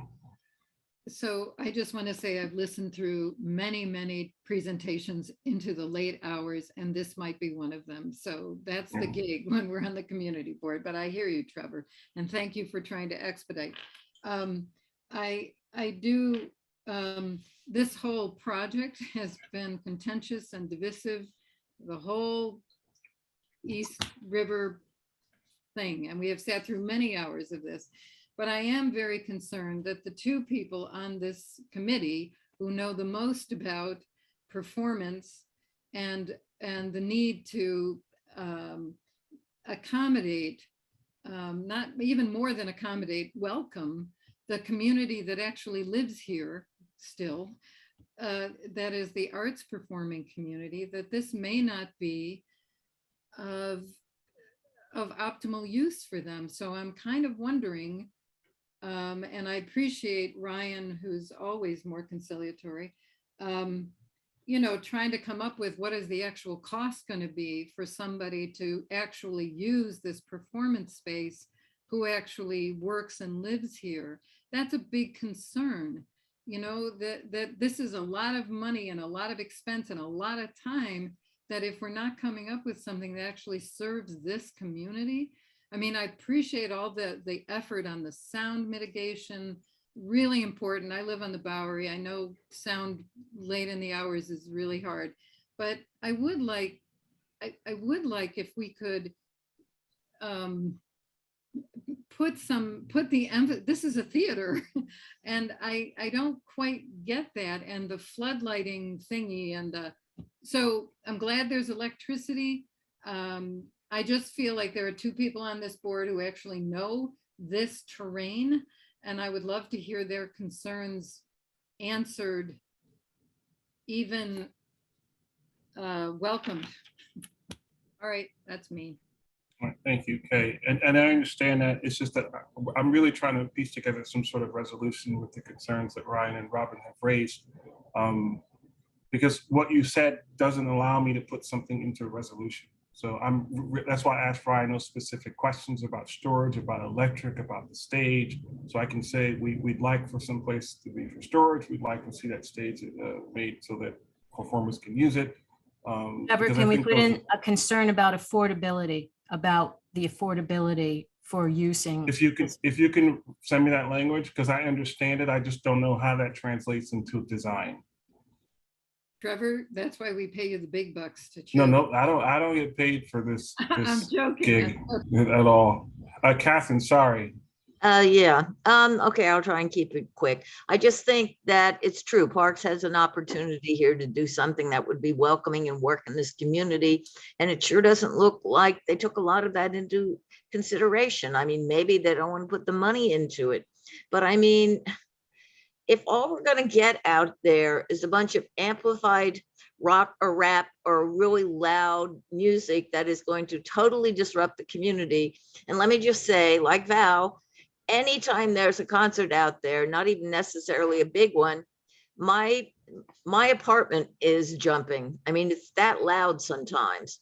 And I don't see that I see they've taken some concern about the acoustics, but I doubt that it's going to solve the problem. What we need is, as I think Lee pointed out, is a parks department or the police department that are going to ride herd on this, because it's going to be terribly disruptive to the community if all we're getting are large amplified groups. And let me just point out, those trees that you see on all these sketches aren't going to be there for 20 more years. So there aren't going to be any trees out there blocking or helping to block the sound. I just think they should take it back and try and come up with something that will work with the smaller groups, that will work with the smaller nonprofits, that we can see things like Broadway shows and ballet and dances. Don't cheap it out. Just give us something, make something here that you can be proud of, that we can be proud of, that is open to allowing smaller groups to go in and to use it, and that makes use of all the different varieties of performances that we have in the Lower East Side. And you're not going to have another chance like this. So I would say, think about it some more, work with the smaller groups, find out what they need. And then we can argue about the lighting and about the noise, because we know we're going to have those problems. Noise bounces. It's just a fact of life. And the higher up you live, the worse it is. And of course, I'm on a higher floor, so I'm not happy about that. So think about it some more is my response. Thank you, Catherine. And Irene, we're going to end this portion with you, and then we're going to talk about a particular resolution. Irene, if you're still there. Yes, I'm still here. Thank you, Trevor and the board. My only concern was, does this amplifier provide any shade for the afternoon sun? Because with the sun rising in the east, and by afternoon, that stage is going to be so hot, our youth groups won't be able to provide, afternoon entertainment like dance or, chorus or whatever. They'll be burning up. So does this amplifier even cover and provide any shade at all for afternoon entertainment? That's all I wanted to know. Thank you, Irene. Thank you, Irene. Oh yeah, I was going to say that. Thanks, Tom. Canopy footprint is shaded here. So all of that area will be shaded throughout the vast majority of the day. You are right that the stage is facing west, so there will be a time where the front of the stage in the afternoon will have some degree of solar exposure. We're limited in how far we can push the structure towards the audience based on the below grade waterfront structure, basically the structure that's holding up the esplanade. So we've done everything we can to push the structure as far forward as we can. If I go to one of the sections, sorry, my computer's freezing. We've worked to push that face out as far as we can. So there is a spot here that will get a certain amount of sunlight, but it will be shaded. As you can see here, this is an afternoon sun depicted in the rendering. There will be a shaded area on the stage. Thank you. All right, committee members. I did send some whereases to Ryan. We're going to have to bullet point because I can't go over every single whereas and just talk about some of our concerns and what we'd like to see. Keeping in mind, this is going to the Design Commission next month, and we have been. I mean, we were very lucky to get financing for funding for the canopy because that was not part of the original budgeting. So it has taken some time to get to this point, but there are still some concerns, and I'm going to try and address what Ryan and Robin were talking about. And so I'm just going to, and Ryan and Robin, feel free to add things in. But I think the first thing is that we'd like to see a way or some way to add storage to the stage, which would keep with the design. And I know it may not be within its scope, but I can't imagine that adding some sort of storage is going to really increase the budget. I know it's difficult because it won't be protected 24 hours. And this is New York, but if we can find a creative way to get some type of storage in there. The lighting, I understand that there is some lighting that will be available that will be with the electrical panel. I know with the maintenance of these lights, but this will be controlled by Parks, that we can have a different intensity of the light, not just one intensity, but if Parks can control the intensity, we could have it be a little brighter rather than just being ambient, depending on what the performance is. The surface of the stage, and I don't have the correct words for this, so Ryan and Robin, feel free to step in, that we'd like to see a flat surface that's more it's agreeable for performances of all types. Anytime you put a surface with gaps in it, it makes it more difficult. And I know I've seen some performances where the dancers are barefoot or wearing shoes that might not work when there are gaps in the stage. I wanted to add, Trevor, yes, that sounds great. You know, I know, Molly, you mentioned concrete, which of course is terrible for dancers and even standing for a long time. So isn't there another flat surface, you know, a certain product? Anyway, that's all I had to say. Thank you. So I won't say concrete, I'll just say a flat, more agreeable surface for performances. Smooth, I guess smooth. You could add that also, Trevor. Smooth. Well, it's not going to be written this tonight, I can tell you that, but smooth surface. Ryan, I'm not sure if I highlighted all your concerns that can go into resolution, but if you have anything additional. I think that, you know, we haven't looked at usage. That's the problem. I don't know how to even say this, but there should be some studies of usage and cost involved for access at that smaller level. I'm not as concerned about the trusses. I mean, that's tens of thousands of dollars people are going to spend to bring in and do free performances. But like for those smaller ones, there should be some modeling of the costs involved. I just don't know how I write that in, because if I put, you know, in terms of, because this is going into the design commission, so I'm trying to figure out. No, like, I don't know how to write it either. I'll just know that it's real, you know, it's a real concern. Yeah, I was trying to address it with the storage issue, with the power issue, with the light issue, because those are typical things that are difficult for smaller groups to perform. Yeah, maybe it's about the stage area. Maybe it's about the stage area, like a stage area, and what are we calling that? So the curves. The canopy, that the resolution yes, we're writing about? A stage. Yes, thank you. Canopy. It's a funny word. the canopy and stage area that could accommodate small groups from, small groups, I guess, right? That's what we're talking about. In other words, you can't shrink the size. You can't put bring a black curtain in and make it smaller. That's part of it too, right, Ryan? So they're not Yeah, lost. because I think they have to even have folding chairs to bring in closer because, if they're performing there, how people aren't going to be in the regular seats. It's too far away.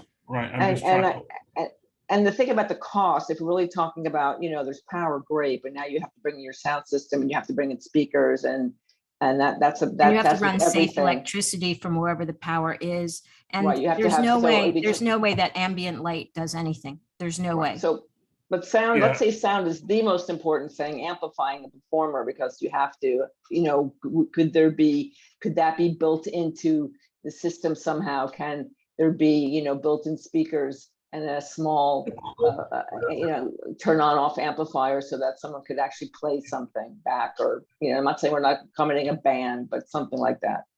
At the very minimum. Electrical, how it was supposed to be, because I remember the person at the amphitheater meeting was from a small group, and that's what she asked, and that's what that power is supposed to be. Right, the power is for you to be able to plug in your sound system. Right. Then you have to run your electricals across, and that has to be protected and safe so that nobody trips or any of that. I don't know exactly where the electrical power is, but I don't think it's on the stage. Yeah, it's just that what I'm trying to do is craft language, because the title of this is the East River Amphitheater Canopy Design. That's what we're talking about. So I know, but there was no stage. There was just a platform before. So this is actually when we got the theater, is when we got the canopy. Yeah. And we asked a lot for there to be lighting in it. I'm going to include lighting and the storage place, because that would, depending on the size of the storage, maybe handle the chairs and the cords and the wires and all the things that are required, since there is power. With regards to the lighting, I'm asking them to look at the intensity of the lighting, so it's not just ambient lighting, and they can have the switch and the dimmer switch to turn that up. I don't think that's a huge maintenance thing for parks. And since they are controlling it, it doesn't become where a person can just come on and turn the lights on. Actually, I'm concerned about that, Trevor, and I would like to add to this that I would like the power source to be able to be turned on by the permit holder. And maybe there's some kind of a system, that's a code. Yeah, I can tell you right now, there'd be all types of problems with that. Well, I'm already thinking about that parks person coming late to my show when I'm supposed to have my power, and that person isn't there yet. That's what I'm thinking about. Yeah. So I don't really want to rely on parks, because what's going to end up happening is people are just going to bring their generators because they can't rely on parks. I'm sorry, parks, but Well, yeah, it's just that, and I know I deal with power at parks, but if you can change, you can have a digital, changed. You could have a digital system, that can change for every permit holder. They get a new code number, and that code number expires when their permit expires. It can be done digitally. Yeah, that's something we can handle, because in essence, that's a box with a flat cover with a lock on it. So we can, change that. But thank you. I just want to make sure I've covered everything. If there's anything else, please let me know. It's 11 o'clock. So if anyone has anything else to add. The cost to local entertainers using our facility. I just don't know how I fit that in terms of. Can you put it in terms of the context? Can you put it in terms of our concerns? Why we're raising this is because of these concerns, the affordability for local companies. Okay, I'll put that in the whereas, the concerns and cost. All right, folks, is there anything else? Because we're going to take a vote on this. Wake up, folks, in the committee. Anyone else? All right, no. So Ryan, we're going to take a vote, and this is with the concerns we talked about, and I'll put some more whereas. Ryan, you have some, but I'm going to have to rewrite or add another 50 of them. But if we could do a roll call vote, this will also be to adjourn the meeting and this is the final call for minutes. So Trevor, I'm sorry. This is probably not has to do with this at all, right? But I keep thinking that this amphitheater needs somebody managing it, but that's not at all about this. That's a different conversation, right? We're not. No, Yeah. No, different conversation, right? Some other time. Okay. Yeah. But Trevor, what exactly, not the bullet points, but what are we, is our resolution to support this, or what is it? Yeah, you're right, Val, because I was going to get into that. This resolution is to support the design with the following concerns that we addressed. It has to do with the power, the affordability and cost to local residents. So it's support of that. Okay. Yeah. All right.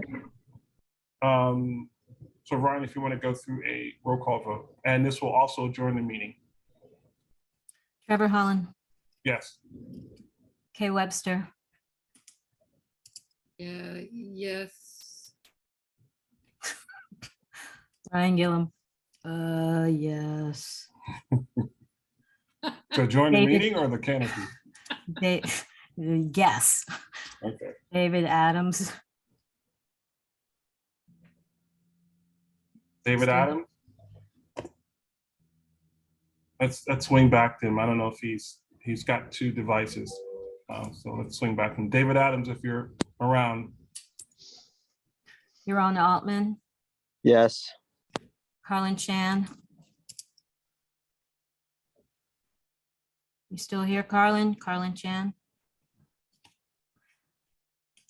Oh, it's late. Valentina Jones. Yes. Robin Chattel. Can you hear me? Yes. Yes. Daniel Tano. Present, not voting. Work for Parks. Josephine Velez. Yes. Troy Velez. Good night. Good night.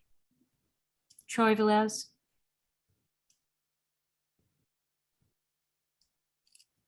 One more time. David Adams, Carlin Chan, Troy Velez.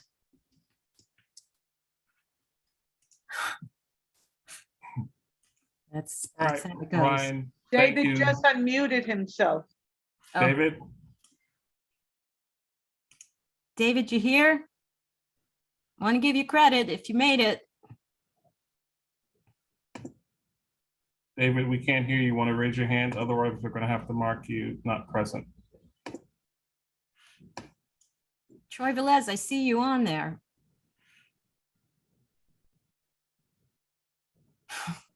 All right, that's the third round. Folks, it's been a long evening, but thank you. And oh, wait a minute.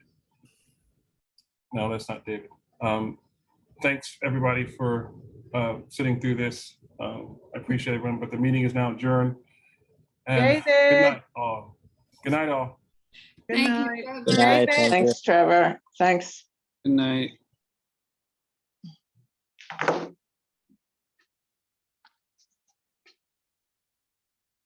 David didn't come on. Good night, everybody. Oh, good night. Good night. I thought I was out.